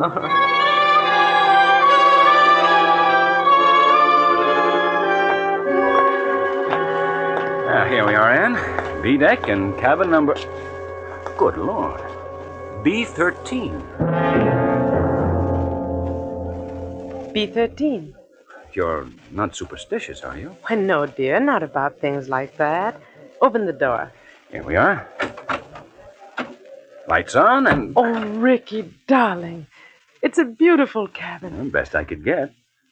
Well, they've got our luggage in anyway, and... Over there, madam, you'll find a basket of fruit and some books from your obedient servant. Oh, you are nice to me.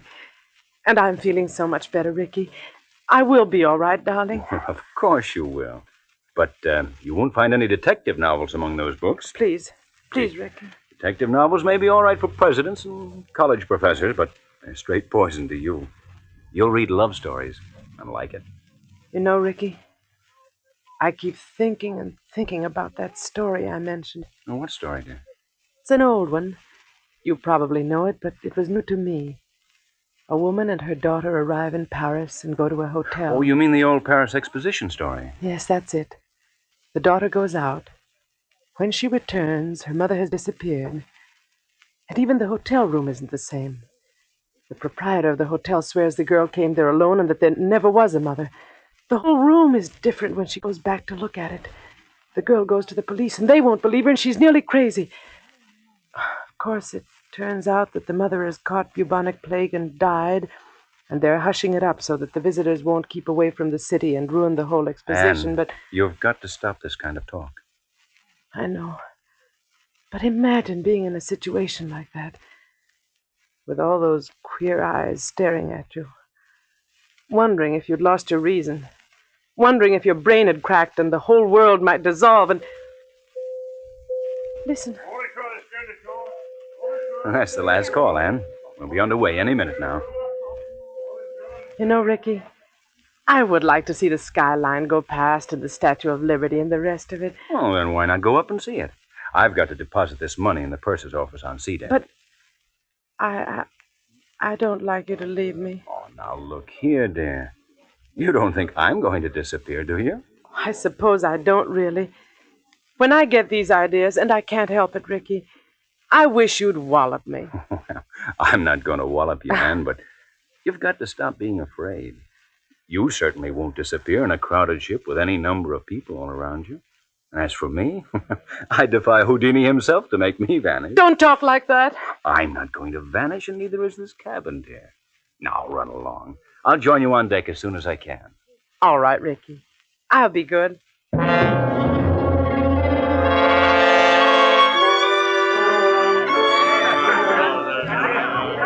with your gangplank! In with your gangplank! Gangplank, please, sir. Close the rails! Stand by!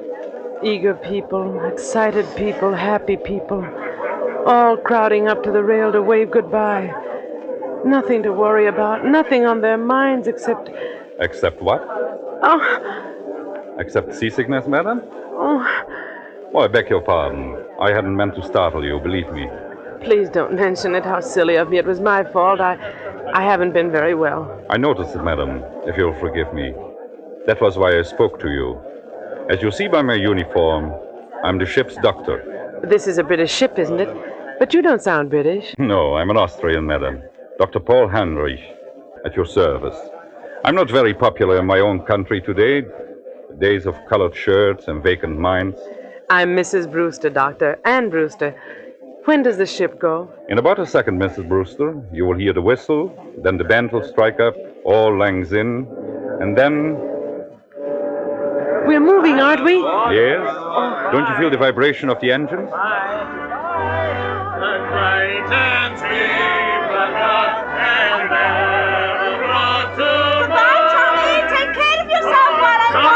I'll see you at Christmas. Whoa! The key to the car is in the living room table drawer. If you go out with any blocks, tell me I'll kill you when I get back. Bye, living room, Susie. Yes, dear, of course I'll behave myself in Paris. Say, what time does the bar open aboard this time, huh?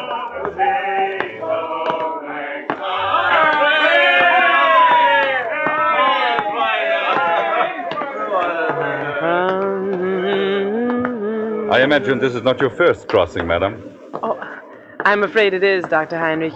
My husband's crossed many times, he tells me, but not on this ship. Well, then I hope you're a good sailor. Why, Dr. Heinrich? Well, because we'll run into some very dirty weather once we are out at sea. October is a very bad month for traveling. Well, if I do get seasick, Doctor, I'll rush straight to you, and I'll expect to be cured. Let me tell you a secret, madam. There are two common ailments for which medical science has no cure. One is ordinary seasickness, and the other is hangover. Tomorrow morning I shall be dealing with both. And enjoying it? Oh, no. Sympathizing with it. That's all I can do. How do you like the Mauravania? Oh, it's a magnificent ship from what I've seen of it. And you know they've given us a very nice cabin down on B deck, B13. What's the matter? Why are you looking at me like that? I beg your pardon. Did you say B13? Yes. Why not? You're quite sure of that, madam? Why, yes, of course I'm sure of it. I saw the number on the door. Why not? Well, because... Go on, Dr. Heinrich. Because there's no such cabin aboard a ship. I'm not joking, Mrs. Brewster. You see, some people are superstitious. Many ships, like this one, omit number 13 on each deck. You must have been mistaken. What are you trying to tell me? Do you think I saw something that wasn't there? No, Mrs. Brewster, not at all. Then come along with me. I'll show you. I'll prove to you that there is a number 13. Will you come along? Yes, Mrs. Brewster? I think perhaps I had better escort you.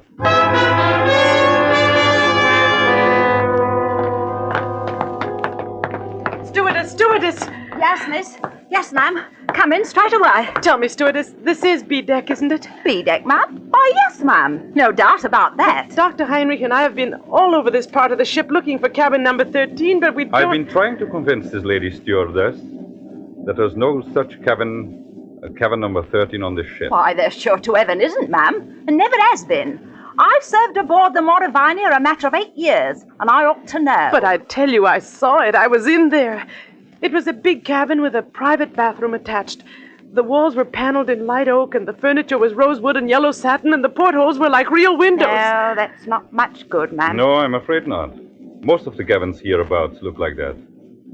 May I ask you, what name was the cabin booked in? Brewster, naturally. Mr. and Mrs. Richard E. Brewster. Here, let's have a look on my list.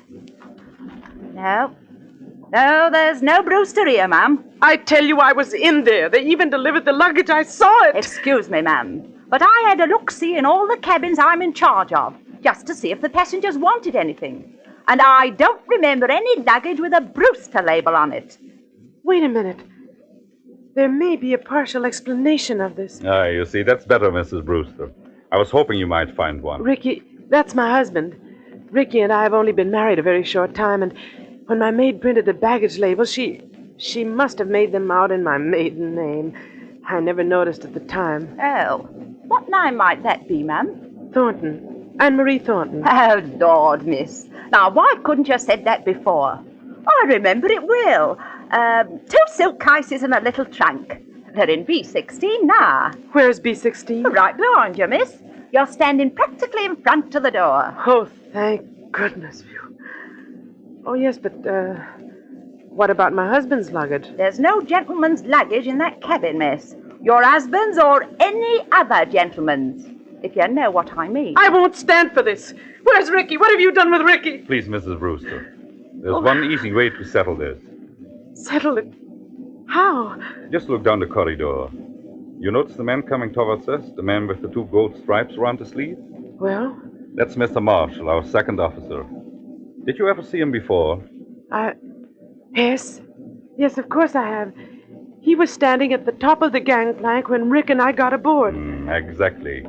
So he might be able to tell us something. Oh. Mr. Marshall? Mr. Marshall? Yes, Doctor, what's up? Would you mind coming here for a moment? Well, not at all, old boy. Always glad to oblige a chap who may have to cut me up at any moment. What may I do for you? Take a good look at this young lady.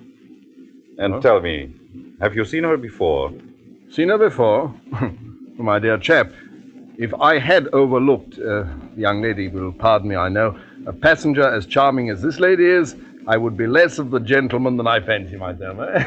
You saw her coming aboard tonight? Oh, yes, certainly. And, of course, you saw the gentleman who was with her. The gentleman who was with her? Yes. But there was nobody with her, old boy. You're quite certain of that, Mr. Marshall? My dear doctor, she was the last of them to come aboard. I'll take my Bible oath there was no other passenger with her, or ahead of her, or behind her, if it comes to that. You're lying to me. Please, Mrs. Brewster, lower your voice. I know what it is. It's the old Paris trick, like in the story. But you won't get away with it, do you hear? Now, look here, madam. I'll go to the purser. I'll go to the captain. Oh, dear Father in heaven, won't anybody believe me?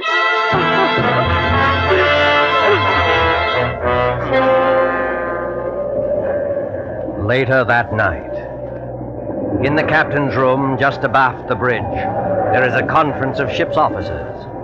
Outside, stung by spray clinging to the bulkhead rail in the dark, a frightened girl waits until the door of the cabin's room opens. Will you bring the young lady in, Dr. Heinrich, and close the door? Yes, sir. Here we are. This is Captain Wainwright. Now, just tell your story straightforwardly, and please don't excite yourself. Well, maybe we can get some decision into this matter. Will you sit down here beside my desk, Miss Thornton? My name is Brewster, Captain. Mrs. Ann Brewster. Whatever you say, Mrs. Brewster. Thank you very much, Captain. I might tell you, ma'am, I've got a lot on my mind already. My first officer comes aboard with an attack of flu. I'm facing an equinoctial gale short-handed, and now this has to happen on top of it. I'm terribly sorry I can't help that, Captain. But I want to know what they've done with Ricky. Just one moment, please, while I get this straight. By this time, I understand you yourself have personally interviewed practically every single passenger aboard this ship. Is that true? Yes, it's true. But your alleged husband is not here. Is that true? Yes, that's true, In the meantime, the purser has sent a squad of men to search this ship. They've searched every inch of it. You can take my word for that. There's nobody hidden. Your husband's not here. According to Mr. Marshall, who's standing over there... I see him. According to Mr. Marshall, he never was here. Oh, hang it all, Miss Thornton. You needn't glare at me like that. We couldn't see the chap. He wasn't there, now could we? Be quiet, Mr. Marshall. Yes, I'm sorry. No, I'm not unreasonable, Mrs. Brewster. I think you'll admit that. But what can I do? What can I say? Can you offer any proof, even, that this husband of yours ever existed? Proof? Yes, of course I can. Excuse me for interrupting, but would you mind, Captain, if I ask a question or two? No, Doctor, go ahead. I tell you, I'm going daft myself. If you were married, Mrs. Brewster, you must be carrying a joint husband and wife passport. Where is that? Well, there wasn't time to get one. We each carried our own passport. Oh, I see. But still, there must be someone back in America who can confirm what you say if you got in touch by radio telephone. Your parents, for instance. I haven't got any parents. They're dead. What about relatives, then, or a guardian? My guardian is a trust company.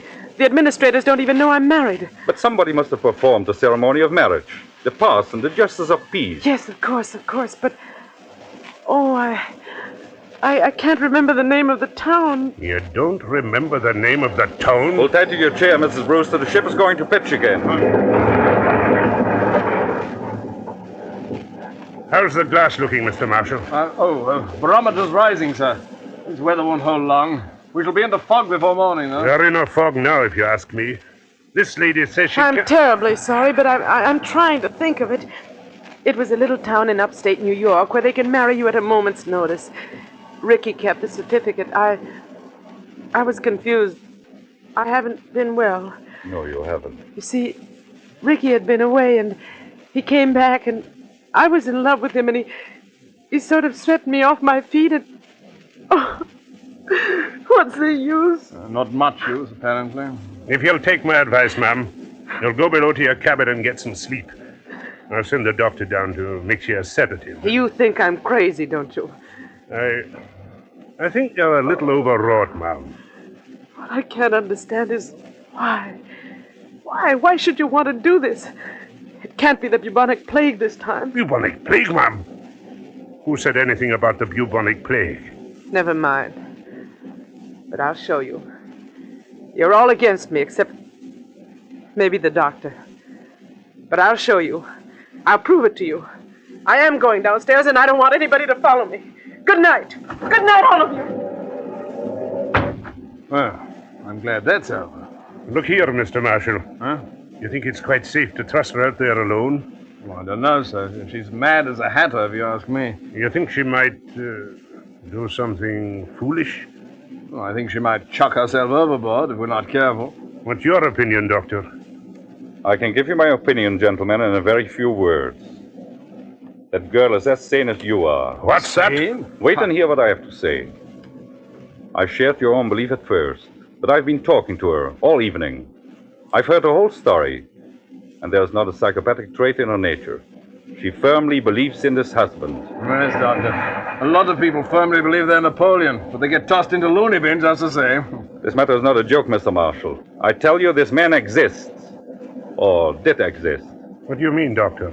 I suppose he has been murdered. Perhaps he has been murdered and thrown overboard. Murdered? Thrown overboard? If you remember, Richard Brewster was carrying a very large sum of money in cash. His wife's wedding gifts. Practically all her inheritance. He meant to go to the purser's office. But he never got there. That money might have been a great temptation. To whom? To a stewardess, perhaps, or even to a ship's officer. Just exactly what are you getting at? Well, numbers on doors can be changed easily enough. Just print a small card and put it on the metal slot on the door. I still want to know what you're driving at. If you use your intelligence, gentlemen, I think you will understand how a man can be made to vanish into thin air. And why Mr. Marshall saw never another passenger. You still don't see it? No, I do not. Well, then listen, and I'll explain exactly how a situation like this...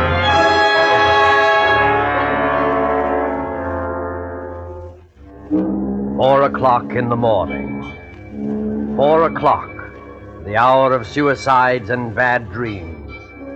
The gale has subsided, the sea is calm.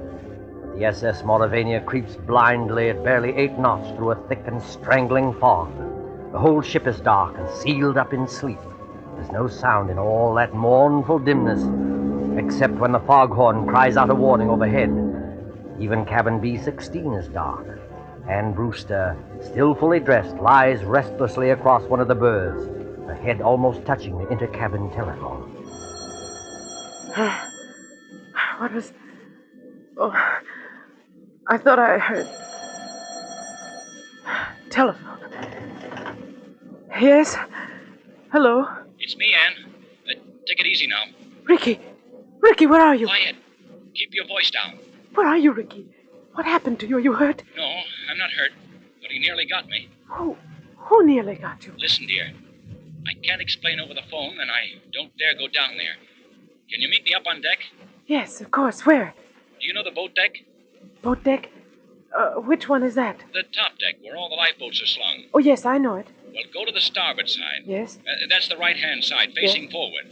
Find the 4th lifeboat from the aft companionway. Yes. There's a thick fog, and nobody will see us. Ricky. What is it? Ricky! He's gone. He's gone. Excuse me, miss, but I thought I heard somebody talking in here. Stewardess, what are you doing up at this time of the night? If I might ask, miss, what are you doing up and dressed? Oh, you ought to get some sleep, miss. You really ought. It might interest you to know, stewardess, that I've just been talking to my husband. Now, look here, miss. don't start that all over again. Please don't start that all over again. You all pretended to think I was mad, didn't you? And you nearly drove me mad. Ricky's beaten the whole crowd of you, and I'm going out on deck to meet him now. Out on deck, miss. That's what I said. Where's my coat? Don't go out there, miss. Not in the state of mind you're in. And the fog's so thick, you can't hardly see your hand in front of your face. Stand away from the door, please. Suppose, miss, I didn't want to let you go out there. I don't think that would matter much. You've probably heard that mad people have 10 times ordinary strength, and I'm stronger than you anyway. Miss, I'm a-begging you. Stand away from that door!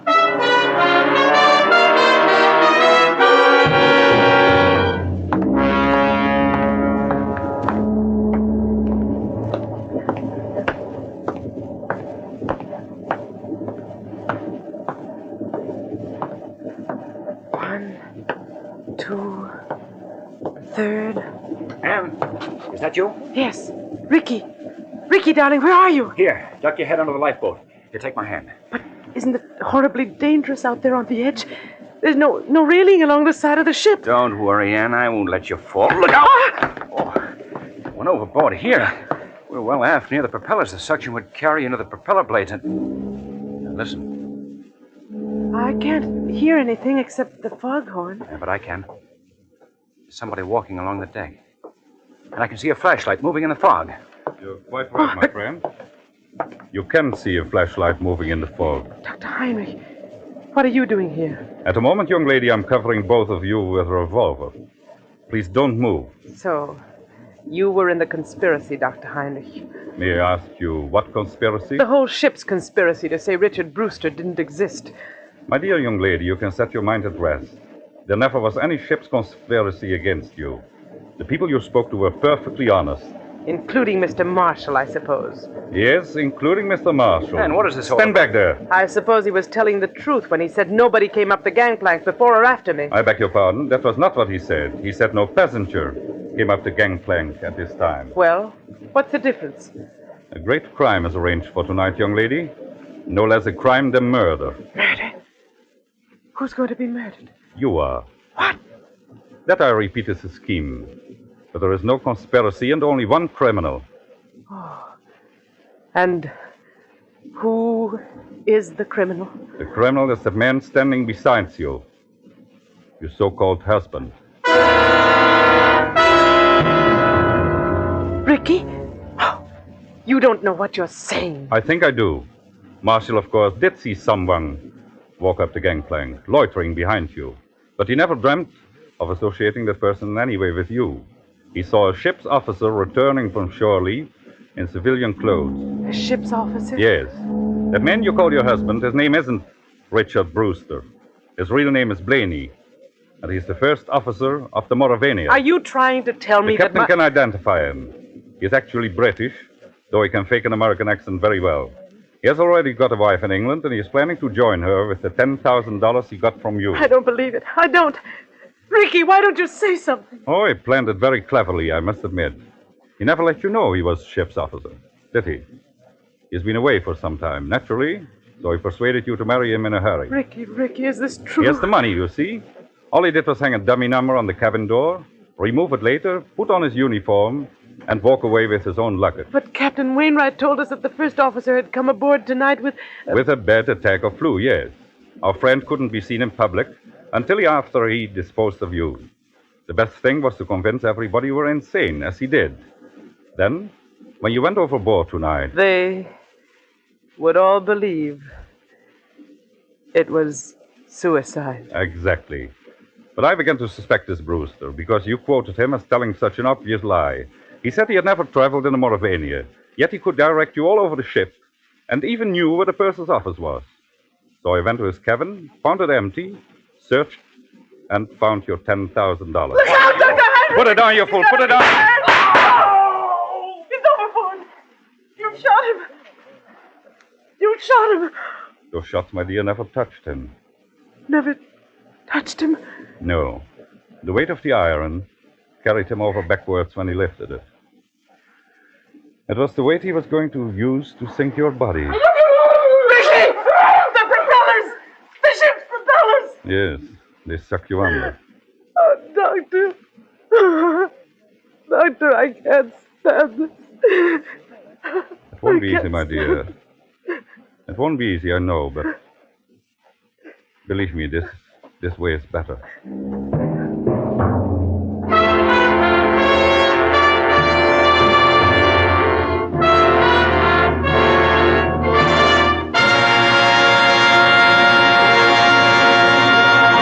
And so closes Cabin B-13, starring Margot and Philip Dorn. Tonight's tale of Suspense. With our two stars tonight were Dennis Hoy as Captain Wainwright and William Johnstone as Ricky Brewster. This is the Man in Black who conveys to you Columbia's invitation to spend this half hour in suspense with us again next week, same time, when our star will be one of the screen year's most sensational newcomers, Mr. Gene Kelly. Mr. Kelly will be supported by Hans Conried and William Johnstone. The producer and director of Suspense is William Spear, who with Lud Gluskin and Lucian Morawick, conductor and composer, and John Dixon Carr, the author, collaborated on tonight's Suspense.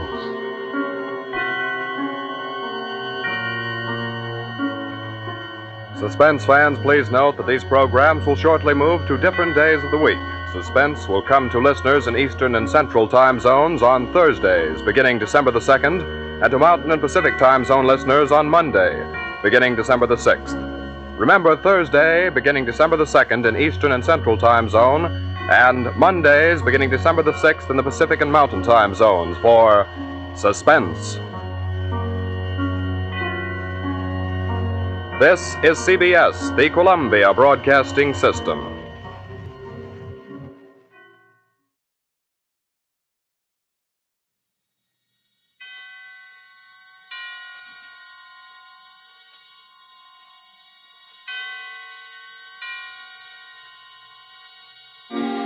Suspense.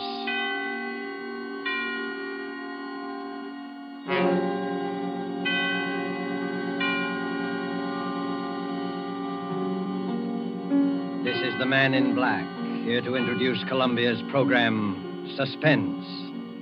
In Hollywood this evening, our star is the young American actor who, within a single year, has become one of the most provocative of Hollywood's leading men, Mr. Gene Kelly.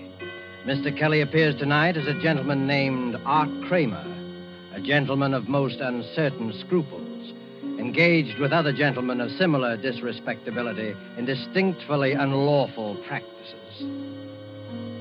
Our suspense play by Robert L. Richards is called Thieves Fall Out. And in it, in support of our star, you will hear Hans Conried as a racetrack devotee by name Kennelly, and William Johnstone as Sam Gross. And so, with Thieves Fall Out and with the performance of Gene Kelly as Art Kramer, we again hope to keep you in suspense.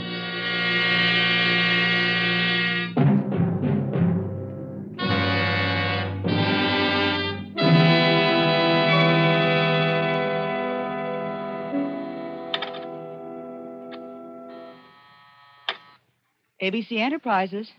No, he's not in. No, I don't know where you can locate him. Hey, Rita. Yes, I'll tell him you called. ABC Enterprises, ABC Enterprises. Why does he give all these guys his phone number if he wants to keep this business so quiet? Yeah, you know. Wants to do favors for people he meets in bars, brags, how he can get things for them. You know. Sure, I know. And the next day I have to give him the brush off. He's going to brag to the wrong guy someday. Hi, Yachty.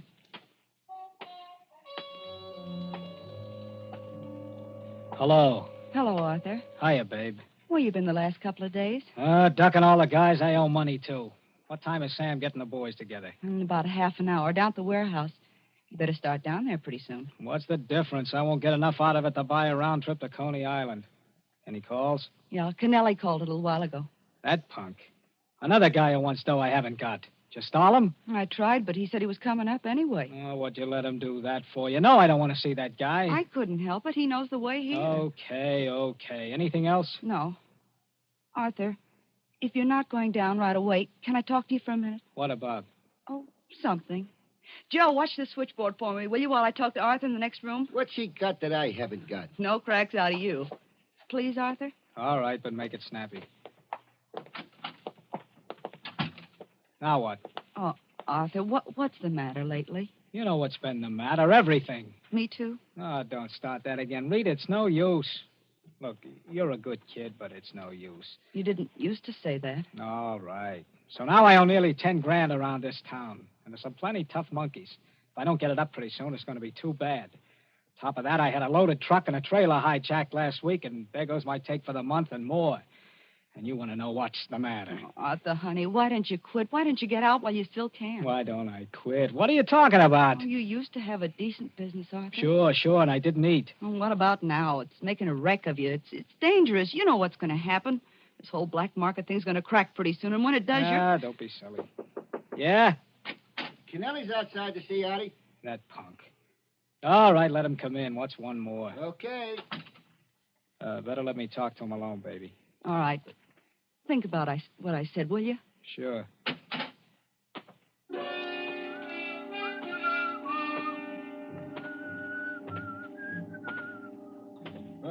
Hi, Artie. I thought I might catch you. Yeah, I'll bet. Close the door. Sure. Hey, listen, Art. I need that dough. Well, I haven't got it. I told you that. No, look, I don't want there should be no trouble. There's not going to be any trouble. Take it easy. I didn't mean that. But I took them bets from you on my own, and now my boss is after me. If I don't get that dough by Monday, I'm going to be in trouble. Well, I haven't got it, and I won't have it for another month. Can't you get it from Sam? No, I'm into him as far as I can be now. What do you mean? Sam must have plenty sold it down in some safe deposit vault by now. It isn't in a vault. It's up at his place in Connecticut. Anyway, he won't give me any more. Connecticut, huh? I didn't know he had a place in Connecticut. Near Riverside. It's a hideout, way away from everything. Oh. McPhail has one, too, about 5 miles away. When's he go there? He's hardly ever there. Nobody's there. What do you care? You're thinking of the days when you used to climb through second-story windows? Oh, you shouldn't ought to say that, Art. I don't even know where the joint is. No, I was kidding. Anyway, listen, I'm sorry about the dough, but you'll have to wait. Art, you don't know the spot I'm in. You'll get it from me when I've got it. I'm leaving. Art, listen. You coming? Where you going? Down to the warehouse to watch my share of last month's take go down the drain.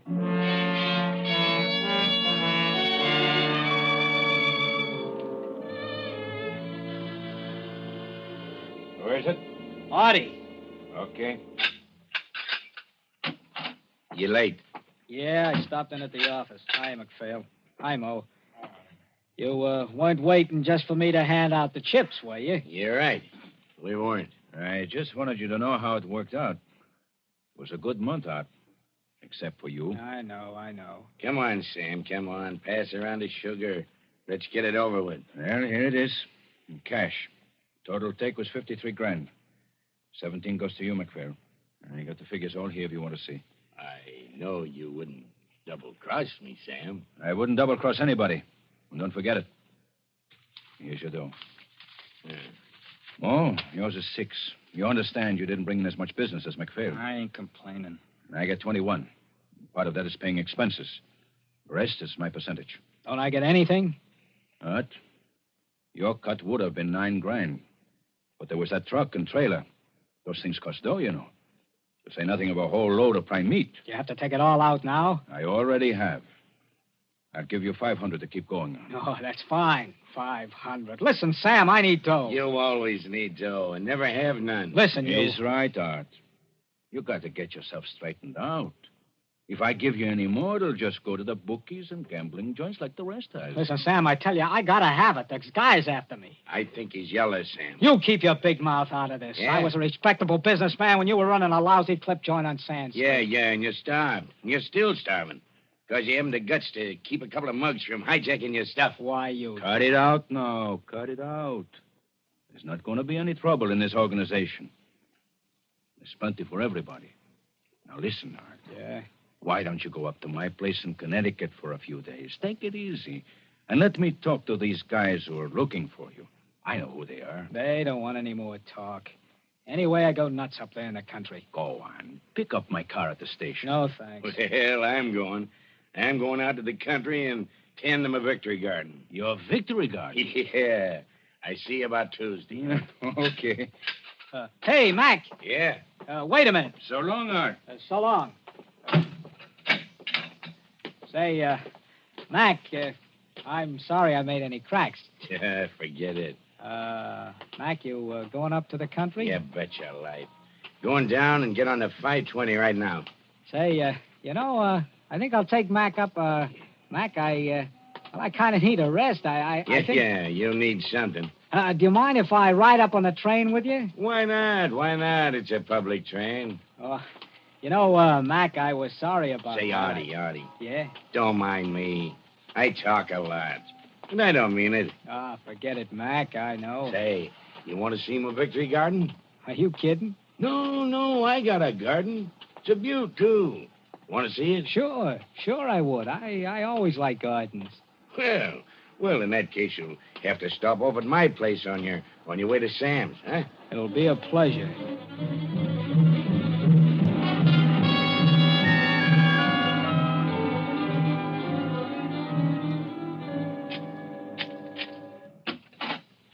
Come on in, Artie.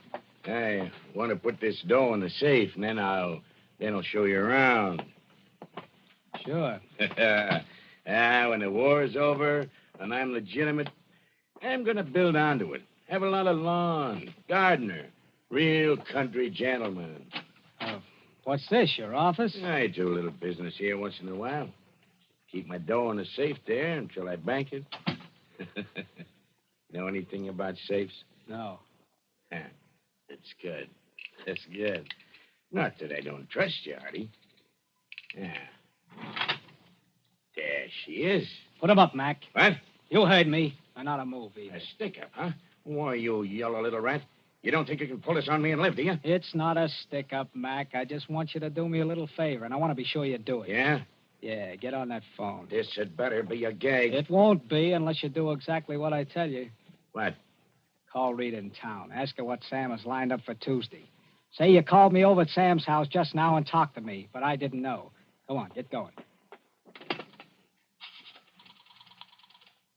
Atwater 35562. Listen, Art. I'm no guy to kid around with. And I don't like this. Talk. Rita, this is Mac. What's Sam got lined up for Tuesday? I just talked to Artie over at Sam's place. Yeah, up here in the country. He said he didn't know and to call you. Oh, I see. Cut it short. No, never mind. Okay. All right. Now what's the gag?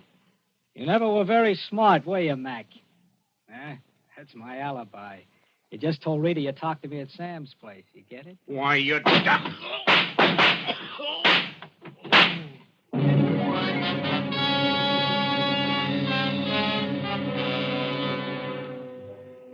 Neatly done, Art Kramer. Virtually a perfect alibi. And $17,000 in cold cash.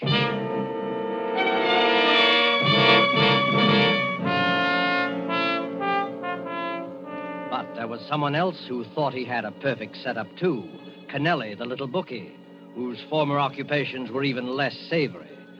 It wasn't hard for Kennelly to find where Sam's place was in Connecticut, in New York's underground of petty crime, and find out anything. And it wasn't hard to jimmy a window. Done that often enough. And then to find the money. There was a wad of money here at Sam's place somewhere. Art Kramer had said so. Probably in a safe. That wouldn't be any trouble either. Not in the living room, of course. Yes, maybe this room.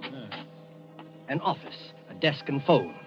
And a safe there in the wall. And just as he'd thought, old-fashioned, easy to crack. First to drill a little hole, then the soup. There'd be a quick, neat little explosion, and the safe would fall apart in his hands. But wait, what's that? A car driving up, stopping. Who? Art Kramer had said nobody ever came up here. But it was leaving now, driving away. Probably just a mistake. No, steps outside. Somebody coming in. What to do? Escape cut off. Hide. Here in the office, behind the door. Hide the bag of tools, quick. He's coming in here.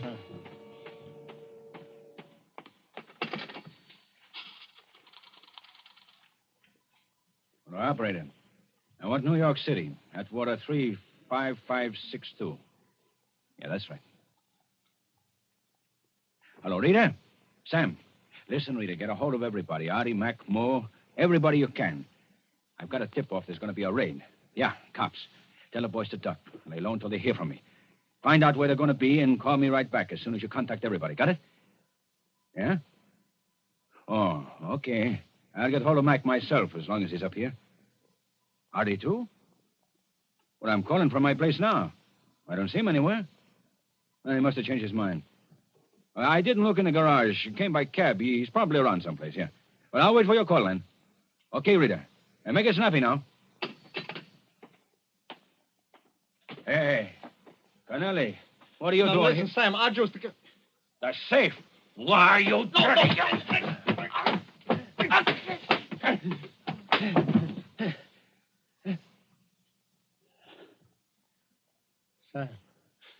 Sam. Hit him too hard. He's dead.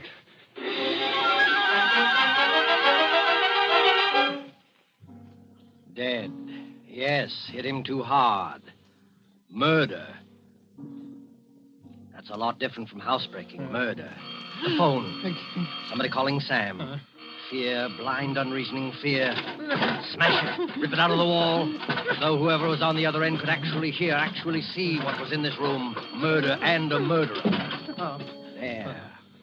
Why, oh, why had he done that? Foolish. Just nerves. Got to get hold of yourself. Think. What now? The money. Yes, have to have the money now. Make a getaway. Mexico, South America. Maybe Sam. Yes, the body. Hate to even touch him. But turn him over. There, the wallet. Empty. That's funny. Other pockets. No, nothing. The safe, then. Finish the job quick. Then get out. Find the drill again. Hurry. Again, somebody coming. Who? Never mind. Not going to be caught this time. Can't be. A murderer. Close the door. Lock it quick. Pocket the key. Hide. Maybe whoever it is will go away. Then come back and get the money later. Here he is. Hide quickly. The kitchen. Get out the back window again if you have to. But wait. He's not following. Wonder who it is. Just have a look through the crack of the door. Careful. There. Art Kramer. The suitcase must be going to stay. But wait, why not? Art wouldn't know anything. Couldn't with the office door locked. Give him a plausible story. Stay overnight. And get the money when he's asleep. A chance, but have to take it. Have to have the money now. Why not tell Art he'd come looking for Sam to borrow? Then, looking through the house for him, call him. Yes, make it look natural. He can't answer now. Call him. Sam? Hello, anybody here? Hello? Who is it? Who is it yourself? I'm looking for Mr. Gross, Sam Gross. Well, what are you doing here? Hello, Arthur. I was looking for Sam. I thought you didn't know where this place was. Oh, I found out. Yeah? What made you think Sam was going to be up here? Why, I heard a tip in town there might be some trouble. I figured he might come up here to duck out. What kind of trouble? Cops. Yeah? I didn't hear anything. I don't know, but I'd do something. You know, I need dough the worst way. I figured Sam might let me have a little. He paid off today, didn't he? That's right. Art, did you get any? Me? Well, if you did, I don't like to keep asking you, but I need it, Art. Look, Kennelly. Huh? You know, I meant to get in touch with you about that. I wanted to talk to you this afternoon. You mean you got something? Come on inside, I'll tell you. Oh, sure. I got an idea. An idea. It came like a flash to Art Kramer. Frame Kennelly for the murder of MacPhail. Plant some of MacPhail's money on him as evidence. And who would ever believe Kennelly's word, a man with a criminal record against Art's? Why, Rita would swear that MacPhail himself had said Art was at Sam's place. Simply denied that he'd ever seen Kennelly. And Kennelly would be MacPhail's murderer, and Art Kramer would be safe forever. Now, about that money. Yeah. As a matter of fact, I did get some. Not much, understand. Well, even a little would help. How much do I owe you altogether? Nearly 4,000, huh? Well, suppose I gave you 2. I shouldn't give you that much, the way I'm fixed. Well, it ain't what I need, but it'd help. Okay, here's $2,000 on account. Oh. You know, it doesn't leave me with much. I appreciate it, Art, really. Say, you're really on a spot, huh? Yeah. How much more do you need? Another 4 or 5, anyway. Oh, Oh, well, I just thought I know where you can get it if you work it right. You do? Yeah. You know McPhail? Oh, I know him. Not well. Well, I do. He took in plenty this month. What good does that do me? I tell you, I know the guy. He's the softest touch in the world. He'd give the shirt off his back to anybody if they told him the right story. Yeah? How come you don't put the bite on him? He doesn't like me, but anyone else. You mean, I just ask you? Sure. You get anything you want. I'm not kidding. If you ask for 10, even 20, you'd get it if he had it. No fooling. Sure. He's up here in the country now, too. Right up this same back road, 4.5 miles. Hey, how do I recognize the place? It's a big place on the right. The only house for a mile. You can't miss it. Say, I'd run up there if I were you. Maybe I will, huh? Maybe I will. A break. The kind of break Kennelly had prayed for. Get the money from McPhail. Yes, quicker and safer than trying to get back in that room with a dead body on the floor. Get it from McPhail and have a good head start. Art won't find Sam's body in there for at least a day or two. The door's locked, and Kennelly has the key. He can be on a plane with McPhail's money and be out of the country by tomorrow. A break, the perfect break. Well, thanks for the tip, Art. You're sure McPhail's up there, huh? Sure, he's always there, every weekend. He's got a garden, a victory garden. That's a laugh. Well, I guess I better get going, huh? Yeah, look around the grounds for him first. If Sure. he isn't outside, just walk right in. The door's always open. He's a simple guy. Trusts anybody. Okay. Thanks, Art. Skip it. Maybe someday you can do the same for me. Yeah. Yeah, maybe someday I can. Well, so long. So long. And now, Art has a job to finish. Phone the cops. From here? No, better not. They might trace it. The gas station at the crossroad. Plenty of time. Kennelly will be there 5 or 10 minutes before he finds what he'll find as the cops find him. How easy he fell for it. But never mind that now. The gas station. The phone.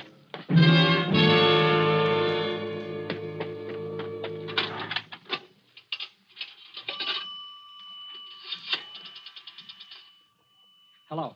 I want the police. Hurry it, please. Hello, Riverside Police? Listen, I was just driving down 9 Mile Road. I was going by the old McPhail place. You know the place I mean? Yeah, that's the one. I was going slow and I heard something. It sounded like someone was being killed. Yes, a murder. There were shots and somebody screaming and more shots. A man's voice. Oh, it was terrible. You better get up there right away. Oh, never mind who I am. I don't want to get in any trouble. No, but get up there. Yes, murder. Get your call all right, sir? Yeah, thanks.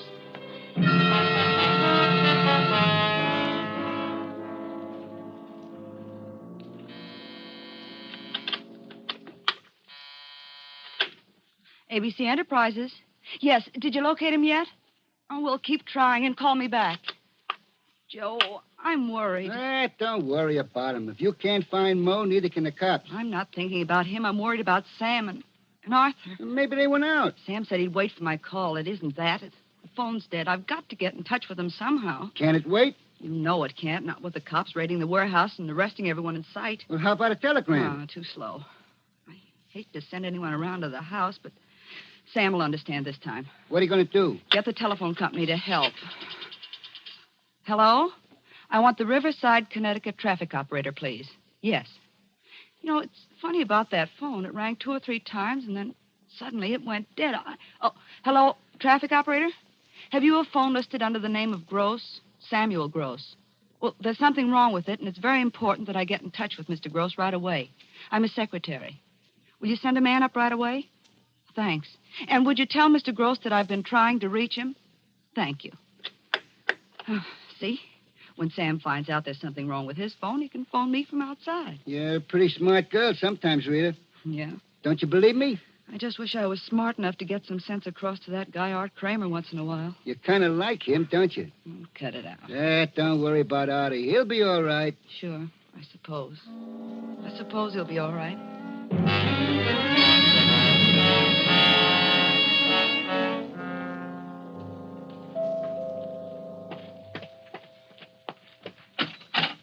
Mr. Gross, I'm from the telephone company. Mr. Gross isn't here. Oh. Well, we just got word from New York that his secretary's been trying to reach him, but his phone is out of order. I was sent up to look at it. Sure, go right ahead. I'm a friend of Mr. Gross. I know he'd want you to fix it. Okay. Where is it? First door to your right. Well, looks like we've got more visitors. Yeah, cops. Well, I better get after this phone here. I'm sorry to trouble you. I wonder if we could use your phone. It's out of order, I'm afraid. There's a man here fixing it now. What's the matter, officer? Trouble? Yeah, a little killing up the road. We didn't want to handle the phone there. Might be fingerprints on it. Murder? That's right. Up at the old McPhail place. Caught the guy red-handed. Murder and robbery. We even found the dough on him. Yeah? Who did it? Says his name is Kennelly from New York. I wouldn't tell you all this except it's an open and shut case. Couldn't explain what he was doing there or how he got the money or anything. Well, you'll read about it in the papers tomorrow. You, have him outside now? Yep. Well, we better be going. Say, mister, that door you got, it's locked. You got a key? Why, no. Oh, what's the matter? You lost a key someplace?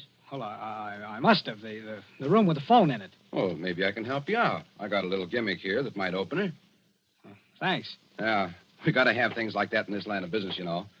This the door? Yeah, that's it. There you are. Oh, thanks. You don't need me in there for anything, do you? No, sir. Well, good night. Good night. Hey, say, officer. Yeah? You better come in here a minute. Wait a second, will you, Jim? Sure. What's the matter? Hey, mister. You been here all day? That's right. Why? Nobody else been here all afternoon? No, sir. Oh, what's this? You find something wrong in there? You said it, mister. Put up your hands. Hey, what's the idea? You don't know, huh? Jim, take a look at what we got here. Yeah. Well. Cover him, Jim. Okay. Oh, what is... Hey, let me see that. Sure. Sam. No. Robbery, too. Been through his wallet and started on the safe. Just like the other guy. Let's frisk him. No, I didn't do this, I tell you. I didn't do it, I tell you. Here's the dough, all right. A roll big enough to choke a horse. Look, you guys. I tell you, I didn't do this. Yeah, kind of interrupted you, didn't we? Come on. Look, I didn't do this, I tell you. I didn't do this. I didn't do this.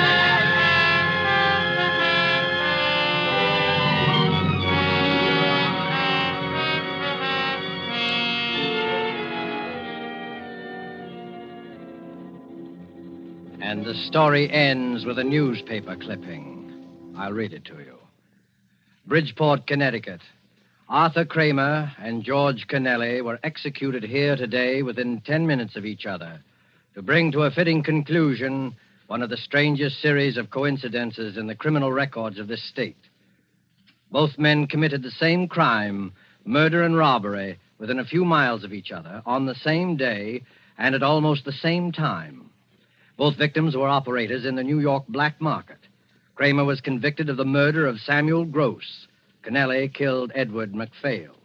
Both killers were caught on the scene of the crime, were arrested by the same officers, taken together in the same police car to the same jail. Both proclaimed their innocence, yet pleaded guilty in the face of the overwhelming evidence against them. A curious factor in the case was that though both men denied knowing the other, they tried repeatedly to attack each other in the prison yard until guards were forced to keep them out of sight of each other at all times. Police have always believed there was some connection between the two crimes, but have never been able to find out what it was.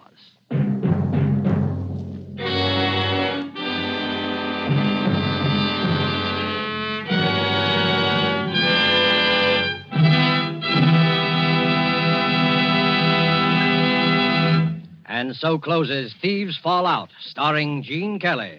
Tonight's tale of Suspense. Appearing with Gene Kelly, who is to be seen currently in Metro-Goldwyn-Mayer's Technicolor musical Thousands Cheer, were Hans Conried as Kennelly and William Johnstone as Sam Gross.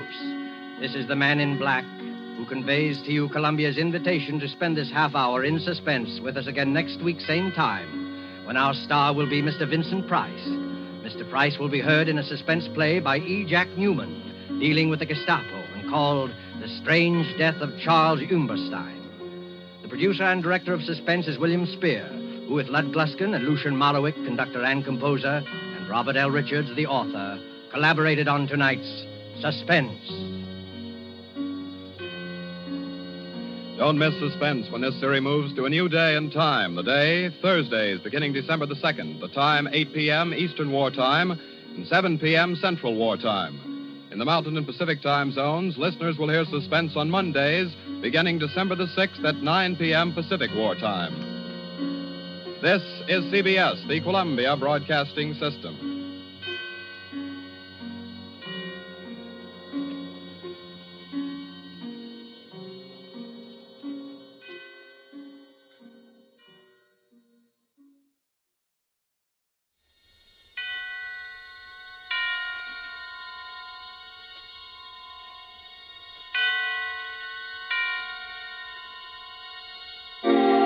Suspense.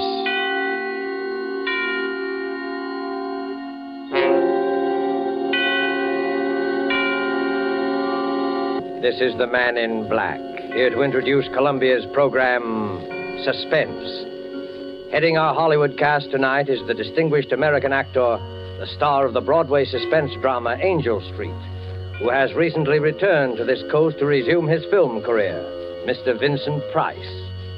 Tonight's suspense play, which presents Mr. Price, and which is produced and directed by William Spear, relates an episode of recent years in the unfriendly Nazi capital of Berlin. The strange death of Charles Umberstein by E. Jack Newman is tonight's tale of suspense. If you have been with us before, you will know that suspense is compounded of mystery and suspicion and dangerous adventure.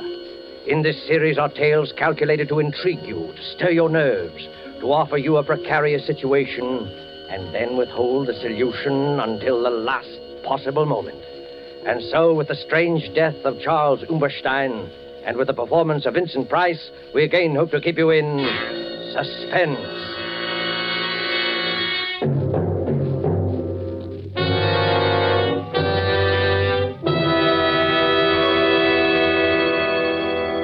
I was infuriated to think I had been trapped.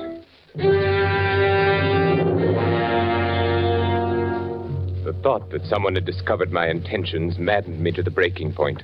Nothing had slipped. Everything had run smoothly as I had planned. No evidence, not the slightest trace, nothing. And yet, I was trapped. Trapped. But why? How? Let me see. Papers in my briefcase, train ticket, information forwarded safely to my office. And he knew. How? But he did know. I stood quietly in my room, watching him, watching me, waiting for me, standing by the lamppost beneath my window, knowing he had trapped me, waiting for me.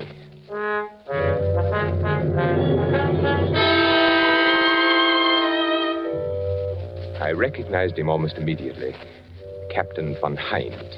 Once before I had seen him briefly in Herr Miller's office. I had been working on some corrections. Herr Miller was escorting him through the plant on an inspection tour. They stopped for a moment outside my office. I glanced up as Herr Miller gestured my way through the partially open door. Aha, Herr Hauptmann. Das ist unser neuer Architekt. So, ist Ihr neuer Architekt. Well, here it was. They were talking about me. My heart stopped. He was explaining how I had been recommended by the Fuhrer himself, my qualification. They continued on their tour. Herr Miller explained later when I went to his office. Aha, Umberstein, there you are. Herr Miller, you sent for me? Yes, Umberstein. This morning, when Captain von Hind and myself passed by your office, I knew it was you. You knew it was me? Yeah.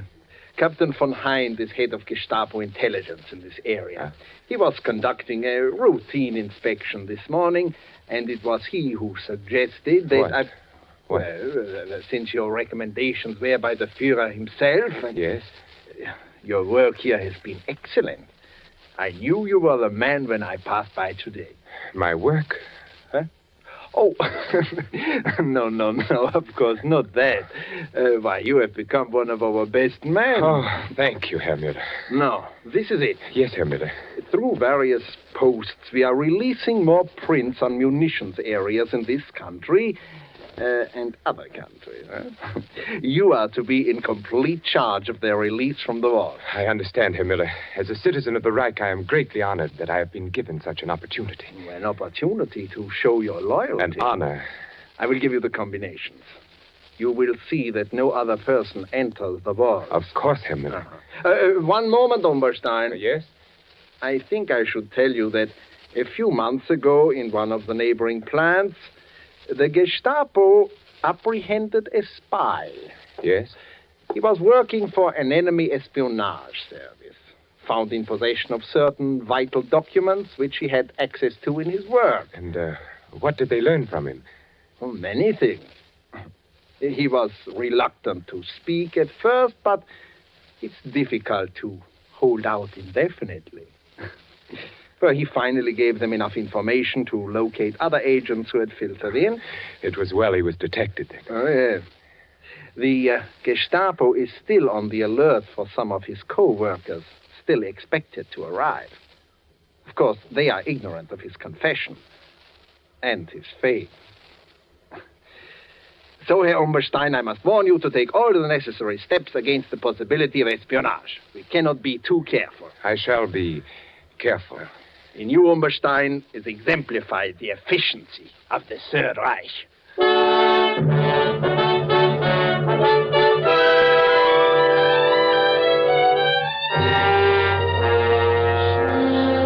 I closed my suitcase and looked down on the street. I watched him standing there.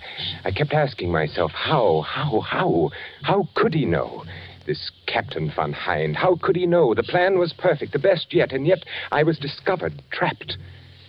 It was a late Saturday afternoon, and the silence of the day hung heavy in the room. Outside it was cold, very cold, but in my room it was warm, stuffy. The radiator hissed and spewed as though it were the judge of the events to come. I was almost angry at it. A radiator. It was still light enough that he might see me if I crossed to raise the window. He wasn't aware that I was in the room. I hadn't turned on the lights. Now he stood there, waiting for me to return. I lay down on the bed, smoking, my thoughts troubled by the one question, how? How had he discovered me? Safely, I had avoided all connections with anyone who might have a chance to spy on my work.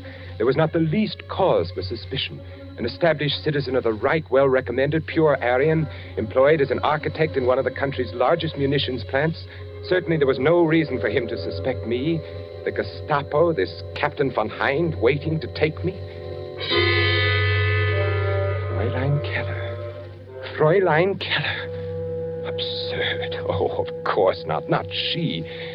But could you ever trust a woman? Fräulein Keller. Did I give her any reason at all?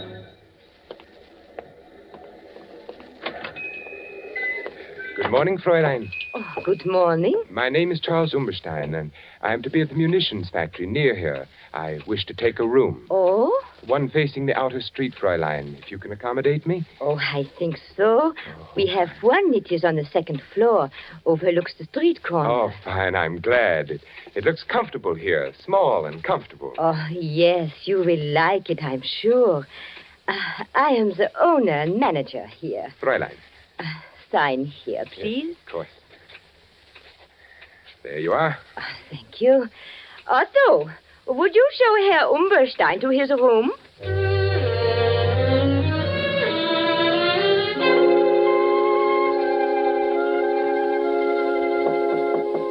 Yes? Yes, who is it? It's I, Fräulein Keller. Oh, just a moment. Yes, Fräulein? I have brought you some extra blankets. Oh. You may be cold. Oh, that's very thoughtful of you, Fräulein. And Herr Umberstein, down the street, a little cafe. You may find nice meals and a little music, too. Oh, wonderful. I am indebted to you, Fräulein. Oh, but you are my charge. I look after my guests. It is my job. Oh, that is most kind, Fräulein.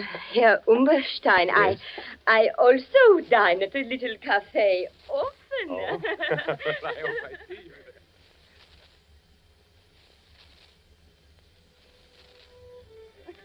Here's to you, Fräulein, Oh, for your wonderful hospitality. Oh, to you, Herr Umberstein.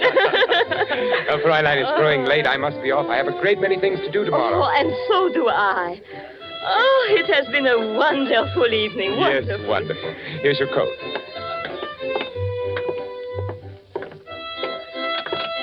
It's growing colder now, isn't it? Yes, the winter will be here soon. Too soon. Yes, but I won't be. Eh? You won't be? Oh, nothing, Fräulein, nothing. You will be here long. Certainly, Fräulein, certainly. I was just wishing.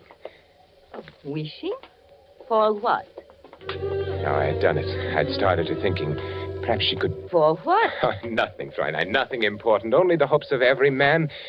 They become so near sometimes. They're almost reality. So? What else could I do? I had to lead her thoughts away somehow. She took the lead. You mean a woman? Yes. Yes, Fräulein. You. Oh, but we have known each other for such a short time. Only 2 weeks. That's true, but I've been aware of you for a longer time, though I've just met you. Oh, Herr Umberstein, Charles. Oh, Charles.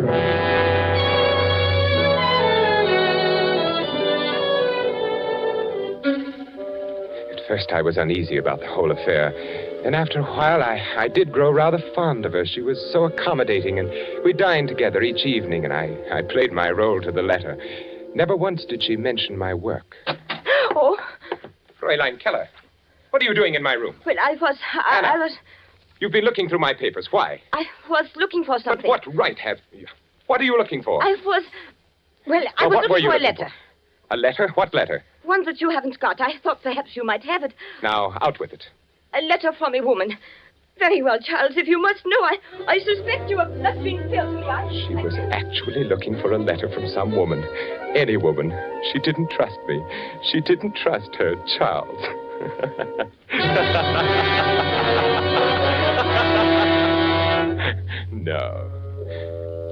No, it couldn't have been Fräulein Keller.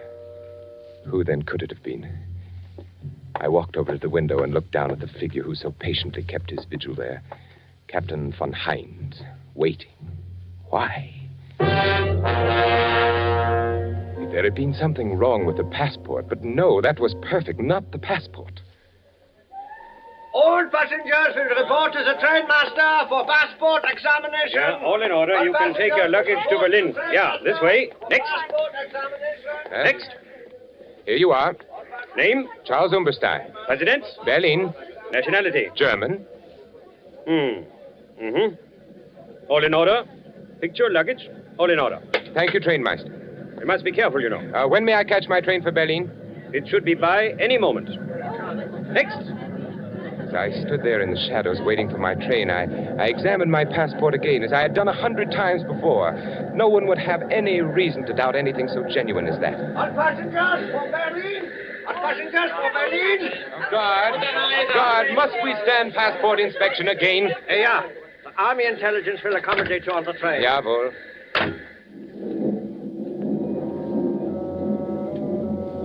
At 3 stops, my passport was inspected. A good test?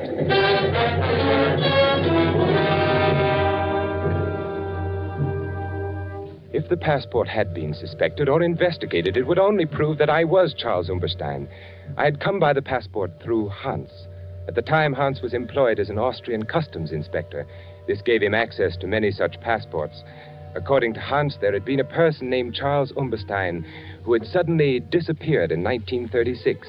Since there had been no friends or relatives to make an inquest, well, you can see. No, I was Charles Umberstein. Why, I even resembled the badly scarred photograph on the identification card. From the front view, he was evidently a large man, big shoulders, large head, wore a short Prussian haircut. Yes, I certainly looked enough like the photograph. Passport was flawless. He couldn't have discovered me through that, this von Hind. Something else. What else? The plans? No, of course not. They couldn't have discovered that. I merely made copies and left the originals. No, not the plans. Why, Hans and I...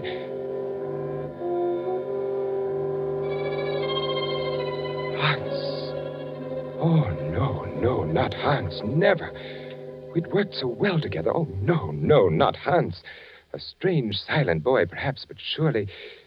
That night in 1936, when he gave me the passport, he was our man in Austria, but strange things happen even to the most loyal. All set, Charles. Then I will not see you again, Hans. Until I arrive, eh? I will be attached to an Army Ordnance Division in the city. You will receive additional information on the first day of each month. From you? Yes. There's a hotel not far from the factory. Here is the address. Fräulein Keller runs this hotel. Now, on the second floor in one corner sits a mahogany table. On it are a set of silver candlesticks. 4 of them. Beneath the candlestick nearest the right, you may find your information on the first day of each month. It will be written in code? Naturally. Be very careful when you pick it up. I see. And make no effort to contact me in any other way. And can I leave anything I might learn in the same place? Is it safe? Yes. Now, remember, sooner or later we are bound to be introduced, you and I. My duties with the Ordnance Division will, of course... So near and yet so far kind of thing, eh? Yeah, very far. Once inside the city, I'm Oberleutnant Hans Neumann of Army Ordnance, understand? I am Herr Charles Umberstein, architect. Right. Well, time grows short. I must go.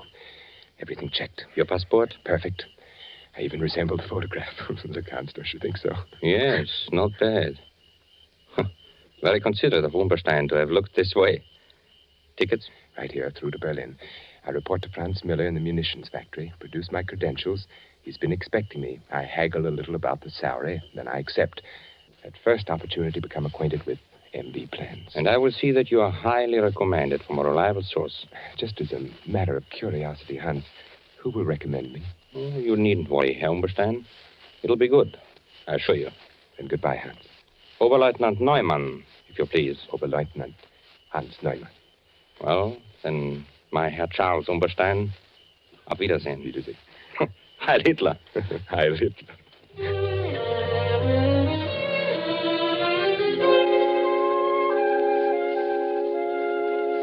Yes, everything Hans had said came about. I picked up my information each month at the little hotel. I left an occasional report for Hans. It was the only way we ever communicated. And then Oberleutnant Hans Neumann began to appear in Franz Müller's office. And eventually Müller introduced us. In fact, Hans was with Müller quite frequently, and they dined together regularly. Hans played his part well. But one day, something was worrying him. I will wait here for you, Miller. I'll be with you in a moment. Ah, Herr Umberstein. It's good to see you again. Lieutenant Neumann. Herr Miller speaks very highly of your work here. Thank you. Be very careful of this Captain Van Hind. There's something wrong. I don't know what it is. He looks at me very strangely. And there is something I recognize about the man. The eyes are... You've met Umberstein. Yes. We was just chatting a moment. I've seen Van Hind somewhere before. Be very careful. And don't come with us in case they ask you. Well, you all ready? Why, yes, of course. Umberstein, would you care to join us at luncheon? No, thank you. I have some work to do. Always working. Yes. Well, then, let's go, Hans, yeah? Yeah, certainly. Oh, by the way, will Captain Van Hind be joining us today? Oh, Van Hind sends his regrets. Something is delayed. Oh, that's too bad. Van Hind, a remarkable man. No one like him in the service. No one like him. Goodbye, Lieutenant. Von Hind.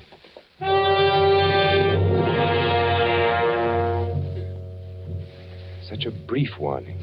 Curt and sinister. Hans was frightened.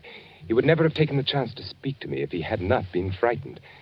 Something that he recognized about Von Hind. Saturday was the first of the month, and there was no information at the hotel. Hans didn't appear again to lunch with Herr Müller. Something was wrong. Something had happened to Hans. Today I found out. We will enjoy ourselves today, eh, Umberstein? Yes. We should lunch together more often, you and I. I like good company when I eat. Good food, good company, good digestion, Herr Müller. Now, this is a wonderful restaurant that we are going to.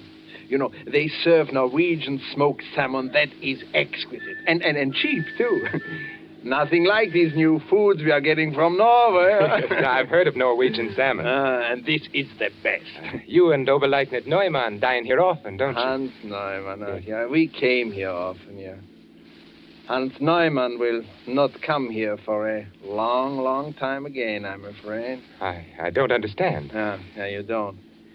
You remember Captain von Hein? Oh, yes, the Gestapo man who was inspecting our factory a few weeks ago. Yeah, a most efficient man. He has apparently been observing Hans Neumann for some time. Oh?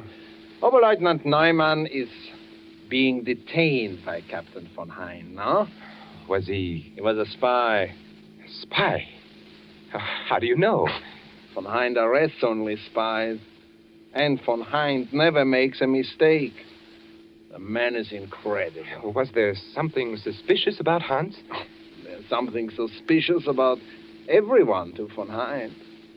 He himself asked me to cultivate Oberleutnant Neumann so that he could better observe his action. Yes, I noticed that you two lunch together very often. We lunch together at this very same restaurant you and I are going to now. That made it easy for von Hein. Easy? Well, to study the man in leisure. Von Hein always wants to be certain of his quarry. And where is Hans now? Who knows? Who knows what happens when Captain von Hein takes a man? Don't you admire such efficiency, Umberstein? Well, of course. Yeah, well, the captain did indicate that there were others to be rounded up, too. Well, here we are. Oh, look, you see them in the window? Norwegian salmon. Oh, they are beautiful, so red, so delicious. Are you hungry, Umberstein? What? Oh, yes. Oh, they do look delicious.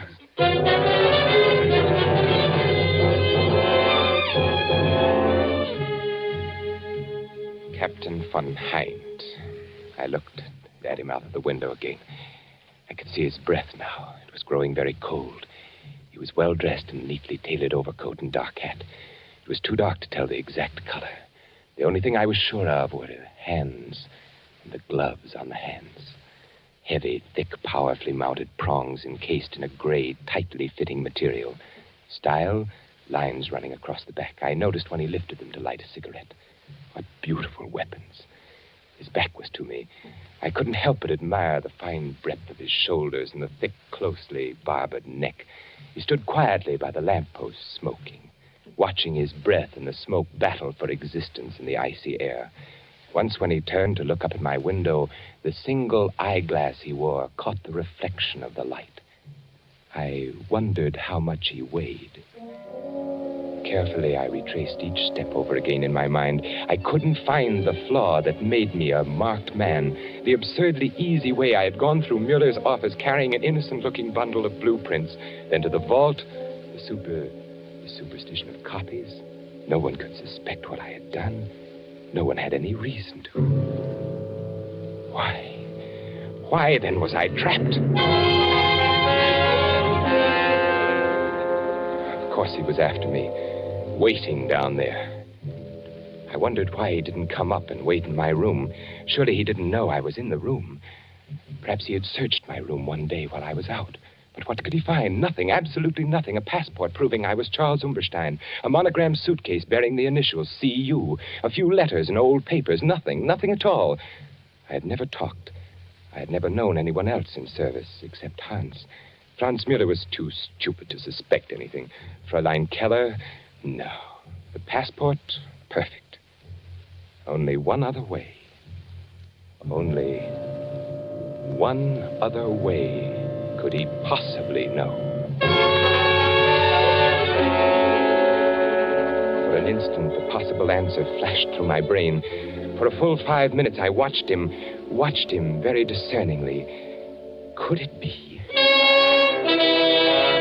Could it possibly be? The stillness of the street below was broken from time to time by the blare of an occasional horn and the rattle of armored cars carrying soldiers to different parts of the city. Turning from the window, I groped about in the darkness of my room, searching for the automatic I had concealed in the slit compartment of my traveling bag. When I found it, I tested the chamber. Yes, it was loaded. I jammed it in my coat pocket, and putting on my hat, I stood there by the window, watching him. He seemed very ominous, very assured, waiting for me. He must have been getting anxious with his long vigil. I watched him signal to an accomplice across the street. Walking back and forth under the streetlight, I noticed something familiar. Very familiar. A bolt from off the bed, tied to a piece of cord attached to the light switch. Near the radiator pipe, room enough to pass it through, the weighted end dragging the string to the lobby below. I picked up my suitcase and stepped out of the door. The hall was dark and quiet. I walked down the stairs. The lobby was empty, deserted. At the bottom of the stairs, I placed the suitcase by the door, and I crossed to the desk. Hastily, I jammed a few bills in an envelope and addressed it to Fräulein Keller. Now, as I picked up my suitcase, I could see him very plainly on the corner. He was only a few feet from the entrance. The cord with its weighted end had fallen just short of the door. I stood there quietly. He looked up at my room. I pulled the cord. He was startled when the light went on upstairs, searching the window for a view of the occupant. I walked to the door. As I opened it, he looked at me, looked my way, gazed at me, point blank, seemed surprised. Then, assuring himself, he took a step toward me. Herr Umberstein. Herr Umberstein. Oh, you are... You are Charles Umberstein? Why, yes, I... Charles Umberstein, who entered Germany in 1936 from Austria? Here's my passport. Your passport, yes. I have always wanted to meet you, Charles Umberstein. I have always wanted to meet you face to face. You know who I am? Why, yes, you... I wonder. You know, the others I have had my men pick up. But you, I wanted to attend to personally. It's because you are Charles Umberstein. Now we will just... I'm sorry, my friend.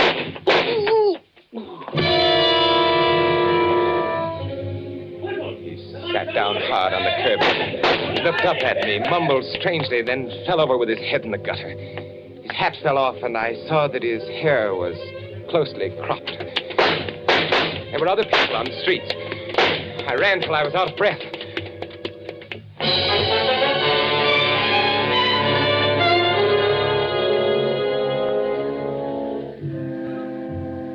The next day, I picked up a Berlin paper on the railroad station.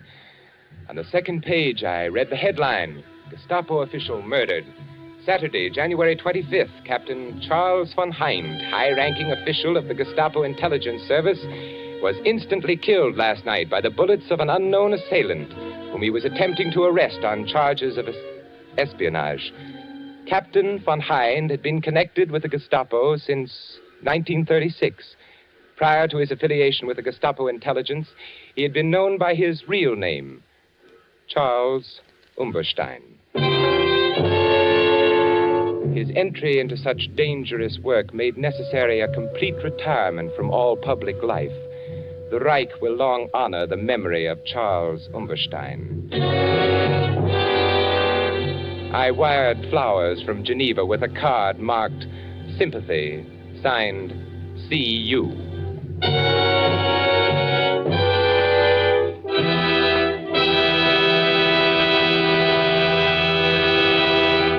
And so closes The Strange Death of Charles Umberstein by E. Jack Newman, starring Vincent Price. Tonight's tale of suspense. Vincent Price will soon be seen in the 20th Century Fox production, Song of Bernadette. The producer and director of Suspense is William Spear. Music was composed by Lucien Morawick and conducted by Lud Gluskin. This is the Man in Black, who would like to draw your attention to the new day and time for Suspense, beginning next week, when Cary Grant will be our star. Beginning next week, listeners in the Eastern and Central time zones will hear Suspense on Thursdays at 8 p.m. Eastern Wartime and 7 p.m. Central Wartime. Listeners in the Mountain and Pacific time zones will be brought their next story of suspense on Monday, December the 6th. and each Monday thereafter at 9 p.m. Pacific War Time. Don't forget Suspense on Thursdays, beginning December the 2nd, if you live in Eastern and Central time zones, and Mondays, beginning December the 6th, for listeners in the Mountain and Pacific time zones, with Cary Grant, our opening guest star.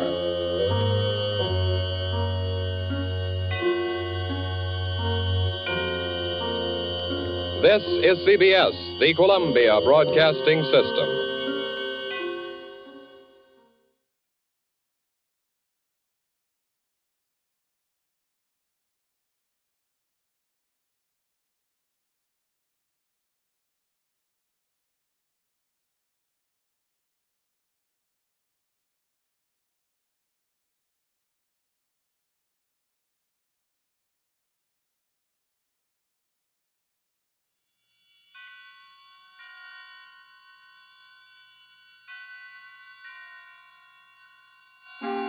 Suspense.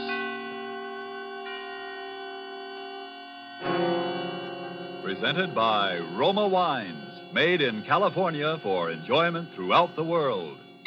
Salud. Your health, senor. The world toasts Roma, and Roma toasts the world. The wine for your table is Roma, made in California for enjoyment throughout the world. This is the man in black, here for Roma Wines to introduce this weekly half hour of Suspense. Tonight in Hollywood, we are honored and happy to have with us one of the entertainment world's most distinguished gentlemen, Mr. Cary Grant. The suspense play which stars Cary Grant and which is produced and directed by William Spear is the exciting and tense bestseller by Cornell Woolrich called The Black Curtain. Suspense is compounded of mystery and suspicion and dangerous adventure. In this series, Roma brings you tales calculated to intrigue you, to stir your nerves, to offer you a precarious situation and then withhold the solution until the last possible moment. And so, with The Black Curtain and with the performance of Cary Grant, we again hope to keep you in suspense.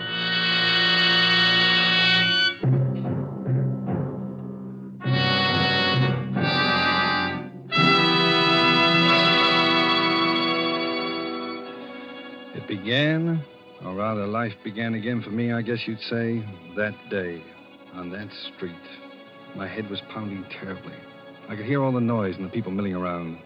Everything was a jumble at first. All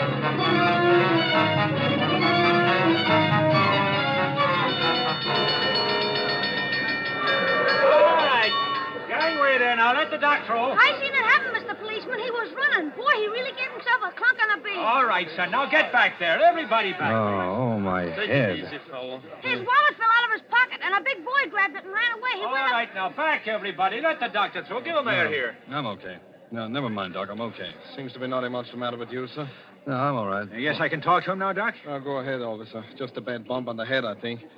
That's right. We can walk all right, can't you? Yeah, I think so. Sure. Here, now let me press you on. Huh? Thanks. Oh, I'll be fine. Hey, wait a minute. What am I doing with an overcoat on? All right now, mister. Just so they got it on the blotter. What's your name? Where do you live? Townsend. Frank Townsend. 820 Rutherford Street. You want a cigarette? You're still shaky. Oh, no, thanks. I don't smoke. Well, while we're getting back then. Drop in at the receiving hospital if you want us to check you off. Huh? Yeah, I will. Hey, here's your hat, mister. I found it. Oh, thanks, That's kid. all. Now, come on. Move along. The guy's all right. Come on. Oh, well, thanks.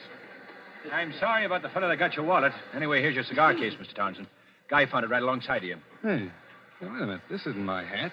DN. Those aren't my initials, DN. Sure, that's your hat. I seen it roll off you when you went down. Try it on. You see, it fits. Looks good. But what am I doing with a cigar case? DN. Same initials as the hat. Don't you even know your own hat, mister? Wait a minute. I'm trying to think. Where is this? What? This street. You're on Tillery Street. Tillery Street? What am I doing on Tillery Street? He's lost. All right now, sir.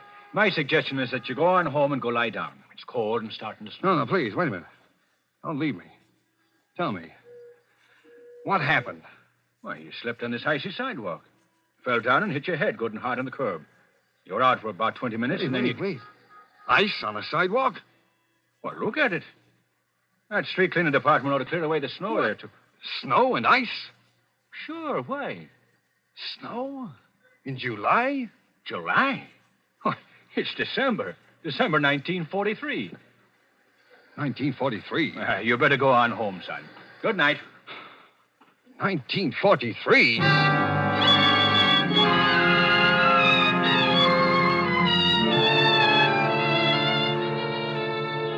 December 1943. The last I remember was July 1940. 3 years just gone. Amnesia. A black curtain comes down over your mind. That black curtain had been over mine for 3 years. Where had I been? Who had I been? I hadn't been Frank Townsend. I'd been someone else. D.N. Someone whose initials were D.N. I walked along Tillery Street thinking about it those 3 years. I could have been married. I could have been a thief. I could have... Something made me turn around on the street for a moment. That was when I first saw him. Gray Eyes. He'd been talking to the cop who took my name. He looked up as I did. And then he started to walk rapidly in my direction. I backed away instinctively. Something about him spelled trouble. He called to me as he came forward. Hey, you, stop! Townsend! Instinctively, I knew I should run, get away from him. Hey, you! I looked back as I rounded the corner. He had a gun in his hand. He raised it. And I turned, ran for my life.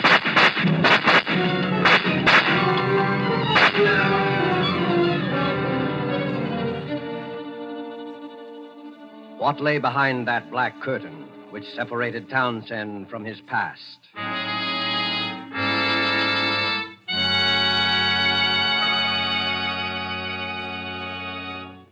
With this remarkable story, and with Hollywood's distinguished Cary Grant as our star, the Roma Wine Company of Fresno, California, tonight assumes the sponsorship of Suspense, radio's outstanding theater of thrills. This is the dinner hour at an exclusive yacht club in Latin America, and we discreetly eavesdrop on that gentleman and his lady there at the table. This has been a lovely dinner, Ramon, and only you would have thought to have such a delicious wine as the finale. It was so perfect. Is it truly a wine from California in North America? Yes, see? This is the noted Roma port of California in the United States. We were fortunate to have it tonight, for now, in time of war, only occasional ships can bring us Roma wines. I knew that you would. Fortunate? Yes, for Roma wines please the exacting tastes of wine lovers in many countries. And we in the United States are most fortunate of all, for we can enjoy any of those delicious wines from the famous Roma wineries located in choice wine districts throughout California at prices unbelievably small for wines of such distinguished character. Because we do not have to pay heavy shipping costs and duty, here at home in America, Roma wines cost only a few cents a glass. What's more, you'll find Roma California wines just around the corner at your favorite dealers. Right there, waiting for you now, the types of Roma wines you most enjoy. So if you haven't yet discovered the delight of Roma wine regularly with meals or when entertaining friends, make your first purchases of Roma tomorrow. R-O-M-A, Roma, America's largest selling wines. Made in California for enjoyment throughout the world. And now it is with pleasure that we bring back to our soundstage Mr. Cary Grant and The Black Curtain, a story well calculated to keep you in suspense.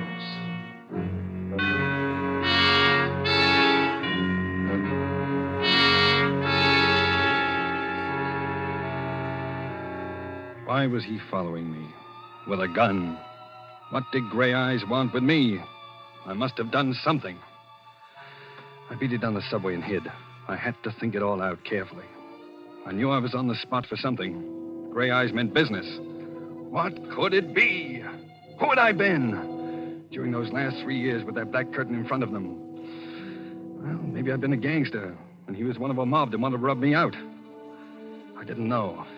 No identification, my wallet stolen. Nothing in my pockets that would help. Just D.N. in the hat. And D.N. on the cigar case.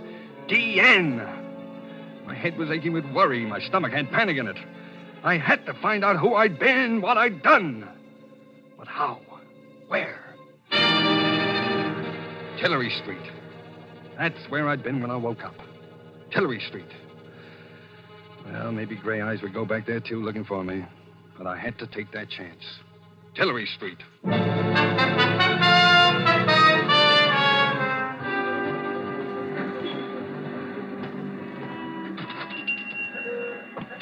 Yes? Oh, good evening, Pop. Oh, hello there. Couldn't see you under that hat at first. Oh, you know me? Sure. What can I get you, son? Oh, well, you got an evening paper I could look at? Nope. Sorry, never read 'em. Too much trouble in the world these days, anyhow. See, how you been? You haven't been around 2 or 3 weeks. Oh, well, I've been kind of busy. Look, Pop. Yeah?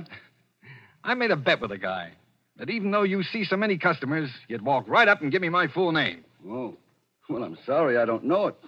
I don't think I ever heard your name. Oh. But I know your girl. My girl? Uh-huh. You do, huh? Yeah. Well, now, maybe I can still win my bet if you'll give me her name. Gee, I've heard you mention it. I'd know it if I heard it. You what? Well, see if I can steer you a little. Now, is it Mary? No. Alice? Lillian? Margaret. Huh? No. Wait a minute. Wait. I know. Ruth. That's it, Ruth. Ruth? Yeah. Well, sure, you got it. Now, what's Ruth's last name? Gee, I don't know her. I know where she lives, though. You do? Yeah, right across the street, the Tillery Apartments. Well, it's right. But now, what apartment? What's the number of Ruth's apartment? 3C. Apartment 3C. Say, that's pretty good if I do say so. I was only there once, remember? The night I brought the sandwiches over. Yeah. Well, thanks. Will you win your bet, mister? What? Oh, yeah, I think I will. What's your name so I'll know it next time? Oh, I'll tell you tomorrow. I hope. So long. So long, Pop. Thank you. I'll be... What's the matter? Nothing. I just tying my shoe. I'd just been going to walk out when I saw him standing across the street, gray eyes again. I ducked down behind the store window and watched him. He looked over in my direction and then up and down the street. Oh, then he lit a cigarette and strolled down to the corner. The minute he disappeared, I yanked the door open, dashed out, ran across the Tillery Apartments, and went in.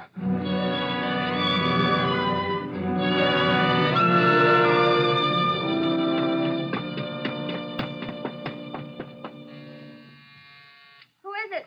Ruth? Yes? It's me. Dan! Oh, Danny, where have you been? Get in here. Oh, darling, it's really you. I thought you... Hello, Ruth. Oh, Danny, why did you come here? He's been around here twice today. He may be in the neighborhood right now, for all you know. Who? Oh, well, Slattery, of course. Has he got gray eyes? What? Yeah. Did you ever see a detective that didn't? Oh, I see. Sure. Danny, what's the matter with you? You're acting so strangely. Well, I just want to look at you. You seem so different, so far away. You haven't kissed me. Well, that's easily fixed. Oh, darling, where have you been for 3 weeks? All around. Miss me? You know I did. Oh, Danny, do you think we could get away tonight? I've got $3,000 saved up. We could go to Mexico or South America. We could get married. Mr. and Mrs. Daniel Nearing tour the world. Daniel Nearing? Oh, yeah. And wife? Sounds plenty good to me. Oh, you'll never know how good. We'll get out of here tonight. I'll call up and tell them I'm quitting my job. I'll say I'm sick. All my stuff's here. Nothing's out there but a couple of uniforms. I'll make Alma and Franklin a present of those. Alma and Franklin? Don't you bother your pretty head about those 2 charmers. Maybe they weren't glad when it happened. A couple of vultures. Bye-bye to them. Oh, with you back, Danny. Just think with my $3,000 we could... Do you think you ought to quit your job? Absolutely, I think so. I was never cut out to be a nurse anyway. I guess you weren't. Any more than I was cut out. Any more than you were meant to be a secretary. That's right. Well, I never wanted to be a secretary. Just drifted into it, I guess. Kind of got on my nerves, especially toward the end. You know, the boss was no cinch to work for. He certainly wasn't. He was a rat. The whole Dietrich bunch are mean, rotten. The whole family. Yeah, that's right. All except the old man. Oh, yeah, the old man. I sort of liked him, didn't I? And he loved you, Danny. I think he wished you'd been his son. Poor old man. He's the only reason I've stuck around out there this long. How are things out there? Oh, they've been questioning all of us. They've laid off lately, though, since you... Oh, Danny, don't let's talk any more about it. You're back. That's the main thing. I just want to forget New Jericho and the whole... New Jericho, huh? Yes. Oh, Danny. Danny, if only it hadn't happened. What hadn't? You know what? Oh, Danny, what's going to become of you and me? I wish I knew. Danny, get away from that window. Leave that shade down. He's down there. Who? Gray Eyes. He's standing in front of the hydrant. He's coming in here, in the building. Oh, did he see you? Ruth, will you help me? What are you going to do? I'm going to give myself up. No, Well, you... it's better than getting shot at. What can they do to me? You crazy fool. They can send you to the chair. The chair? Well, what do you think happens to a man when he's guilty of murder? Murder? Ruth, listen to me. I'm not a murderer. If the whole world says I committed murder, I say I didn't. The me that's in me says I didn't. I never said you were, Danny. I always said you didn't do it. Oh, if you hadn't run away. So that's it. All right, Nearing. Open up. Why did you come here, Danny? Why? Ruth, quick. We got to get out of here. How about the fire escape shaft? Dumb waiter. Dumb waiter. Here. All right, get in. I'll stand on top and work the ropes. I don't think it can hold us both. Got to. Can you hear me? Yes, Danny. Danny, what do we do? We're going back there to New Jericho. New Jericho? No, Danny, don't, please, for me. Got to. I've got to find out. We're going together. No, Danny, no, I've got the money. We can get out of here and we... Stop it. Danny, ouch! My arm. You're hurting me. From here on in, we're sticking together. They're going to take me back there. Back where it happened. All right, darling. It's crazy, but I'll go wherever you go. I can't lose you again.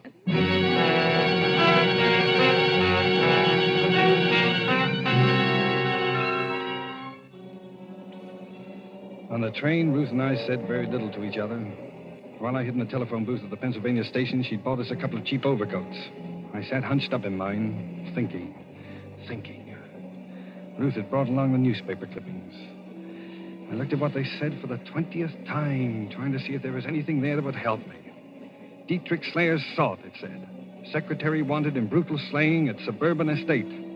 Police are pressing the search for Daniel Nearing, secretary in the employ of the late John Dietrich, 58, member of a well-known local family who was shot and killed in the drawing room of his New Jericho estate on the morning of November the 7th.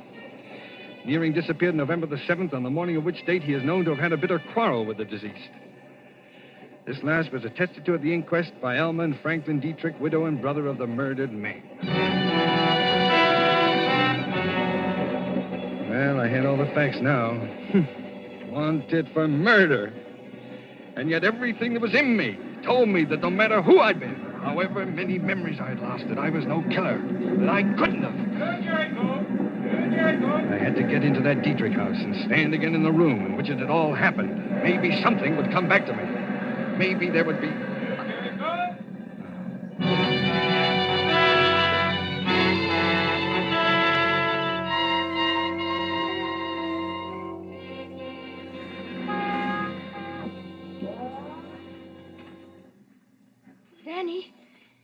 Danny.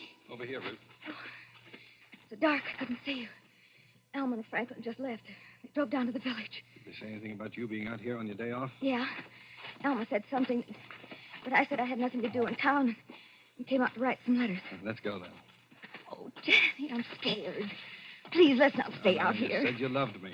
I do, Danny, I do. That's why I'm scared. They're only going to the village. They'll be back in half an hour at the most. Go on, open the door, Ruth. Hurry. I've got to see the inside. That room, the place where it happened. It's wrong, Danny. I'm telling you, you're wrong. They'll find Now, open the door, Ruth. Quickly. All right. Now, let's have a look at that room. Please, Danny, please don't. Don't talk about it. So this is where I'm supposed to have murdered John Dietrich, huh? Danny, please. Where was it? Show me exactly where it was, Ruth. I've got to know. It was there. Right there. He was standing by the grandfather's clock when... Oh, are you going crazy, Danny? If they get you, you'll hang. By the clock, huh? You still believe in me, don't you, Ruth? I believe you, Danny, but I'm scared. I love you. Ruth, wait a minute. What's that? Listen. It's only the old man. He's asleep in that room off there. Don't go in there, Danny. You'll wake him. I want to see him. No. No, don't, Danny. He can't help you. You know he's paralyzed and he can't talk. Turn on the light. I want to see him. There, you woke him. It's me, Mr. Dietrich. Ruth. This is Danny. You remember Danny, don't you? Hello, Mr. Dietrich. See how his eyes are shining. Yeah. Was he here when it happened? You know that, Danny. Why do you ask such funny questions? He's been in bed here for 5 years. That mirror. On the wall there. The clock. Look. You can see the grandfather's clock in the other room. What are you getting at, Danny? He could see it. The old man could see the murder through the mirror. Oh, if only he could talk. He can't talk. You scare me, Danny. He saw the man who killed John Dietrich. Look, look. He understands what I'm saying. He's blinking his eyes. Oh, stop torturing him, Danny. Can't you see what you're But doing? he's trying to to him? say something. Look. Look. His eyes are blinking. He's going to help me. Go outside and watch, Ruth. Go on. Now watch out at the entranceway. Be careful, Danny. Please, they'll be back any minute. All right, leave me alone with him. And I'll call if I hear them coming. Look now, Mr. Dietrich. Don't be afraid. I'm going to ask you a question, and you're going to answer me. Are you trying to tell me something about the murder? Now, blink your eyes. Blink twice if you are. Yeah, that's it. Once. Twice. That's good. Did you see it happen? Here, in your mirror. Blink once if the answer is no. Twice if the answer is yes. Once. Twice. You did, huh? You saw it. Now then, is the murderer in this house? Danny, they're coming. Franklin and Alma, get out of here. Hide. Run, Danny, run. Is the murderer in this house? Blink once for no, twice for yes. Yes, in this house. Danny, they're coming. Wait, I've almost got it. Now, Mr. Dietrich, was it me? Once for no, twice for yes. Was it me? Get out of here, Danny, into the big room behind the curtains. I'll talk to them. Oh, all right. Well, thanks, Mr. Dietrich. I'll be back. Ruth? Ruth, is that you in Father's room? Yes. Are you here alone? Why, yes. Why? Well, we thought we heard voices. What are you so jittery about, Ruth? I'm just tired, that's all. May I go to bed now? Father's still awake, Ruth. He'll go to sleep, all right.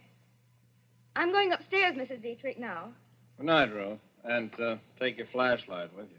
Oh, I'm sorry. It was dark on the road tonight. Good night, Ruth. Good night. She's brought him back here with her. Him, I think. Who? Dan? Oh, Franklin. Take it easy. If he's here, we'll get him. After the evidence we gave against him at the hearing, I'm frightened. Let's get out of here fast. I'll go to the village for the police. Call the police. No, I'll do it. Hello? Hello? It's too late. It's dead. The wire's cut. Come on, we'll both drive to the village. But he may be waiting for us out by the car. Oh. What? Yeah.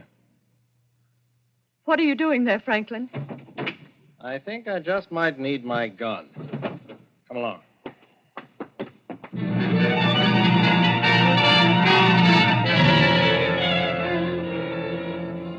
The moment they left the house, I made for the old man's room. I called for Ruth, but she was gone. Maybe Franklin and Alma had caught her after she cut the telephone wire, but I couldn't wait. My life was hanging on minutes now. I shot the flashlight on the old man's face. Now, Mr. Dietrich, you're helping me fine. You know I'm trying to save my life, don't you? Now, the murderer. Was it me? Was it me who did it? Me, Danny Nearing. Blink once for no. Once. Once! Oh, you're sure? You're sure it wasn't me? Oh, you're smiling, Mr. Dietrich. Smiling. Now, it was somebody in this house. Then who was it? Oh, can't you make a sound? Help me, you've got to. Was it Elma? Twice for yes, once for no. Once. Not Elma. All right, then. Was it Franklin? Up with the hands, Neary. Up or you'll never go to trial. Franklin. Look, you've got to listen. You've got to. Shut up and drop that flashlight. Trying to kill the old man, too, huh? The murderer returns to the scene of his crime, huh? You know I didn't kill him. Well, you tell that to the police. Alma will have him here in a couple of minutes. Where's your girlfriend, Ruth? She's not here. I don't know where she went. Never mind. They'll find her. You're a dead duck, Neary. You killed my brother and beat it. What'd you get out of it? That's always puzzled us. You killed your brother, and now you're going to kill me. Oh, you've gone nuts, too. Why should I kill my own brother, you idiot? To get his share of the estate and his wife, Alma, amongst other things. But you can't stop with killing me. Someone else knows the truth. The old man saw it in the mirror. Huh? You'll have to kill your own father, too. The old man saw it. How do you know? He told me. Oh, you're lying. He can't talk. He can't even move. He can hear. And he can blink his eyes. Come over here and look. Now, look here. I don't... Ruth! He'll be all right. I heard him. He was going to kill you. Here's the gun, Danny. Take it. Oh, Ruth, you shouldn't have. In another minute, I'm not sure it was Oh, Franklin. Dan, darling, please, let's run for it. They'll be here in a second. It's your last chance. They'll all swear you did it. Not if I can be with the old man in another half minute. Mr. Dietrich. Mr. Dietrich. It's Danny again. No, Danny, don't. Don't. Tell me, Mr. Dietrich. Was it Franklin? Did Franklin kill your son, John? Blink once if he did. He's afraid. Why are you afraid? Oh, it's this gun. Here, take the gun, Ruth. You take it. He's afraid. I'm not going to hurt you, Mr. Dietrich. What's the matter? Why don't you answer me? Who killed John Dietrich? It wasn't me. It wasn't Elmer. It wasn't Franklin. But someone in the house. Was it? Ruth! Ruth!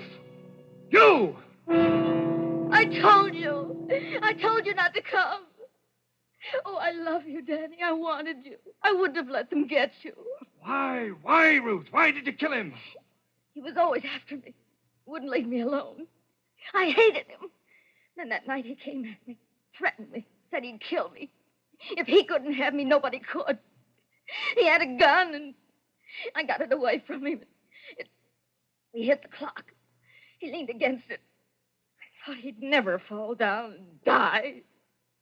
It was the day you ran away, and I was crazy. They thought it was you. They started looking. I love you, Danny. I still love you. I begged you not to come back here. Ruth! Put down that gun, Ruth. No. Stand back, Danny. Stay over there. Just want to look at you. I was hoping we could get away together. But you've been through enough, Danny. And all because of me. Now you're clear, Danny.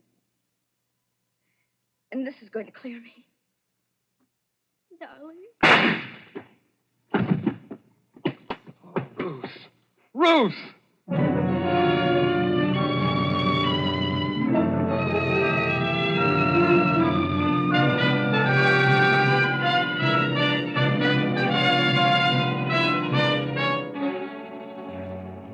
Well, I guess that's about all there is to tell. I tried to put it all behind me, to resume my life where it left off over 3 years ago. Sometimes when it gets toward evening, I go and walk along Tillery Street. Once in a while, somebody I don't know, will say, "Hello, Danny." I just say hello and walk on. I don't want to find out anything anymore. I want it all to die away and be still. And it will. All except Ruth. Because somewhere behind that black curtain I was loved and loved someone. We must have known a love that I'll never know again.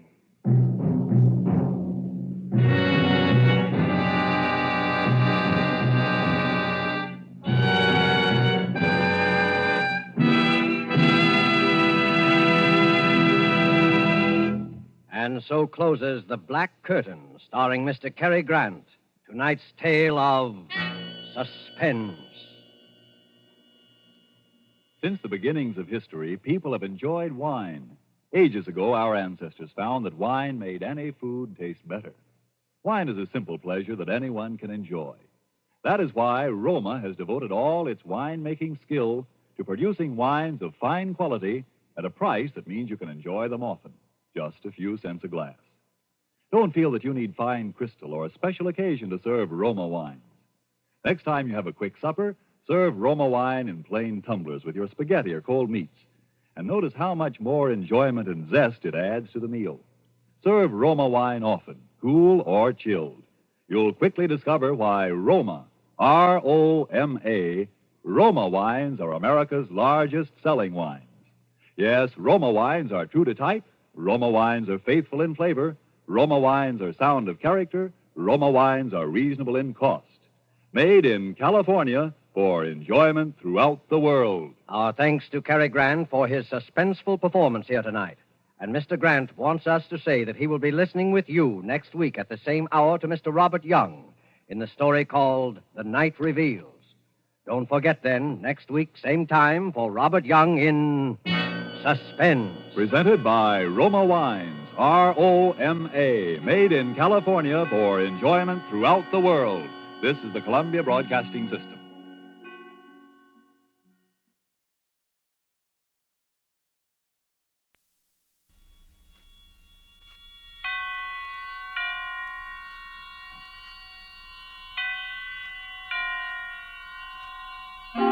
Suspense.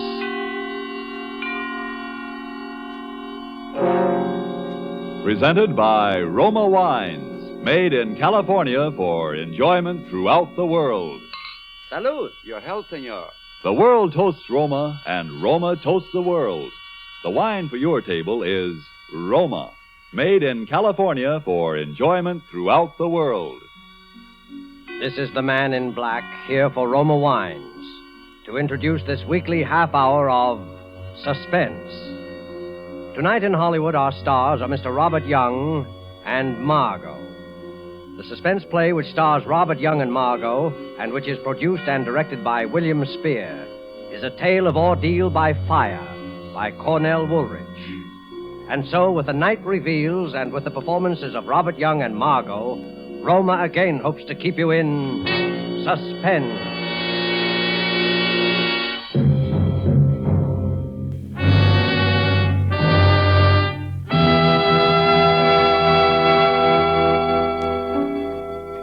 Tell us the story, Mr. Jordan. Might help to get it out of your system. Yes. Go ahead, Harry. What? Tell it here, Marie, in front of you? Sure, I can stand it if you can. Well, all right. I'll tell it from when I first began to know, for sure, 2 weeks ago. I should have known before that something was wrong. I should have known by her eyes. There was a queer look in them, staring at me one minute and avoiding me the next. Well, I came home late one Monday night. They were asleep, my son Johnny and my wife here, Marie. I lay in bed reviewing my day's work. You see, I'm an investigator for the Herkimer Fire Insurance Company. And while thinking about the fire on 2nd Avenue, I fell asleep. Suddenly, I was sitting bolt upright, wide awake, with a strange feeling of being alone in the room. I looked towards Marie's bed. It was too dark to see. I called, Marie. Marie! There was no answer. I got up and walked to her bed. The quilt was bunched up. I pulled the covers down. The bed was empty. In the bathroom. No, she wasn't there. And not in Johnny's room either. Johnny was alone. Marie wasn't in the apartment. I put on the light and looked at my watch. It was 2 a.m. Got dressed and walked out and rang for the elevator. It was nothing. Of course, it was nothing important, but my heart kept hammering away. Morning, Mr. Jordan. Kind of late for the... Yes, good morning, Steve. Did you see my wife go down? Yes, Mr. Jordan. About half an hour ago, I'd say. Yes, of course. Did you see which way she went? Yes, she went towards 3rd Avenue. Said she was going Went to the drugstore, I guess. Yes, that's right. There's one over on 96th Street. Open all night. Thanks. That was it. She went to the drugstore. I was worried over nothing at all. I didn't know what to do quite. I didn't want to follow her, but the elevator boy was watching me, so I strolled easily along towards 3rd Avenue. I stood on the deserted dark corner and looked up and down the street. Then I saw her coming. She was walking towards me briskly. Harry, what are you doing here? Well, I got up and saw you were gone, and I couldn't sleep. I had a dreadful headache, so I decided to go down for some aspirin. Yes. Yes, of course. The drugstore on 96th Street. But you were coming from 98th Street. I took a little walk. I thought some fresh air would do me some good. Yes. It is a nice night. I've only been gone about 10 minutes. Steve says you were gone about a half hour. It was only 10 minutes. What time is it now? 2:35. I've been out for almost 15 minutes. Oh, it's more than... It was 15 minutes, no more than that. Yeah. Yeah, I guess so. Everything seemed all right. Still, I felt something was wrong. We got into our apartment and we both went to bed. For a minute or so, we said nothing. You've been working hard, Harry. Don't you think you ought to take a week off and sort of rest up? Oh, I feel perfectly all right, dear. There's nothing wrong with me. Listen. A fire. A fire. Yes, not far. Over east a couple of blocks. By the river, I'd say. That's my district. A fire. Oh, what the... Hello. Hello, Harry. I'm sorry to wake you in the middle of the night. There's a bad one over near you between 2nd and 3rd. Maybe a total loss. Between 2nd and 3rd, Mr. Parmenter? An apartment building? Yeah, 98th Street, 340 East 98. I called you because I'd like you to go there direct first thing in the morning instead of come at the office, okay? I'll meet you there. Okay, Mr. Parmenter. Good night. A fire? On 98th Street? Yeah. I couldn't see Marie in the dark. I knew she was staring at me. I was very tired. Good night, Marie. Good night, Harry.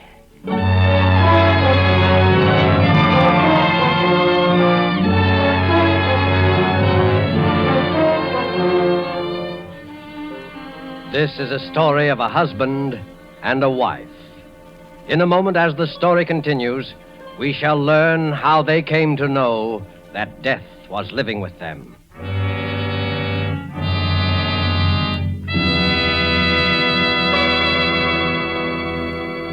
Tonight, the Roma Wine Company of Fresno, California, brings you Robert Young and Margot as stars of Suspense, radio's outstanding theater of thrills. Somewhere tonight, perhaps in Havana, Cuba, a man and a girl sit at a table in a gay cafe. Music, laughter fill the big room. A tropic breeze stirs the palms in the terrace. As we watch, the young man pours wine into their glasses. They raise them in a toast to each other. Salud. Salud. Ah, an excellent wine, Verda. As pleasant to the taste as your beauty is to the eye. Oh.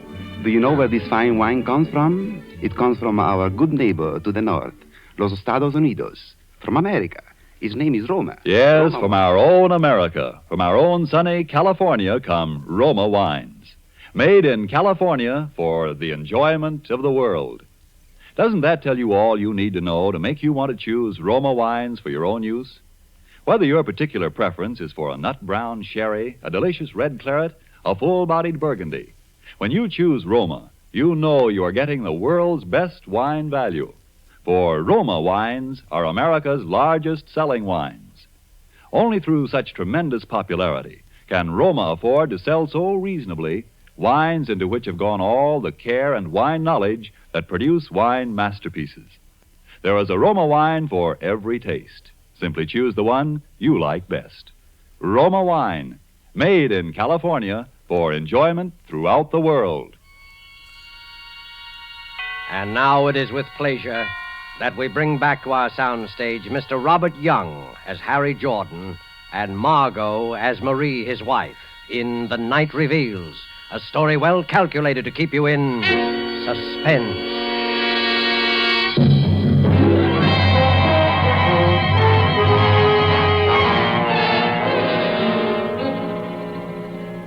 Go on, Mr. Jordan. Well, gentlemen, the next morning I went over to 98th Street to inspect the remains of number 340 and to see if there was evidence of anything suspicious about the origin of the fire.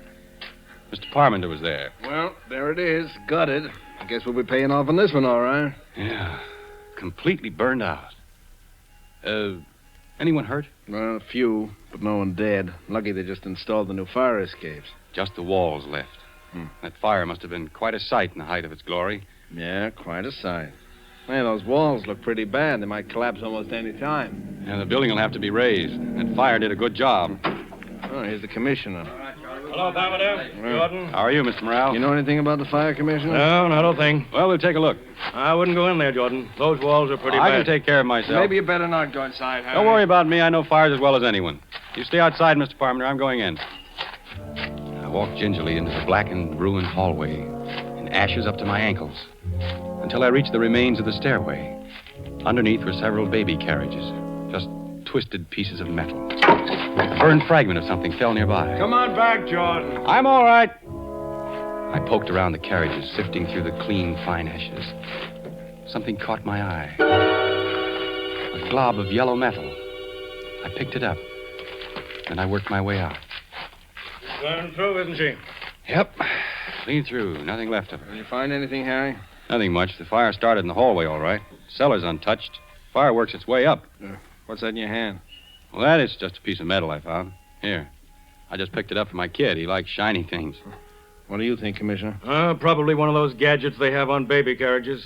No, I guess you're right. It isn't anything. But it was something. I had run my fingernail across this glob of metal. It looked like gold. I decided to examine it in detail at home.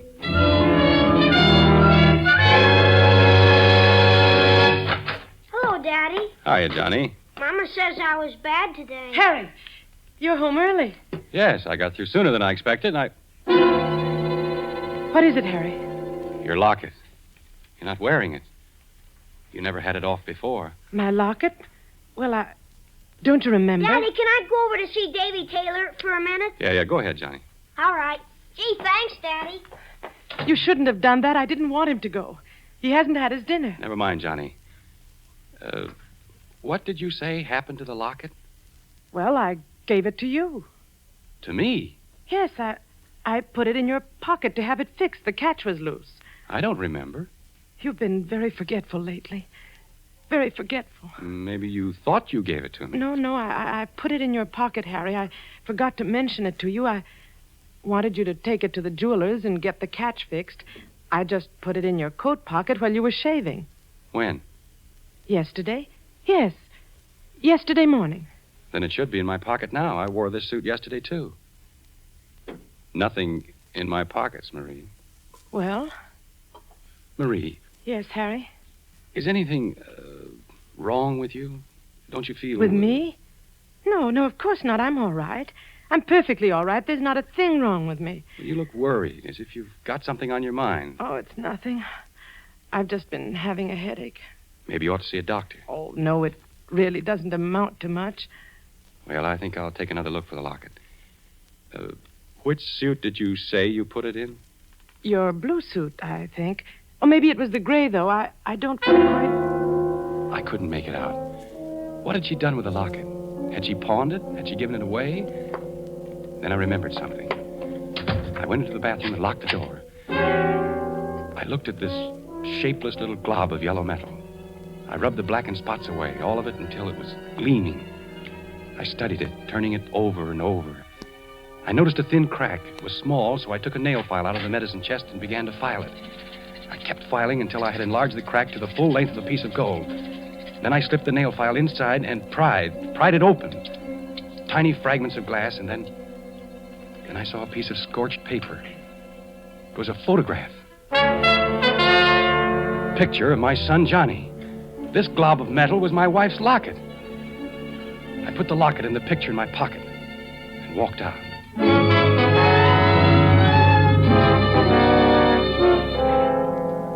For the next hour, I sat trying to read a book while Marie busied herself, first feeding Johnny and then helping him with his homework. What's the largest continent in the world? Oh, I know. It's Asia. And the next largest? Oh, that's easy. Africa. It's full of jungles. That's where Tarzan lives. Isn't it time for Johnny to be in bed? Oh, yes, I had no idea it was so late. Run along to your room, Johnny. I'll be in a minute. All right, Mother. Good night, Dad. Good night, Johnny. Sleep well. He's getting along very well in school, except for arithmetic. He seems to be having a little trouble. Oh, Johnny will be all right. Yes. Johnny will be all right. I know he'll be all right. I watched her. She seemed very uneasy. I walked over to my pipe rack where I kept several books of matches in a jar. There weren't any there. All this time, I knew she was watching me closely. I looked behind the rack. There wasn't a match around. What the devil happened to all my matches? I have a match here. Let me light it for you. Did you take the matches out of the jar, Marie? Well, Did you? Yes, I needed them in the kitchen. Shall I light your pipe for you? No, I'll light it myself. I picked a match out of the booklet. It was a clean white match with a green head. I struck it against the side. The match sputtered up into a yellow flame, fringed on the bottom with blue. Marie stared at it until I felt the sharp bite of the flame on my thumb. Would you like a cup of tea, Harry? No, dear, I don't think so. I watched her. Her hand casually brushed along the table and picked up the matches. Marie! Oh. Leave the matches on the table. I need them. I'm rather short of matches, and the pilot light isn't working. Is this the only book of matches in the house? I'll have to get some tomorrow. Where are you going, Harry? Get a drink of water. No. I'll get it for you, Harry. Never mind, Marie. I'll get it myself. I went into the kitchen. There was a paper bag alongside the gas range. Matches. All thrown in, helter-skelter. Books of matches and safety matches, all mixed together. I walked back and sat down in my chair.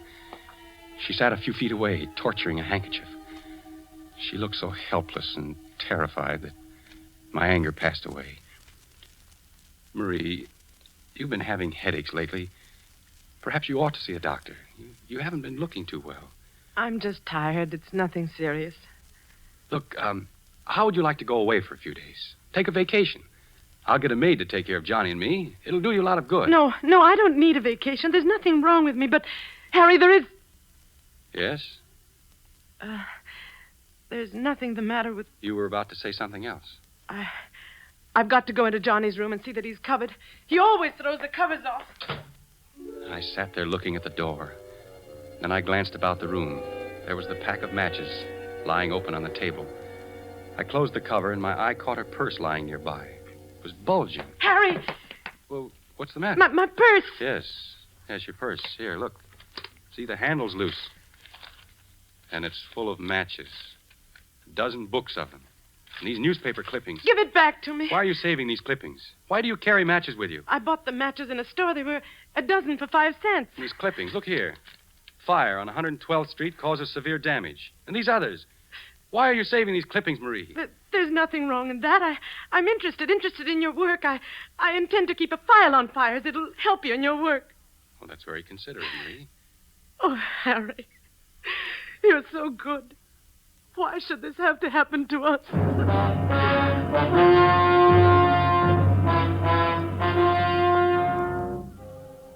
Towards midnight, I went to bed. Marie didn't follow me. I lay in the semi-darkness, wide awake, trying to think what I should do. I couldn't collect my thoughts. Every time I closed my eyes, I could see the flame of the match, yellow and blue, crawling along the matchstick. Then Marie came in with a cup of steaming liquid. Drink this, Harry. It'll help you sleep. Oh, what is it? It's cocoa. It's very good for you. I'm not the one that's having trouble falling asleep. We both couldn't sleep last night. I'm taking some of this myself as soon as I go to bed. All right, leave it on the nightstand. Be sure to drink it while it's hot. Yes, Marie, I will. Good night, darling. Good night, Marie. Cocoa. Then suddenly I knew. I looked around quickly for something to pour it in. There was the radiator pan. It was empty. I poured the cup of liquid into it. Then I lay back and waited. Waited for her next move. About a half hour later, I heard the door open softly and Marie tiptoed towards my bed. Harry. Harry. Are you asleep? I didn't answer, but breathed evenly. She hovered for a moment over me, then she tiptoed out, carefully closing the door behind her. I dashed out of bed and hurried into my clothes. Quickly, I poured the liquid from the pan into a bottle and put it into my pocket. Then I grabbed my coat and followed her. I rang for the elevator. She had only a few minutes headway. I would catch up to her easily, and then we'd have a showdown. Steve looked at me with controlled amazement. Hello, Steve. Hello, Mr. Jordan. My wife went down a moment ago, didn't she? Yes, Mr. Jordan. Just took her down. She went towards 3rd Avenue, didn't she? I think so. She sort of stopped me for a minute and then turned towards 3rd. Had to get back to the elevator because you were ringing. When I reached the corner, I looked up and down 3rd Avenue, and I saw her. She was walking north. I crossed to the other side of the street and followed her, keeping at a distance. At 98th Street, she turned east. Down the middle of the block was the remains of last night's fire. She paused in front of the gutted building for a long time, just stood there, looking at it. Then she walked inside. I waited for a few seconds and then followed her. It was pitch dark in the burnt-out hallway. Ahead of me, I could see the glow of a match. Then I saw what she was doing. She was collecting the charred debris near the baby carriages. How foolish. There wasn't anything that could burn there now. She lit another match. I watched the flame light up her face, a face so intent upon her work that she didn't hear me approach. Marie? Who's there? It's me, Harry. Harry, why did you... Come along, Marie. We'd better get out of here. The police. I took her hand, and without a word, she came along. We walked home in complete silence. We both knew. When we came to our apartment house, I stopped and rang for the elevator. In the light of the hallway, I could see her face. My wife's face. Ashy gray. Her eyes bright and painful. You run upstairs, Marie. I'll be along in a minute. Harry, where are you going? I'll be right back. Please, Harry, don't do anything. You run along, Marie. You're not going to... No, I'm only going to the drugstore to get something. I'll be back in a few minutes.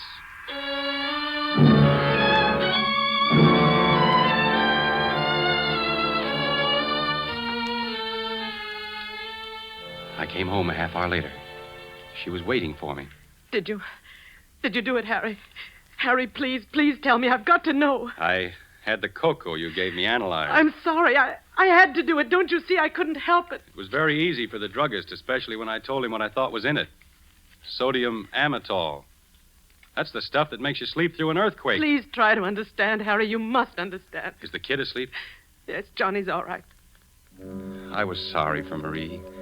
She looked so haggard and worn. It wasn't her fault.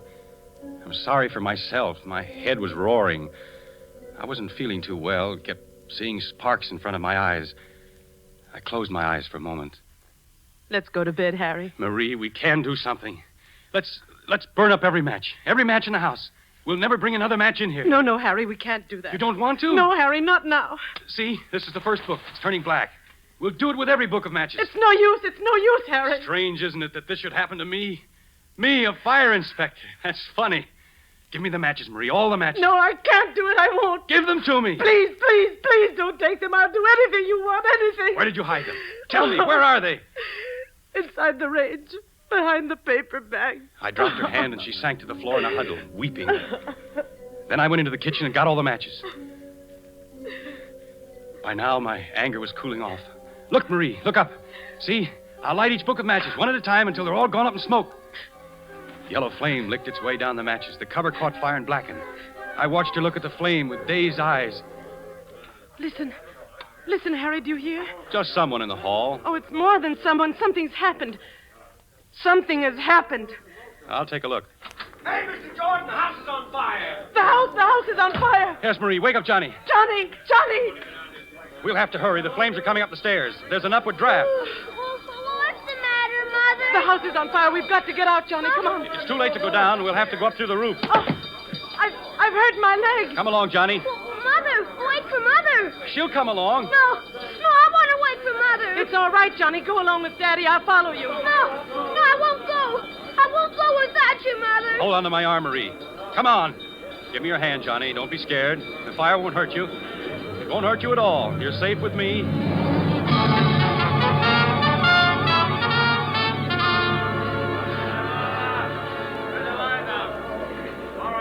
We made our way upstairs, very slowly because of Marie's sprained ankle. Finally, we got to the roof. There were some firemen on the next roof. About 10 feet separated the two buildings. Don't get panicky. We'll get you off safely. Are we gonna have to jump across, Daddy? Because Mother won't be able to jump. Her foot. It's all right, Johnny. Don't be scared. They're putting a board across the two roofs. We'll just walk across. All right, now. One at a time. Tie the rope around you and come across. Johnny, you go first. Don't be afraid. There. Now, the rope will hold you in case you slip. Mother, you gotta go first. I'll go right after you, Johnny. You promise? Go ahead, Johnny, and others will follow you. Don't turn around. Keep walking. All right. The kid's safe. Now you, lady. Be careful, the board. Hey, the board slipped off. Hurry, one of you guys, get another board. Mother! I want my friend. Your mother's going to be all right, kid. You pushed the board off, Harry. I saw you do it. No, I didn't, Marie. I didn't. All right, lady. Just tie tie the rope around you. Don't be afraid. Don't look down. Ready? Okay, boys. She's all right. Now you, mister. That's right. Tie the rope around you. Okay. All set? Okay.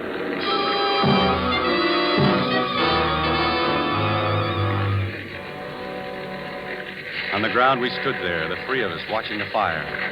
Sparks were shooting up through the hole where it had bitten through. Great flames shot out, stabbing at the sky. The top of the roof was burning now. Red flame crawled along, searching out the inflammable spots. The wooden pole caught fire and blazed up in a long, narrow, curving arc. The wind was helping her. All this time, Marie was shaking violently, not with cold. I pitied her. And then she threw up her hands and shrieked. Harry! No, darling, don't. I can't stand it. We can't go on this way. Police, come here. Don't do it, Marie. There's no need to. Not the police. You don't know what you're saying. What is it, lady? You'd better calm down now. Officer, please. No, it's no use, Harry. Officer, these awful fires, they're not accidental. There's a pyromaniac, a criminal. What? And I know who it is. You've got to arrest the person. Arrest. So there won't be any more. All right, lady. Now, what is this? Who's the pyromaniac? The criminal is my husband, Harry Jordan. This man here. Arrest him, officer.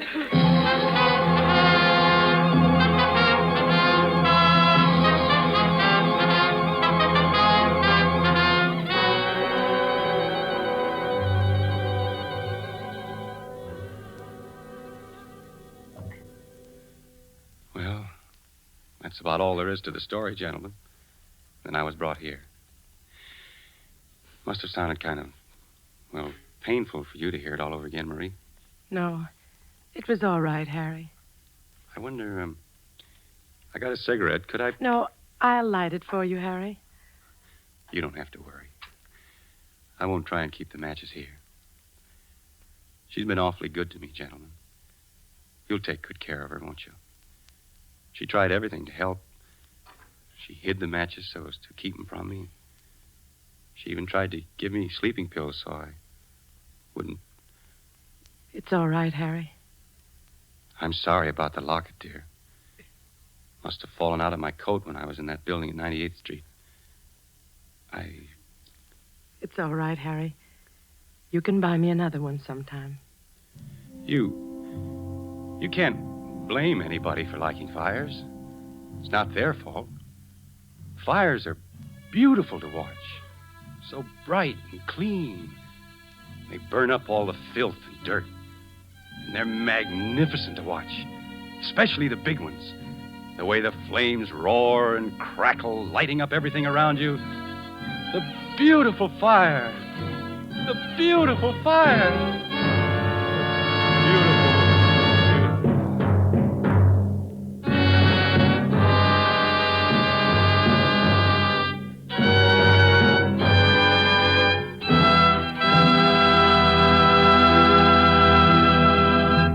And so closes The Night Reveals, starring Mr. Robert Young and Margot. Tonight's tale of Suspense.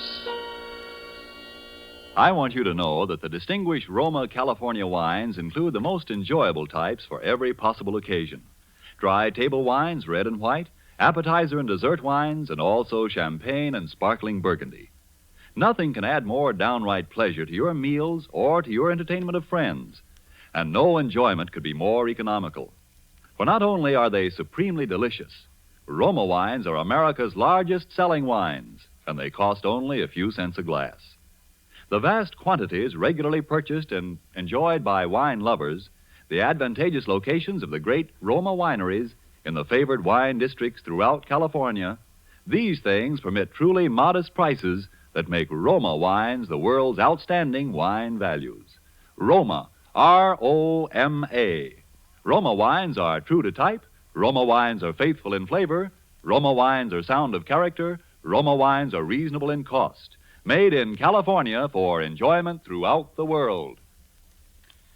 This is Robert Young. It's been a great pleasure for me to appear tonight on Suspense, one of my very favorite programs.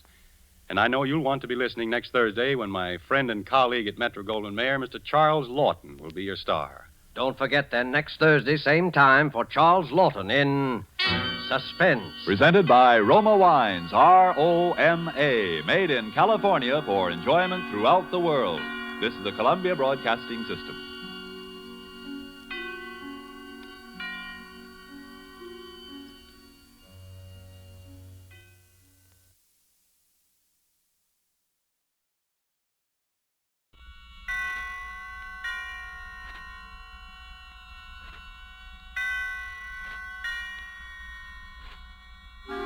Suspense.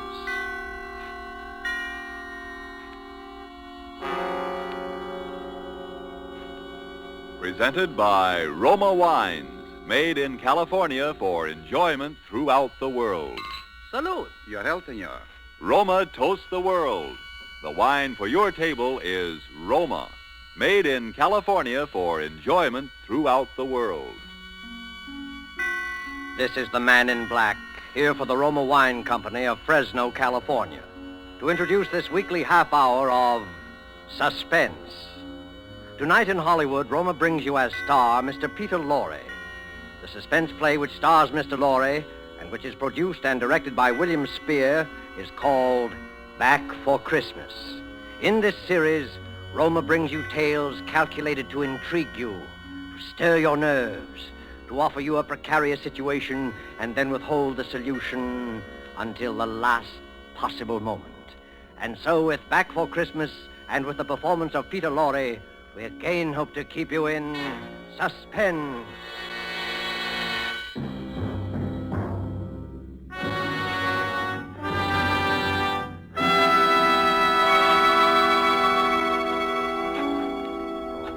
Jingle bells, jingle bells, jingle all the way. Oh, what fun it is to ride one was open. Yes, Marie? What on earth are you doing down here in the cellar? Oh, just doing a little digging. And why, may I ask, have you chosen this day of all days to dig up the cellar floor? Oh, I thought because the weather has been so damp, this would be a good time to plant that little devil's garden I told you about. Devil's garden? Whatever nonsense is that? Don't you remember that was my little joke about it? You see, I've managed to get hold of the spores of several unclassified wild orchids. In our wild state, they bloom under damp masses of leaf mold.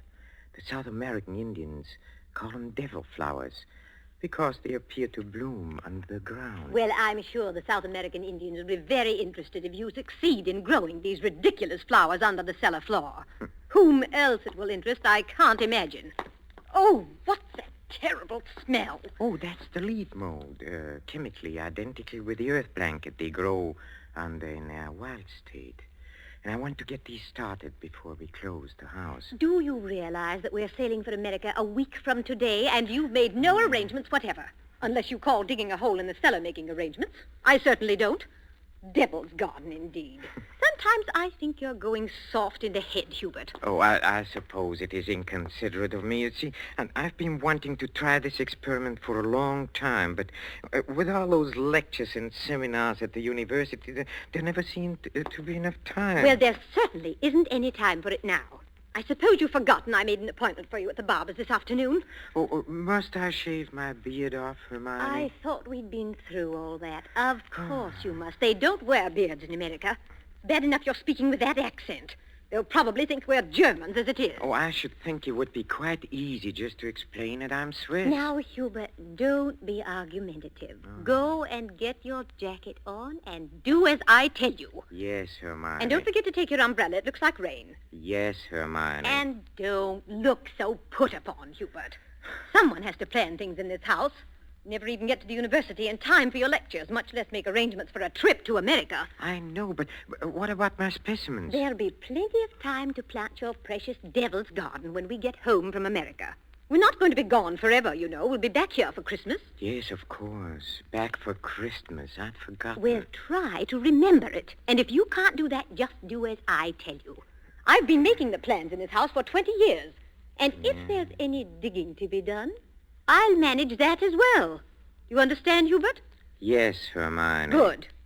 Now, you have just 20 minutes to clean up this mess down here and keep your appointment at the barber's.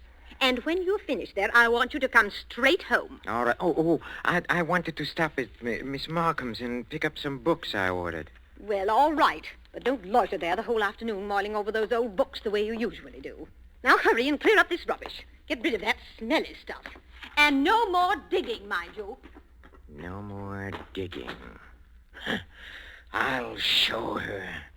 I'll have my devil's garden, and if I... No more digging, eh? No more digging.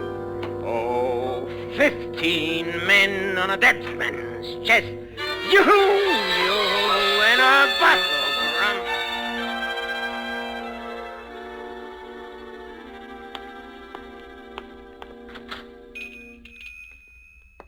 Good evening, sir. Good evening, Miss Markham. Why, it is Professor Schumacher, isn't it? Do you like me better this way? You look ever so much younger without the beard. 20 years at least. 20 years. Oh, you'll be glad to know those books you ordered have finally arrived. Oh, yes, the books. Let me see. The Phytotomy of Phalloid Gametophytes Mm-hmm. and Coniferous Shrubs of North America. Those are the ones you ordered, aren't they? Yes, thank you. You're very kind, Miss Markham. Why kind, Professor Schumacher? Well, not many young ladies in bookshops would go out of their way to look up rare books for an old professor of botany. Why, you're not old, Professor Schumacher. Really, you look... What do I look like? And besides, I adore botany. It's my particular hobby. Oh, really? You've never told me that before, Miss Markham. Well, I was afraid to. You looked so imposing with the beard and all.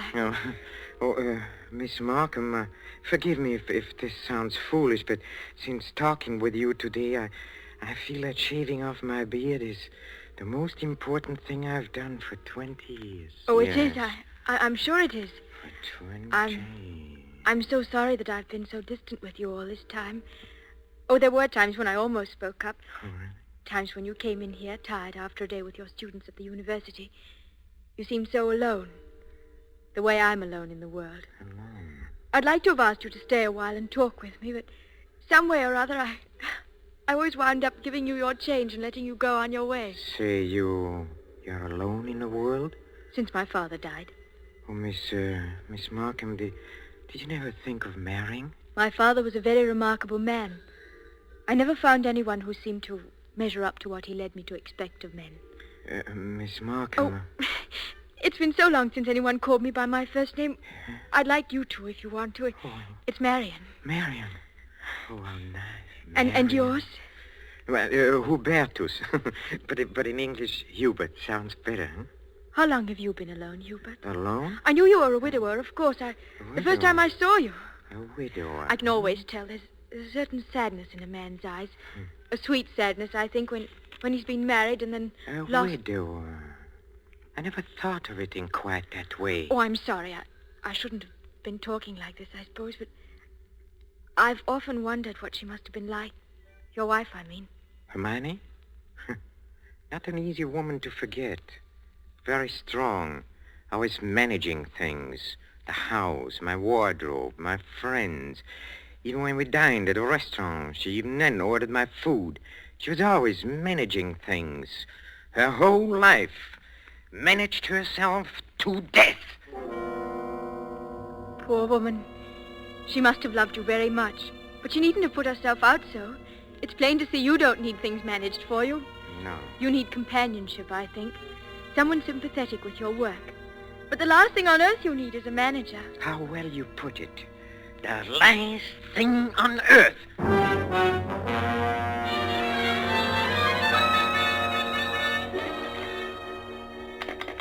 Operator, are you there? I'm still waiting on that call to Salisbury. Well, put them on quickly. Hello. Is this Paul Holt and Sons? It's Mrs. Hubert Schumacher. Did you receive my letter? Good. Now remember, we'll be back for Christmas and I want the job done without fail. What's that? No, I'm sure he doesn't suspect anything. Send it to me in New York as I instructed you, addressed in my name, of course. Yes. I've already put them in the mail. You'll get them tomorrow. Thank you. Thank you so much. Oh, here you are, Hubert. Where have you been? Oh, Backstairs. I dismissed the servants. Dismissed the servants? Mm-hmm. But I've asked some friends of mine into a farewell luncheon. Go and tell them it's a mistake. Well, I'm afraid it's too late now. They've packed and gone. You have messed things up properly. How many times have I told you to leave things to me? I make the plans around here. Yes, Hermione. You have to do better than this when I plan the trip home, or we'll never in the world be back for Christmas. Back for Christmas. Back for Christmas. Must you keep saying that? Why not? We are coming back for Christmas, aren't we? Well, supposing I were offered a professorship in one of those wealthy American universities. Nonsense. Americans care nothing for botany. Well, Luther Burbank was an American, wasn't he? That's different. What have you ever done except muck around in the dirt with a lot of roots and tubers? Well, they asked me to lecture, didn't they? All right. Now, there's no use getting yourself in a state about this, Hubert. No doubt this extra money will come in very handy when we arrive back for Christmas. I know. Precisely. No good to make a joke of it. Heaven knows where you'd be today if I hadn't got a sense of time. Yes, Hermione. And as you've been so foolish as to dismiss the servants, you may empty the ashtrays and straighten up this room while we're waiting for the guests to arrive. I'm going in to have my bath. Call me when they get here.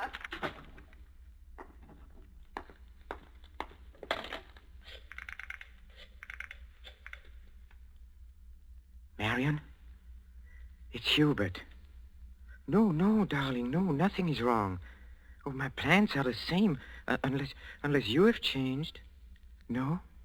Oh, we'll meet in New York then and be married there. Huh? Oh, I'll explain to you why later. You just have to trust me. Yes. Yes, my darling. Hubert?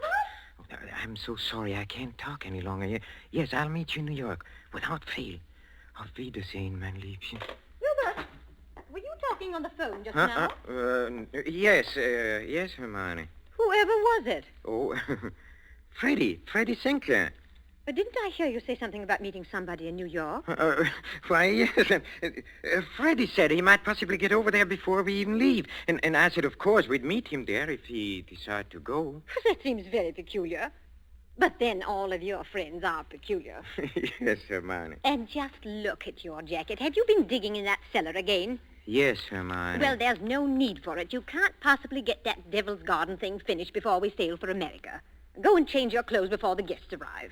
Oh, never mind. I see somebody coming up the walk now. Go and let them in. Yes. Hubert. Yes? Look out the window. There's Professor and Mrs. Goodenough, but who's that with them? Well, who... Precisely. Freddie Sinclair.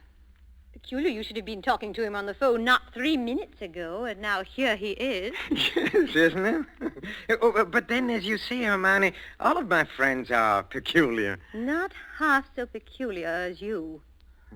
Digging in the cellar the very day we leave for America. Just look at yourself. And now that I think of it... Yes? Oh, never mind. Go and let them in. Oh, you were going to ask me something, Hermione, about the hole I'm digging in a cellar. Good heavens, stop rolling your eyes about that way. One would think you were digging a grave down there instead of a storage bin. Yes, Hermione. What's that? I said yes, Hermione. Father, open the door and please stop saying yes, Hermione. I think, my dear, I have said it for the last time.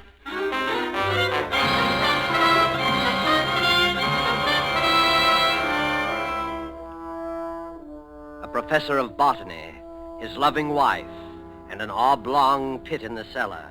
Just the right size for his botanical specimens, his Devil's Garden. With these ingredients for a story of a perfect crime, Back for Christmas by John Collier and starring Peter Lorre, the Roma Wine Company closes the curtain for a moment on another breathless study in suspense.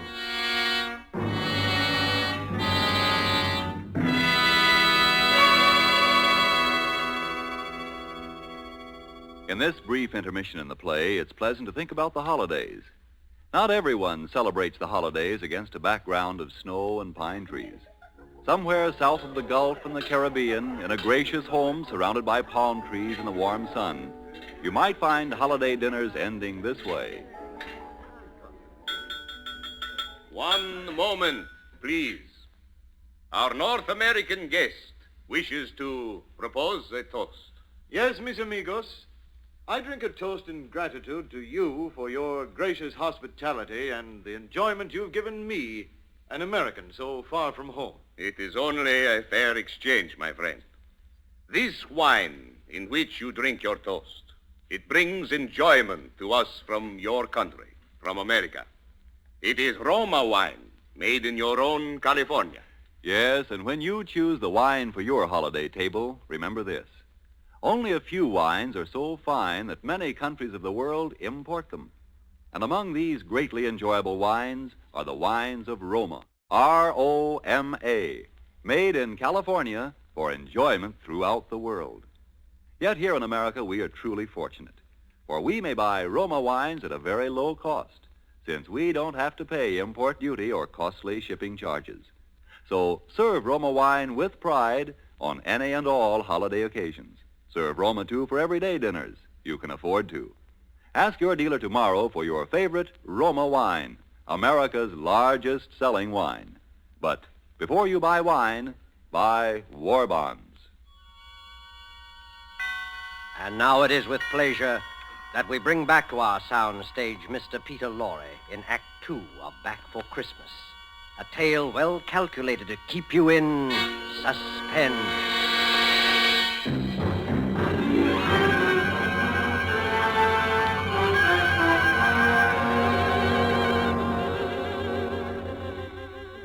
Back for Christmas. Hermione was so positive we would be back for Christmas. That last afternoon, pouring tea out for a few friends who had come in to say her last-minute farewells, she kept reiterating it. Now, mind you, Hermione, don't let those Americans lure your husband with one of their fat university jobs. We absolutely must have you with us for Christmas. He shall be back, I promise you. Well, it's not absolutely certain, of course. Hubert, now what do you mean it's not certain? Of course it's certain. After all, Hubert, old boy, you've contracted to lecture for only 3 months. Oh, that's quite right, but then, of course, anything may happen. Hubert adores being unpredictable. Now, what other man would decide the very day, mind you, before leaving for America, to dig a great hole in the floor of the cellar? In the cellar? Yes. He's going to put some unclassified wild orchids down there. A devil's garden, if you please. It sounds so mysterious. That's Hubert, though.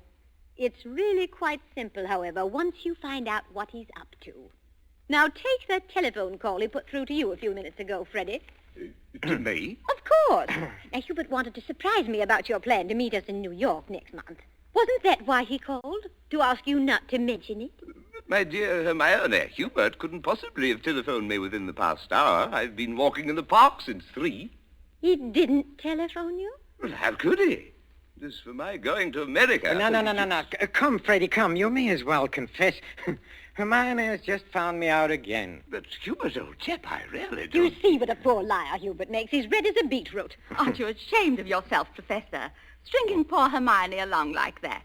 And as for you, Freddie, I'm furious you said nothing to us about going to America. But look here, old girl. I've been trying to tell everyone here Oh, that I'm... stuff and nonsense. The game's gone on long enough. Besides, we must start getting ready. Now, it was marvelous of all of you to come in to say goodbye. And don't worry about Hubert's little jokes. I will bring him back for Christmas. You may rely on it. They all believed her. For years, she had been promising me 4 dinner parties, garden parties, committees, and the promises had always been kept. This time, they would not be. I had seen to that. The servants were gone for good. The farewells all said. I had timed to the minute how long it would take to fill in a hole in a cellar. My devil's garden. Upstairs in a bedroom, I undressed and put on my old bathrobe, and then I opened the door into Hermione's room. Hermione, have you a moment to spare? Of course, dear. I'm just finished. Oh, then, will you come in here for a moment, please? There's something rather extraordinary here. Oh, good heavens, Hubert, what are you lounging about in that filthy old bathrobe for? I told you to put it into the furnace. Oh, I'll do it. I'll do it today. Yes, really, I will. I promise. Well, high time. Now, what is it you want to show me? Oh, here, in the bathroom. Just look. Who in the world do you suppose dropped a gold chain down the bathtub drain? Nobody has, of course. Nobody wears such a thing. Then what is it doing in here? I don't see anything. Well, look. I'll hold this flashlight here for you. If you lean right over, you can see it shining. It's deep down. Oh, such a lot of nonsense. Just as well. Well, I don't see it, Hubert. Go on looking, Hermione, in just a moment. Hubert, I absolutely refuse. Hubert, what are you doing? Take your hands off my neck. I will, Hermione. Just as soon as I've finished the arrangements for my trip to America. What are you talking about? You thought you were the only one who could plan things, didn't you? Didn't you, Hermione, huh? Well, I've been making some plans of my own this past week. In exactly 2 minutes and 16 seconds, you'll be dead. You see, I've planned it very accurately. You'll never get away with it. Oh, I thought you would say that, Hermione, but I will get away with it. You won't mind the smell of the leaf mold down in the cellar when I take you down there today? Yes, that is where you are going, Hermione. Right into my devil's garden that annoyed you so much. My friends all expect me back for Christmas. They do. If they don't hear from me, they'll start asking questions. No, they won't.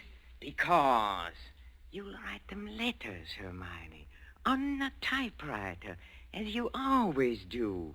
They'll be signed H, in that neat, correcting way you always sign your notes to your friends. Here, let me up now. No! It won't work, Hubert.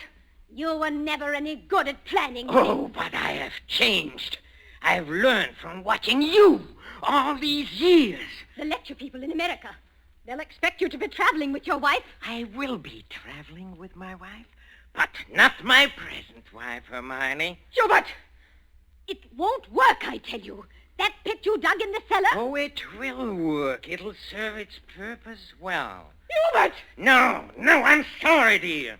This thing has to be done exactly as planned. You have just 5 seconds to say your prayers. Hubert, you must listen. The cellar, Don't do it, Hubert! Yes, Hermione!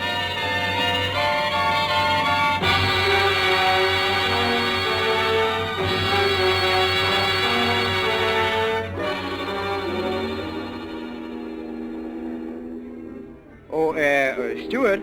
Yes, sir? Oh, my wife, she's indisposed. She'll be taking her meals in our stateroom. For the old voyage, sir? Yes, for the whole voyage. I trust your wife is feeling better this morning, Professor Schumacher. A little. Not yet well enough to leave her cabin. Oh, what a shame. Oh, Professor Schumacher. Yes? Here's a copy of the radiogram you sent for your wife last evening. Oh, thank you. I'll just check it over. Oh, but look here. Why? What's the matter? Did the typist make a mistake? No. It's nothing important. She can correct it later.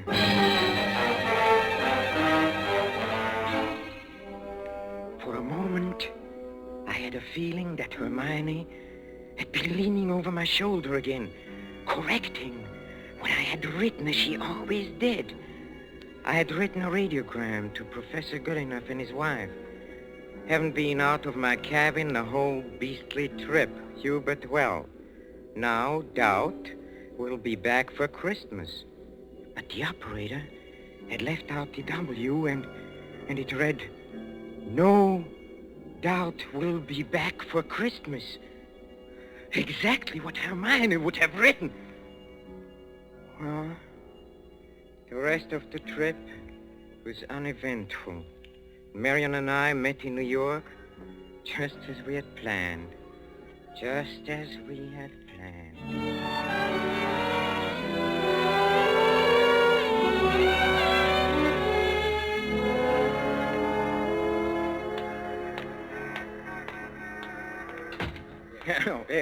Professor and Mrs. Schumacher, we have reservations, I believe. Oh, yes, we've been expecting you, sir. Boy, take Professor and Mrs. Schumacher's luggage up to their suite. You know, Mrs. Schumacher, you're quite a surprise. Oh? Your letter reserving the rooms was so thorough, I was expecting an older, more forbidding sort of person, frankly, ma'am. No. As a matter of fact, we're just married, but my letter reserving the rooms. Oh, I wrote the letter, my dear, and I signed it Mrs. Hubert Schumacher. Just a joke. What a cunning old fox you are, Hubert. Now that I think of it, I almost forgot. There's a letter for you, Mrs. Schumacher. That's peculiar. I wonder who on earth... Oh, well, we'll soon find out in good time. Come along, darling. Oh, we are keeping the boy waiting. Come on.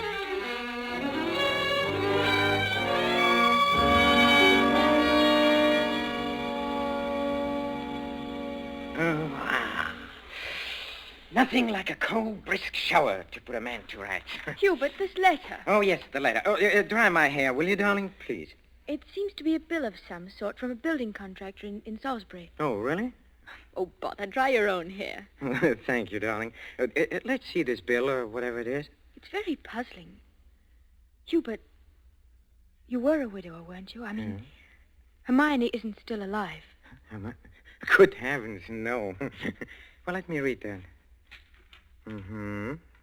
Dear Madame, this is to acknowledge your order together with the keys to your house in Launceston Place. Our man had no difficulty in finding the place where your husband had begun the excavation in the cellar, but apparently he changed his mind at the last moment and filled it in again. What is it, Hubert? Our man will begin digging tomorrow, and the job will be completed in ample time for your surprise Christmas present to your husband. We are happy to be conspirators with you in this thoughtful gesture and hope that Professor Schumacher will be pleased at the results of our work on his Devil's Garden. Very truly yours, Paul Holt Sons, Contractors. What does it mean, Hubert? Means that Hermione was right. I will be back for Christmas. I will be back for Christmas. I will back for Christmas. Back for Christmas. Yes, Hermione.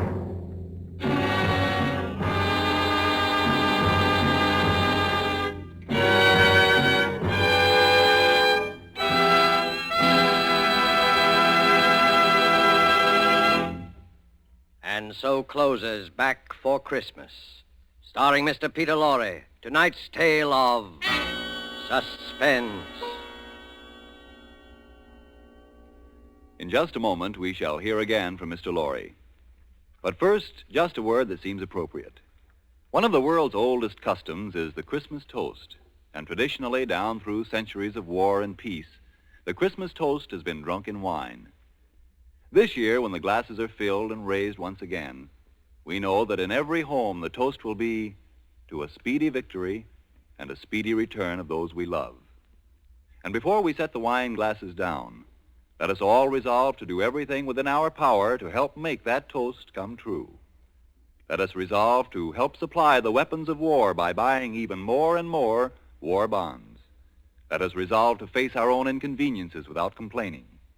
And above all, let us resolve that when this war is at last over, each of us will exert all our effort to see that future Christmases truly express peace on earth, goodwill to men. This thought, together with our very best wishes of the season, is the Roma Wine Company's Christmas message for you, its friends, here in America and throughout the world. This is Peter Lorre. Thank you for listening to our suspense play this evening, and I know you're looking forward to next week's show, as I am. It is called Finishing School, and its subtitle might be the famous quotation, "The female of the species is more deadly than the male."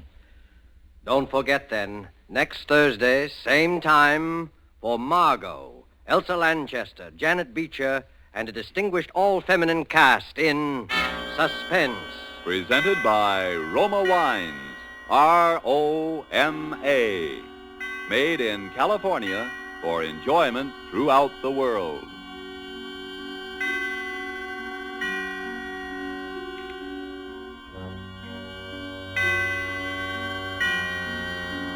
This is the Columbia Broadcasting System.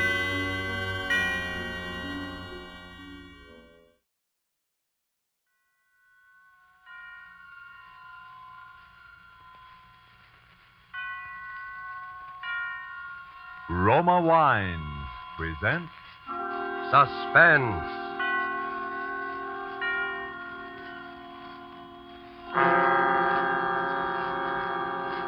Roma Wines, made in California for enjoyment throughout the world.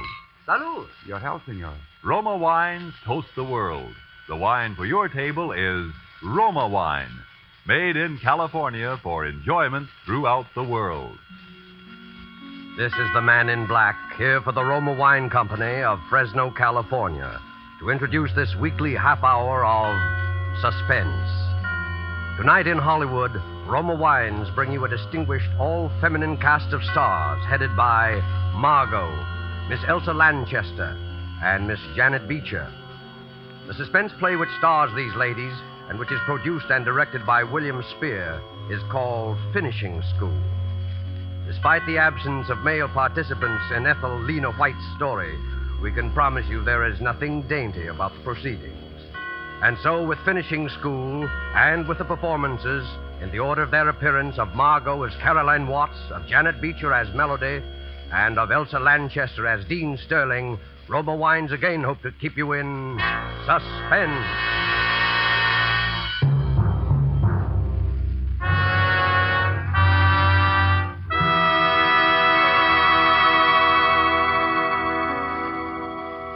I can see them so vividly now, just as I saw them the very first time. Those high stone ivy-draped walls of Miss Nash's School for Girls. And the first person who greeted me, that amiable soul, Miss Melody. I can see her, too. It was she, in fact, who showed me into my new room and who stood there watching me a moment, smiling. This is your first teaching job, isn't it? How did you know? Well, if you've been around nothing but teachers for 30 years, you'd know, too. Let me guess now. Your subject is either French or... No, it's sport. On the nose. What's your subject, Miss Melody? Mine? Come in. Caroline Watts? Yes? I'm Miss Sterling, the dean. Welcome to the Nash School. Oh, how do you do, Miss Sterling? I've been looking forward to meeting you. Thank you. I wanted you to know about the general faculty meeting in my office at 3 this afternoon. I'll see you then. At 3 o'clock? Oh, Yes. Melody? Yes, Sterling. Miss Nash is a little concerned about the new students. You might just check up on supplies for the 3rd floor. It's already taken care of. Oh, very well. I should answer your question, Miss Watts. You see, my subject is housekeeping. Oh, I didn't know. I just supposed that you were one of the teachers. I was, up until a year ago, when Miss Penelope passed away. Oh, yes, that was Miss Nash's sister. No changes like that are inevitable, I suppose. As inevitable as, well, that ugly rumor. and the fact rumor? About Miss Penelope's death. But I hadn't heard any rumor or anything about her death. Oh, then I'm sorry, Miss Watts. I assumed you were that familiar with the school. What was the rumor, Miss Melody? Oh, it was nothing really, not even worth repeating. But I imagine Wait, Miss Melody. Look, I'll hear about it sooner or later. Well, it was just a silly, stupid tale. But somehow it got around that Miss Nash's sister had been frightened to death.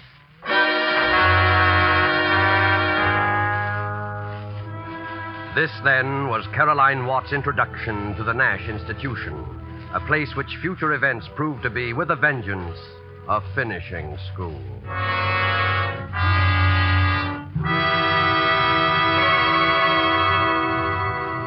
Thus, the prologue for tonight's tale of Suspense. The narrative will be resumed in a moment. But first, let's take a little journey. We'll journey to a capital in Latin America. Here at a gay legation party on a lantern-hung terrace beside a garden pool. Listen. Everything is perfect at your wonderful party, including this exquisite wine. It is a wine that helps to bring back pleasant memories. I, of course, agree. It helps good friends such as us to appreciate good food, too. And this sherry has come far to add enjoyment to our legation party. It is of the famous vineyards of California in the faraway United States. See? It is the celebrated Roma wine. Yes, Roma wines are prized in other countries for the great enjoyment their superb quality affords. They are esteemed as something rare, a luxury. But you in America may enjoy Roma fine wines in all the variety of types as an inexpensive everyday delight. So trifling in cost are these fine Roma wines here in America that you can be a most generous host, offering to each of your guests his or her favorite, a delicious tangy California sherry, a fine California claret or burgundy, or a heavier, sweeter California port. You'll be delighted to learn from your dealer at what small cost you can get an assortment of several types, permitting you now to boast of your private wine cellar. Ask for Roma, R-O-M-A, America's largest selling wines. Roma wines, made in California for enjoyment throughout the world. And now it is with pleasure that Roma Wines bring back to our soundstage Margot, Elsa Lanchester, and Janet Beecher in Finishing School, a tale well calculated to keep you in suspense.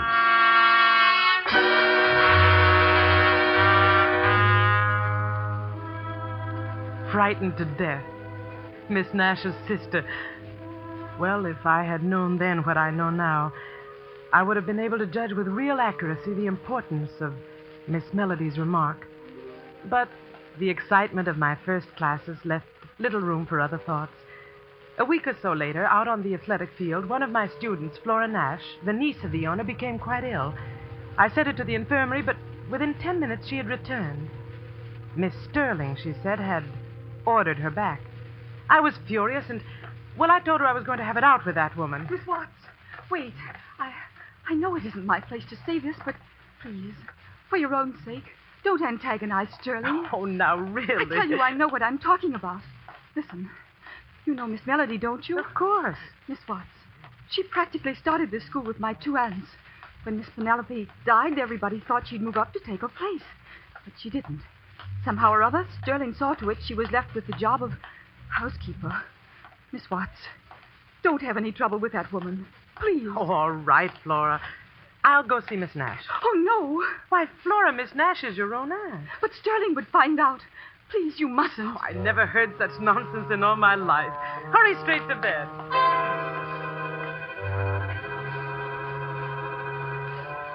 I went to the top floor of my building and entered the small waiting room of Miss Nash's quarters.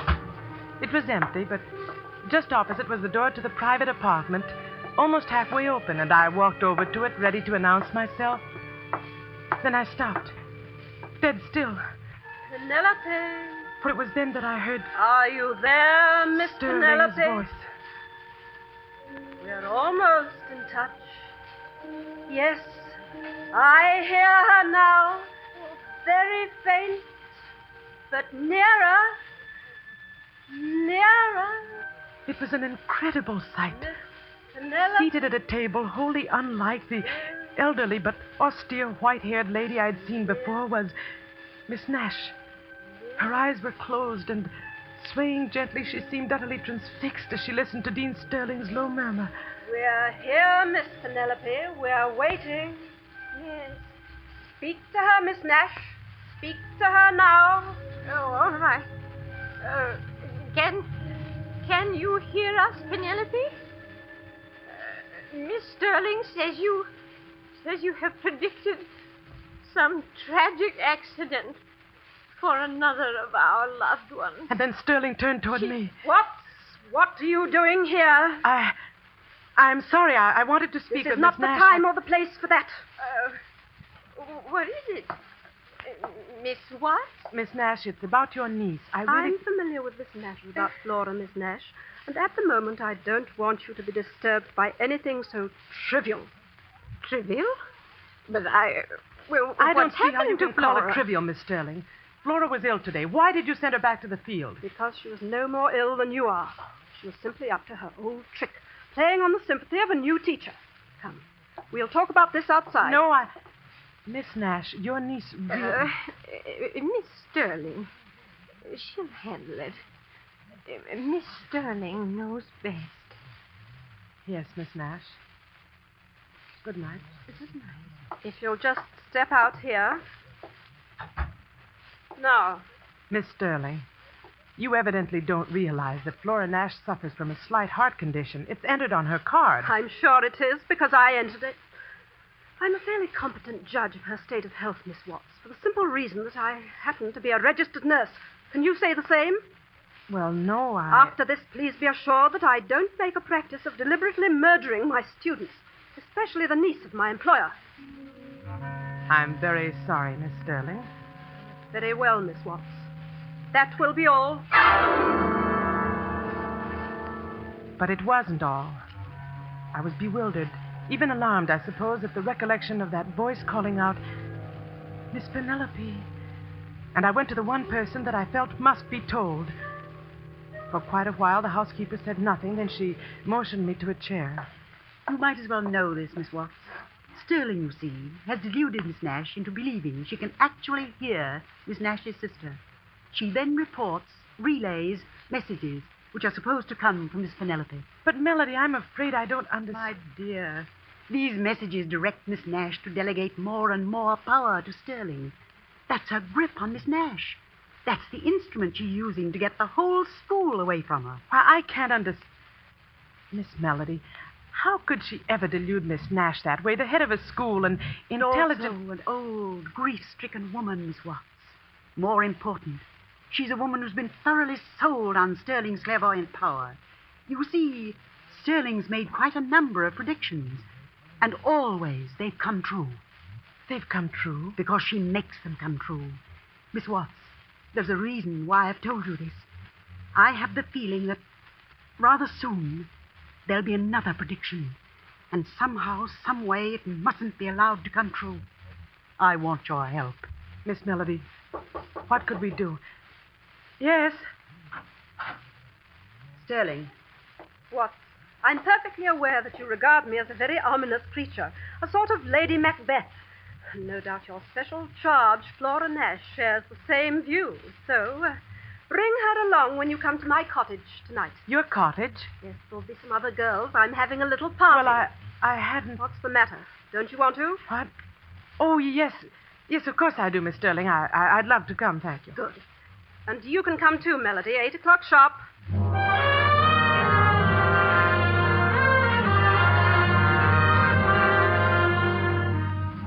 We were prompt, Flora and I, and the sharp tenseness and alertness we carried with us into that cottage vanished almost at once. To my surprise, I discovered that when Sterling chose to be, she was one of the most compellingly charming women in the world. And that night, she chose to be. Flora, since you're the one student in the whole pack of teachers, we'll make you the guest of honor. Now, what would you like to do? Gee, I don't know, Miss Sterling. Anything, I guess. Have you any ideas, Miss Watts? Well, we can always play cards. That, of course, is exactly why we shouldn't. Sterling, I've got it. What? Remember last spring, that seance you gave us? Oh, no. Oh, swell. No, I don't think so, Helen. In the first place, I haven't picked up a single new trick. Oh, that's all right. It'll all be new to Watts and Flora. Come on, give them a chance to see you demonstrate your real powers. Yeah. All right, then. Oh, no, I'd rather not. Flora, you're not scared, are you? A little, maybe. Well, don't be. It's all in fun, like watching card tricks. Need any help in here? Oh, thank you. Yes, we'll use this large table. Come on, Flora, you stick with me. All right, Miss Watts. So presently, in a room quite dark, we ranged ourselves about a large bare table, at the very head of which sat the dean. And then, for several long moments, there was quiet, broken at last Yes. by the low drone of Sterling's voice. Yes. I hear you. Yes. Yes. But you must announce your presence. Let us know you're here. Speak louder. Louder. Your name is Coleman. Miss Watts. Coleman Nash. That's my great uncle. And you're trying to warn? to 1.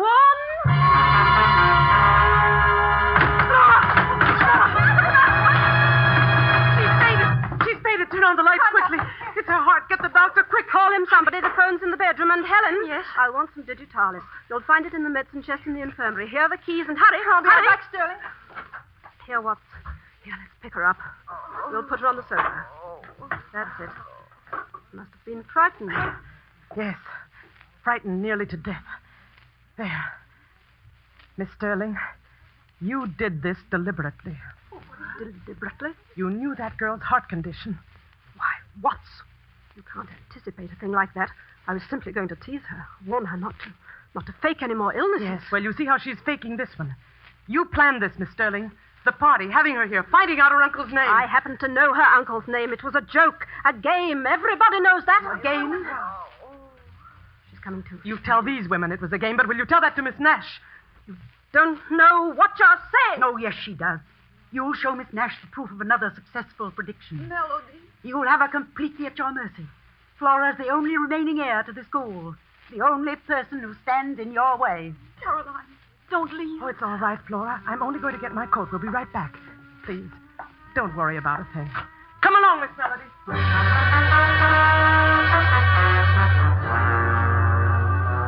It was 5 minutes later that Melody and I crossed the campus to Sterling's cottage and found it empty. We learned that the doctor had arrived, had prescribed for Flora, and ordered her to the infirmary. Sterling alone was left in charge of the girl. That's where Melody and I found her, directly before Flora's room at the infirmary. We wasted no time. Literally, we pushed her aside and hurried into Flora. Can't you see she's asleep? The doctor gave her something to make her sleep. Is that what this is? What? This bottle on the nightstand. You can see from the label what it is. Digitalis. A heart stimulant, Miss Melody. And not, oddly enough, a deadly poison. The doctor left it here, and it's been given to Flora every 2 hours. Now, will you please be good enough to leave? Yes, I'll leave, but I shan't go far. I expect to stay very close to this girl until she's safely under someone else's care. You're completely mad, aren't you? That's an odd remark, Sterling, coming from you.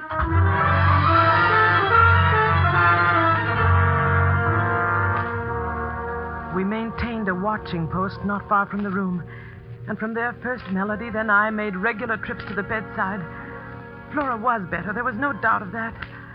And so at last I dropped off to sleep. A sleep that lasted for an hour or more. For dawn was filtering into the long infirmary corridor when I awoke. Suddenly, Melody was shaking me. Caroline, it's happened. What are you saying? Caroline, it's happened. What are you saying? She's dead. Flora's dead.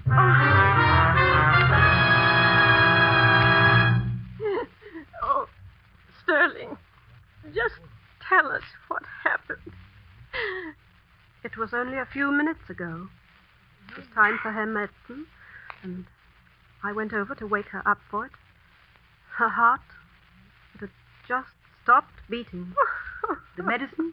The digitalis, you mean? That's right, Melody. Where is it? What? Where is it?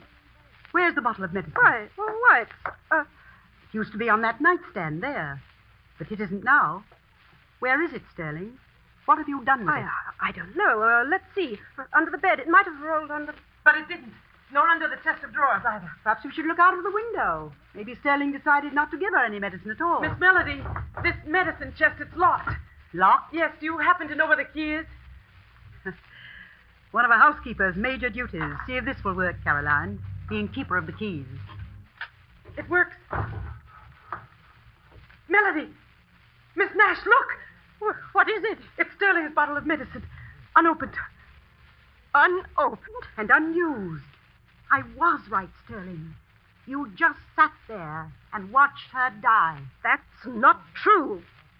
Helen, you saw me give Flora some medicine early tonight, right after the doctor left. Helen, you remember that, don't you? Well, it looked like a different bottle, Sterling. A different bottle, yes. And I can guess what was in it. A sleeping draught. That's what you gave her, Sterling. You knew that even a slight overdose would stop a weakened heart. All right, Sterling. We found one bottle. The one that would have saved Flora's life. Where's the one that took it? You should know that Melody. What? You should know where that bottle is, because you took it out of this room just a little while ago when I was calling Miss Nash. You are insane. What's more, you brought it into this room tonight in one of your countless visits. You brought in a bottle of heavy sleeping draught and exchanged it for digitalis. You were hoping I couldn't tell the difference and that I'd give that to Flora instead of the heart stimulant, and that's what I did. You did it all right, but without any help. Sterling, just how, for example, could I produce a bottle of sleeping draught so exactly like the digitalis that you couldn't tell the difference? You had a whole medicine chest to work with. That's how you did it, and that's how I knew you did it. Helen? Yes, Sterling. I know what you're thinking. It just came to me. Go on. When we were at the cottage, when you sent me over here for the bottle of digitalis. That's it. And there wasn't any. There wasn't any in that chest. Of course not. Sterling didn't put it there until tonight. Well, that's not the point, Melody. She couldn't have put it there at all, because she had no way to get into the chest. You see, when Sterling sent me over here, she gave me her keys. Well, I forgot to give them back to her. Here they are. I still have them. In other words, Melody, you were the only one who could have put the digitalis bottle there in the chest. It's very true what you said before. One of a housekeeper's major duties is being keeper of the keys. Miss Melody, that isn't true, is it? Miss Melody, it isn't true. Oh, no, of course it isn't. Don't listen to them, Caroline. No, Caroline, don't listen to us. Listen to Melody. Let her keep drugging you with lies until you see everything she wants you to see and hear everything she wants you to hear. That's what she did to Flora, you know. She flooded that poor girl's imagination with absolute terror. And then she killed her. I didn't kill her. Why should I? Why would I want to? Why? So you could get Flora out of your way. So you could accuse me of killing her and get me out of your way, too. So you could have a clear path to Miss Nash. Well, Melody, your plan backfired. But you're not getting me out of the school. Helen, Watts, go phone the police. I'll never leave. Do you hear that? I'll never leave. Never. Oh, yes, you will, Melody. Yes, you will.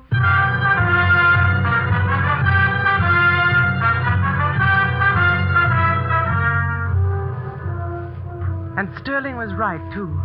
For within the month, Melody was an inmate of a quite different kind of institution than the Nash School. Life settled down then into a state of normalcy that lasted through the rest of the year. Lasted, in fact, up to just 4 hours ago, when I was crossing the grounds toward the main gate. All of the teachers had gone into town, and I was on my way to join them, when I saw it there on the grass. A tiny object, glistening dully in the late afternoon sun. What made me pick it up, I don't know. But when I did, it was as though a rocket exploded in my brain. It was a small empty bottle, and its label bore the slightly faded letters of the word digitalis. Then in the next instant... Find something? Sterling! Yes, I found something, Sterling. This bottle labeled digitalis. You know, I bet anything in the world a good chemist can find traces of a sleeping drug in it. You mean? Then you found it. Melody's bottle. Melody's bottle? My guess is that Melody's bottle, as you put it, never will be found because it never existed except in your mind. What? I picked this bottle up right here, Sterling, right where I'm standing, just 3 feet from the trash bin behind your cottage. That was careless of me, wasn't it? You used this bottle. You used it to get Flora Nash out of your way, to kill her and make good on your warning. You're taking it to the police, I suppose? I want to see if they can find your fingerprints on it, Sterling. Yes, I'm going to take it to the police as fast as I can get there. Certainly, Watts. And the best of luck.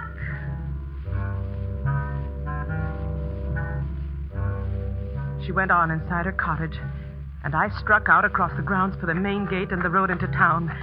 I reached the gate just in time to hear the school caretaker clang it shut.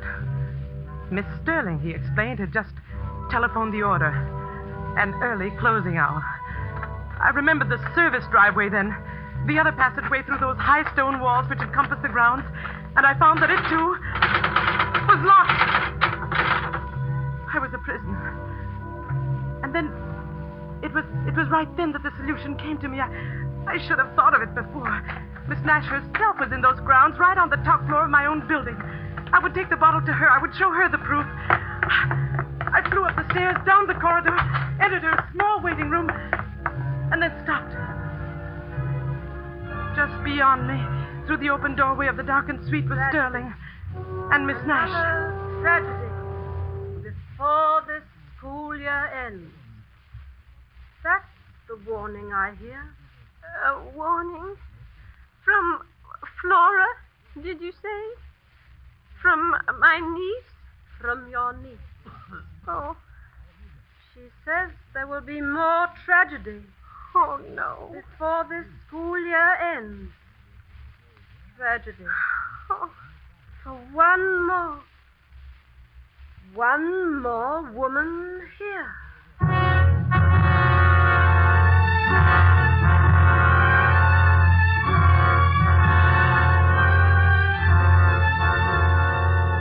My strength left me completely then. I don't know whether I fainted or not, or how I got back to my room. But I'm here in it now. And it is just 10 minutes before midnight. 10 minutes before this school year ends. My door is locked. She has locked it from the outside. But now that door is going to open. And she's coming in. What? What are you going to do with it? This revolver. I'm going to use it to fulfill a prediction. Please, don't, please. Laura made a prediction to Miss Nash tonight. No. Laura made it through me. No. Do you understand that? Flora made it. I heard her. I really heard her. Saying that there would be one more death before the school year ends. Please! And that prediction is going to come true. Now!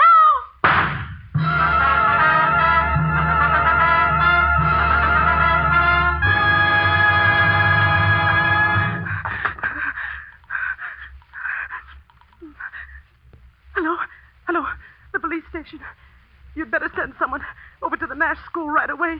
There's been somebody's shot herself dead.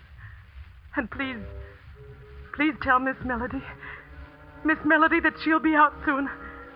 Tell her that Lady Macbeth is gone.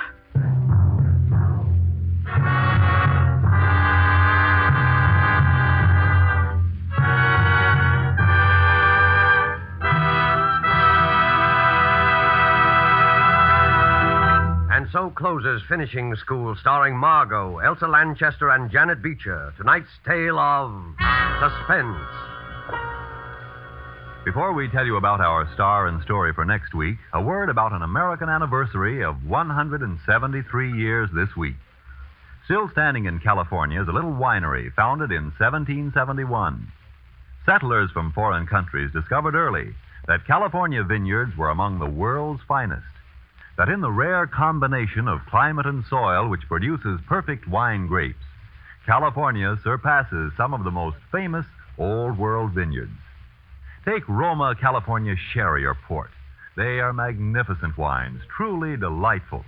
Yet, like all Roma wines, priced astonishingly low, because you pay no duty, no costly shipping charges. Toast the new year with Roma wines, America's largest selling wines. And let us hope that next New Year's we'll all be together, our sons and daughters, our husbands and fathers, in a world at peace. We help make this more certain with the war bonds and stamps we buy. So for 1944, increase your purchases of United States war bonds. Good luck and health to you one and all from the makers of Roma wines, made in California for enjoyment throughout the world. Next week, Roma Wines take great pleasure in bringing to you, in his first radio appearance of the year, Mr. Alan Ladd.